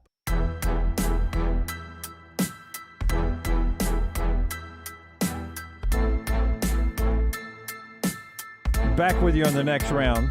Ian Rappaport reporting that Bengal standout left tackle Jonah Williams, former Alabama lineman, right tackle sometimes too, suffered what is believed to be a dislocated kneecap during last night's win over the Ravens. That according to sources to Ian Rappaport of the NFL Network. He had an MRI today to determine the damage that it caused. No word yet on how long he could be out moving forward, but a dislocated kneecap for Jonah Williams. Let's listen into the Nate Oates news conference. The family and friends of Jamia Janae Harris, young woman, daughter and mother, was taken way too soon from a senseless act. This is an incredibly sad situation. Our hearts go out to our loved ones. We're keeping them in our thoughts and prayers as they continue to grieve. We came together last night and talked, thought it was important that we were all here and around to support one another through this situation. With this being a pending investigation, there's nothing I can add that hasn't already been shared. You may have some questions, but there's nothing I can comment on relative to Darius' situation and the investigation. Again, our sympathies to Jamia's family following this unimaginable loss. This is a really difficult situation. We're continuing to support each other as we process this and balance school and basketball. To that end, we regrouped this morning to maintain our routine and some structure in the midst of this situation, and we'll practice before heading up to Nashville for the Vanderbilt game. Yeah, what was the message to the team when you guys met last night? It's really a tragedy all around, but especially for Jamia and her family. Wish we weren't having to address this situation, but we got to pull together as a team at this point and have each other's, really be there for each other. How have the players, been over the past, since yesterday morning, and how have they responded to your message? They've been good. There's a lot of hugs last night. I mean, everybody understands the situation, but everyone's aware of the services offered on campus and are taking advantage of them, through our sports medicine for these types of situations. So they're going to need some additional support moving forward too. Your job over the last 24 hours and over the next 24 is obviously very different now. It's about, like you said, helping players process and not about basketball. How are you able to change gears in that way, in a way that you have to change gears as their coach? And what are some of the questions that they asked you that you could or couldn't answer? Yeah, we can't answer anything dealing with the investigation, obviously, because it's a pending investigation. So, and they didn't have too many questions. It's really just more kind of a grieving process. They understand the severity of the situation with Jamia, and also understand the severity of the situation with Darius, and there's both sides of it dealing with it. So, yeah, it's not something you go through often as a coach, but I think we've got the services around the program to help us handle the situation. Is this a situation that's just isolated to Darius, or is there any other players that are maybe involved? No, as I mentioned earlier, all of us got together last night. It's an ongoing investigation. Our entire remaining team is traveling to Nashville and will be available playing the game tomorrow. How did you learn the news of the situation? How did you respond immediately? Yeah, I got a call Sunday morning alerting me to what was going on. I immediately called Greg, and we, started putting our plan in place together to handle situations like this. What went into the decision to keep Miles out earlier this season? And then you had mentioned he's going through a personal matter. What steps did you guys kind of take to kind of help him with that before? Yeah, he actually went back home to DC to deal with the personal matter that he was out a couple weeks with. And he had the ankle injury. It was kind of ongoing. He's had multiple issues. They were all completely unrelated to this incident Saturday, though, or Sunday morning. Coach, every program has a set of team rules. How will this change that moving forward so that you can help other student athletes that come in? And do you have a different approach after an incident like this? Yeah, I think everybody listens a little closer after an incident like this. We've had speakers come in and talk to the team about, off-floor conduct, and we'll continue to do that and are continuing to do that now. They seem to listen a little closer during moments like this.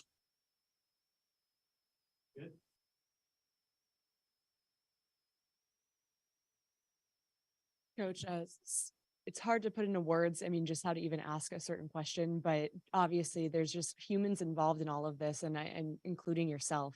And just with the sensitivity of that, just how do you process this? I know you mentioned your thoughts with the family, but also, Darius and who he is as a person too. So how have you processed moving forward on your own? Yeah, I've got 3 daughters. Went through my mind how easily could have been one of mine. tough situation. Talked to Darius's mother multiple times yesterday. Very hard situation on both accounts. So, just continue to pray for Jamia and her family, although I didn't know them, but they're certainly in our thoughts and prayers, and continuing to pray for Darius's situation too. It's just an unfortunate incident that wish we weren't having to deal with today. All right, that is Nate Oates coming together to address the Darius Miles arrest, capital murder charge. It is, and as I think about this, the only time I've ever in 30 years had a active capital murder charge to deal with one of the athletes that I cover. The only thing I could think that somewhere close parallels to this is the Dave Bliss situation, which is totally different, but there was a murder involved there, right? So I could never think of anything like this. I thought Nate Oates there, look, I mean, as people said, I respect Nate Oates. He got no questions about Vanderbilt there. It was all about the incident, which I'm sure Coach Oates respected that.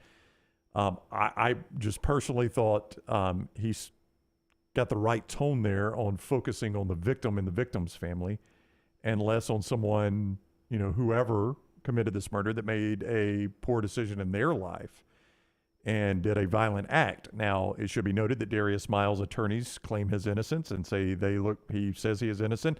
They are conducting their own investigation, and they say he looks forward to his day in court. So we will see how all that plays out in our legal system. Right. But we do know that a life was lost, and I thought Nate Oates multiple times went back to that and talked about how that was the most important thing here. For those that are asking that do not know the situation, you may have missed it yesterday when it broke. Jamia Harris, a 23-year-old mother from Birmingham, was in Tuscaloosa and apparently in a car that, according to reports, was involved in a shooting just off the strip or on the strip in Tuscaloosa. Darius Miles, former Alabama basketball player now, he's been dismissed from the team, was arrested along with 20-year-old Michael Lynn Davis, who has no relation to the University of Alabama. Both were arrested on capital murder charges. The incident happened around 1:45 a.m. in what police called a minor argument that occurred at an establishment on the Strip and then carried over into gunfire later just off the Strip there. The situation, as Brown said, from the legal team of Darius Miles, says he continues to say he's innocent and he's looking forward to his day in court.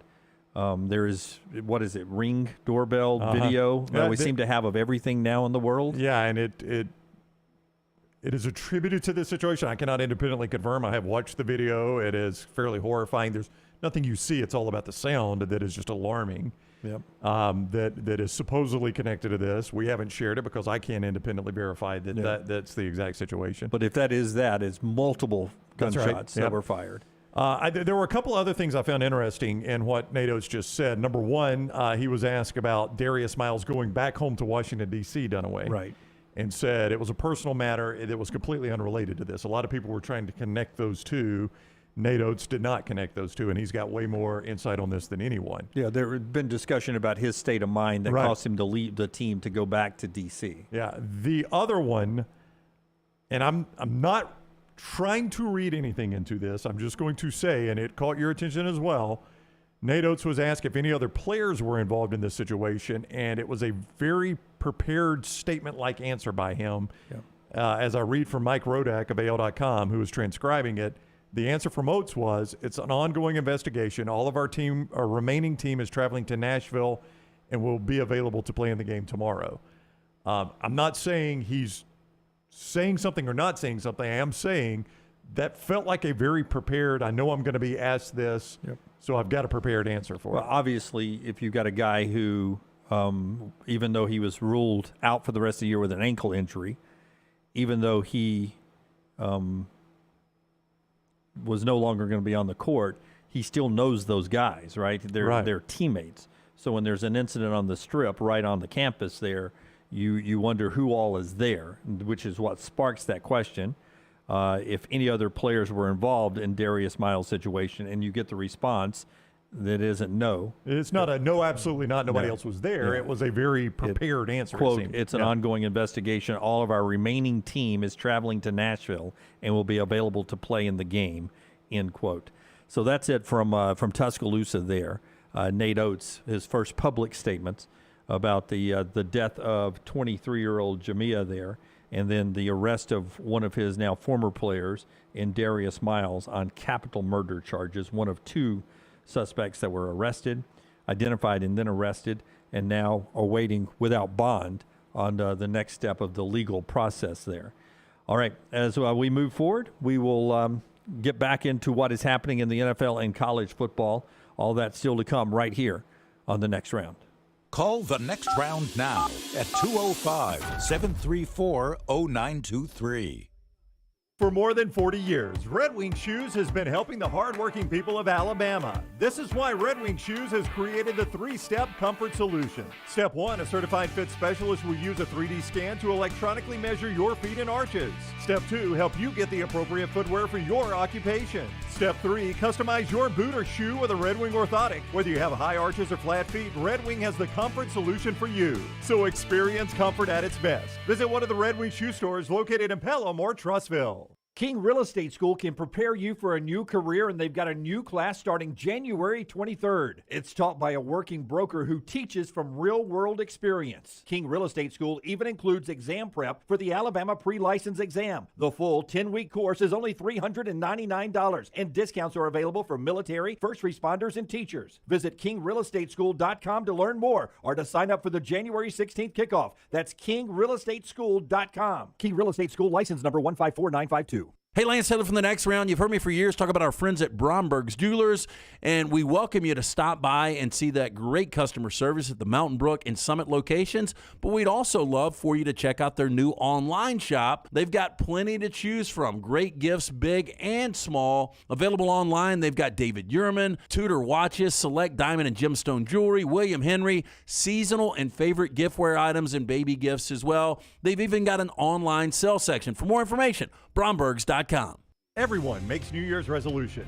This year, make the best resolution ever. If you are buying a new home in 2023, use Holly Mack Wilson and get started right away. Let an experienced professional help you get your home ready to sell before the spring buying season. Holly Mack Wilson can help you with all your home buying and selling needs anytime, anywhere in Alabama. Make the best resolution ever and call today 205-901-9446 or online at hollymackhomes.com. Holly Mack Wilson, an anywhere in Alabama Keller Williams agent. Want more of the show? Download the app or visit nextroundlive.com for the latest podcast. The Mystery Fifth Hour, our not for all ages podcasts like Bama and Bourbon, and the entire Double Down Media podcast family. All at nextroundlive.com and on the Next Round app. Want more of the show? Download the app or visit nextroundlive.com for the latest podcast, The Mystery Fifth Hour, our Not For All Ages podcast, The Last Call, and the entire Double Down Media podcast family. All at nextroundlive.com and on the Next Round app. Hey, Lance Taylor from the Next Round to tell you about one of our favorite places for breakfast, lunch, and dinner. That is Hamburger Heaven since 1982. Hamburger Heaven has been serving Birmingham's best hamburgers, cheeseburgers, French fries, hand-spun milkshakes, and sandwiches made fresh to order. All of their ingredients are fresh and prepared daily. This includes their beef, always fresh, never frozen, hand-pattied each and every day. For breakfast, lunch, or dinner, visit any of the 4 locations, Highway 280, Irondale, Gardendale, and Homewood.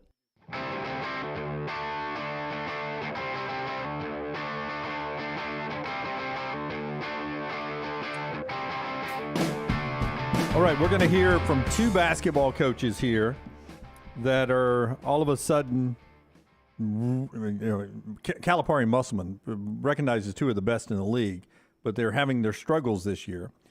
And both of them, they have a big scoop of condescension sometimes in our news conference, right? Yes, right? I've seen that, yeah. Okay, you get 2 of them coming up All here right. after you tell us about our great friends at Odie's. 2 scoops of condescension coming up. Odie's Tavern gives you a big scoop of trivia every Wednesday night, Rockstar. Did you like that one? No, I did not, but thank you for it's okay. I'll just try. I sit here next to this guy, try to absorb some of it. You cannot outsmart Yoda. You're right. That's true. He is the master of this. Odie's Tavern, Crestline Village, right there in Mountain Brook. Great place for lunch. Our favorite, that Diablo sandwich. Rodney's been cooking to those cheeseburgers for decades now. You go get one of those famous cheeseburgers, and every Wednesday night, starting around 8 o'clock, Rockstar and Lance have award-winning trivia. Odie's Tavern, Crestline Village. If you're getting the Diablo sandwich, get a scoop of that spicy slaw on It top is of it. It's always fantastic. really Yes, good. sir. Yeah, all right. So let's do cut 7 first, Rockstar. Let's go positive. Kentucky beats Tennessee in a big surprise to a lot of folks. I mean, Tennessee double-digit favorites at home. Nobody really giving Calipari a chance. First scoop of condescension right here from John Calipari of Kentucky. I mean, my goodness, just forget that they got drilled by Alabama and Tuscaloosa. Just forget that they were a 20-point favorite at home and lost outright to South Carolina. John Calipari told us he knew how to coach basketball, man. Listen. I mean, this has been, it's no easy road, but I'm like, look, I told you, I haven't lost any faith in these guys. I've done this a long time. All you that are shooting arrows and bullets, I got bazooka holes in my body. They go right through. They don't even hit skin. So it is what it is. You could be mad, happy, sad. I've got a good team. But here's what happened today. We defended and fought like my teams normally do. We haven't been that to this point. They made a commitment to each other that they would fight this game. I'm sorry, I almost threw up my mouth.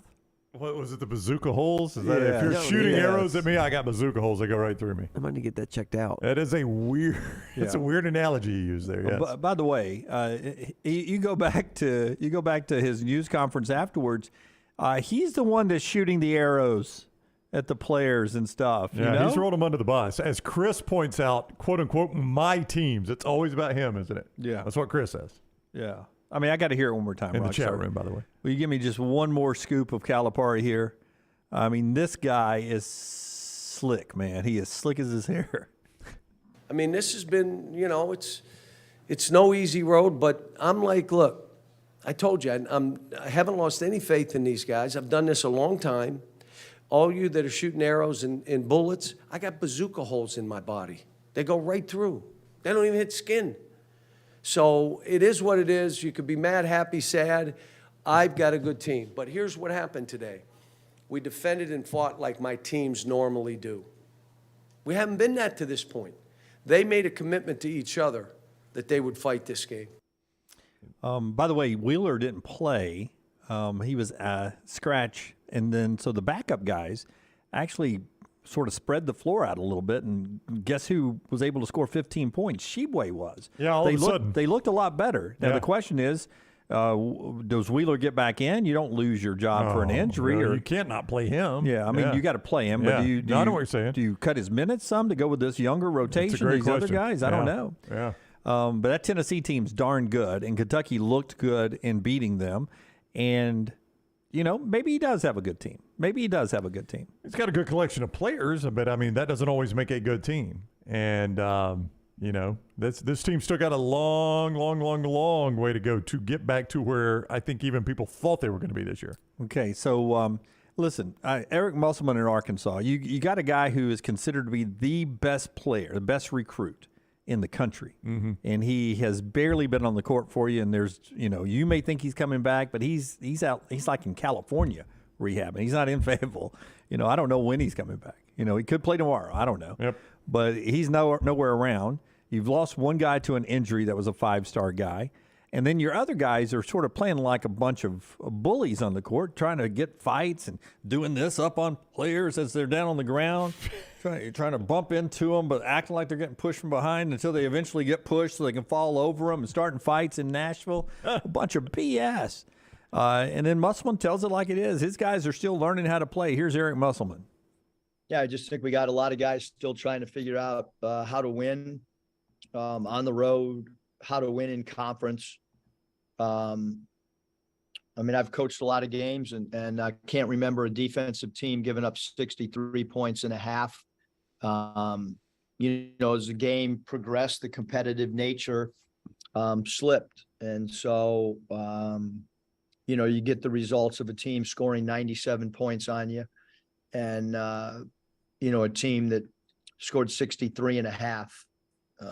We lost the second half by 21 points. So I would say from a competitive standpoint, we have to be much more competitive And, for much of the season, offensive struggle has been the problem.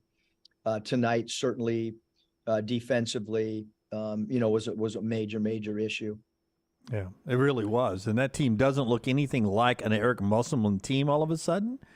And, I wondered if he would take the Texas job from Arkansas when it was offered, if it was going to be offered. Now I think he would run there. Yeah, but now would Texas even offer?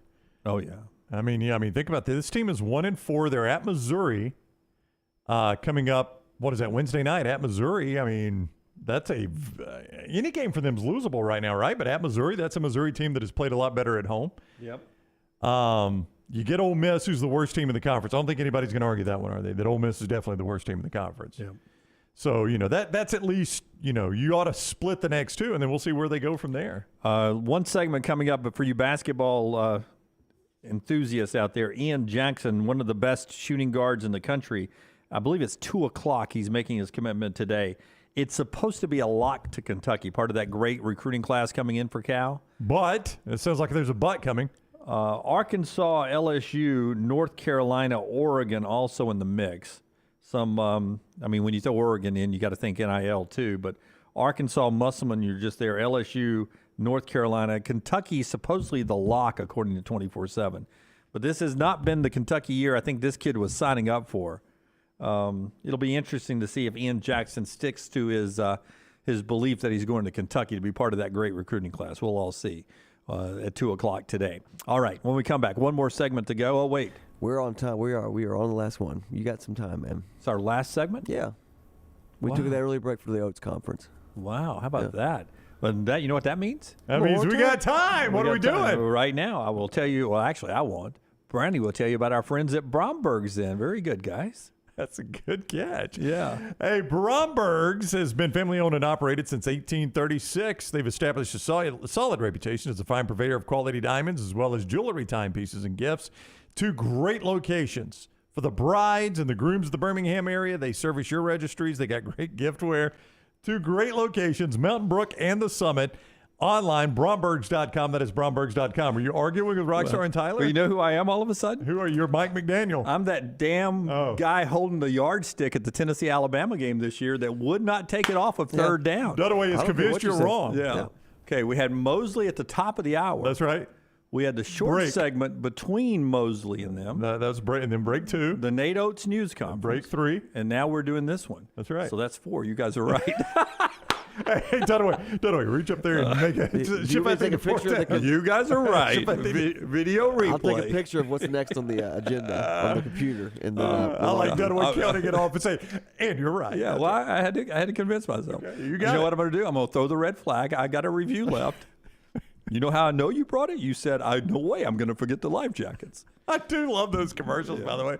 That kid tells your dad, sorry that went bad for you. Yeah. Screaming about the spider. Yeah. Sorry, Grandma. There's no sweet potatoes. Yeah.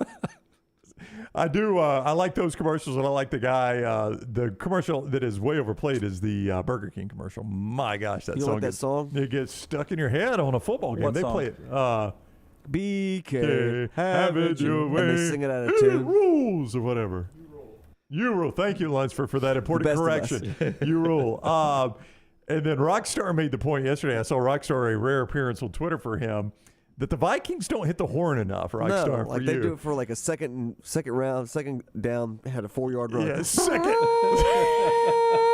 second 8. Let's hit the horn. And you can hear it too. Oh, it is so loud. That seems like a great environment. I would like to go to a football game there. A friend of mine took his son up there, and he told me it's an incredible environment. But, buddy, they hammer that horn. Rockstar's right about that. And the whole skull thing, the cheer, I know you love it. You love stuff like that. It's very soccer. I do. Yeah. I love that. Love that. I mean, it's a great atmosphere, Rockstar, but that horn is a lot. I don't disagree with you. Yeah. Every other play. I've checked out. I noticed that. Dudaway thinks we ought to get a break right now. No. See, we're going to figure out what we're going to talk about in the final segment during this commercial break, but now we didn't take a... Just think, in your head, you were blessed with extra content for the listeners. I know. What's on your mind? JJ in the Vulcan Tire and Automotive chat room says, as a Michigan fan watching us blow it against TCU, having to hear, Whopper, Whopper, Chicken Whopper, after McCarthy throws 2 pick sixes, made me want to jump off the Vulcan. It'd be a hard hit, man. Whopper, whopper, chicken whopper. I do hate it when your team is playing bad and commercials suck too. Trust me, as a Dolphins fan, I've lived that life often. You're playing bad and a commercial you hate comes on. One more folks to tell you about our friends at New York Butcher Shop, and I got one more scoop for you of condescension. It will come from our buddy Stetson Bennett. Tell us about our friends at New York. Stets. Yeah, a scoop of Stetson condescension. New York Butcher Shop, all the great The Rock pork chops, the great steaks. They've got the Wagyu beef. It is a great place. Hamburgers, side dishes, all of that at New York Butcher Shop. It is our butcher shop on our show. Jim and the great people in New York Butcher Shop have been keeping my grill filled for a very, very long time. You can find them in two great locations, Cahaba Heights and just off 119 in the 280 Greystone area. It is New York Butcher Shop. Rare quality, well done service. Georgia celebrated their second national championship, both under Stetson Bennett. Here is Stetson getting asked a question. I believe that's DJ Shockley, former Georgia great, up there asking, handling the podium for the Georgia Dogs. But when you look back on your career, you look back on this journey, what would be the thing you'd be most proud of as a dog? The thing I'm going to be most proud of, look at him. Man, y'all burn us. Y'all burn us. Y'all kept telling us how bad we were, and y'all couldn't understand it, and, you know, and we kept winning, and we kept embarrassing people, but y'all had other storylines, and it was 49-3, and it was, you know, 65-7. It was everything. And y'all didn't want to believe it because you didn't. It makes no sense to me. Hey, but, you know, screw it. We got 2 rings, man, you know? I mean, Kirby somehow sold that team on the fact that nobody believed in them. Yep. One of the players with our friend Maria Martin in Atlanta was like, they predicted us to go 7-5, and here I'm like, who predicted Georgia 7-5? Georgia Tech and Auburn fans who hate you didn't even do that. Yeah, exactly. Maybe 2 losses. Maybe 2 losses. I mean, I can remember you, Jimmy Dunaway, Jimmy Bama, in the preseason saying, guys, look at that schedule. There is not a loss on that schedule. 12-0. Yeah, won a stake off of a 12-0 regular season. I don't know how Kirby sold that team on that, but they did. Yeah. I think Kirby has some people faking some radio and news broadcasts and clipping it up and playing it in the building. Look what they said on channel whatever. All the Onions talking some mad shit about you guys. Yeah, you guys. This Stetson can't even field a team. Babylon B says you guys won't win again. Yeah. All right, so that's it for us today. We're back with you tomorrow, 9 a.m. Central Time. If you want to go join us on our new YouTube section, in about 15, 20 minutes, we'll do some live Madden games from some great personnel up here. I don't know who's playing the first game, but it will be a display of Madden greatness, I'm sure. That's all coming up over on Next Round Gaming. Until next time, God bless you and God bless America.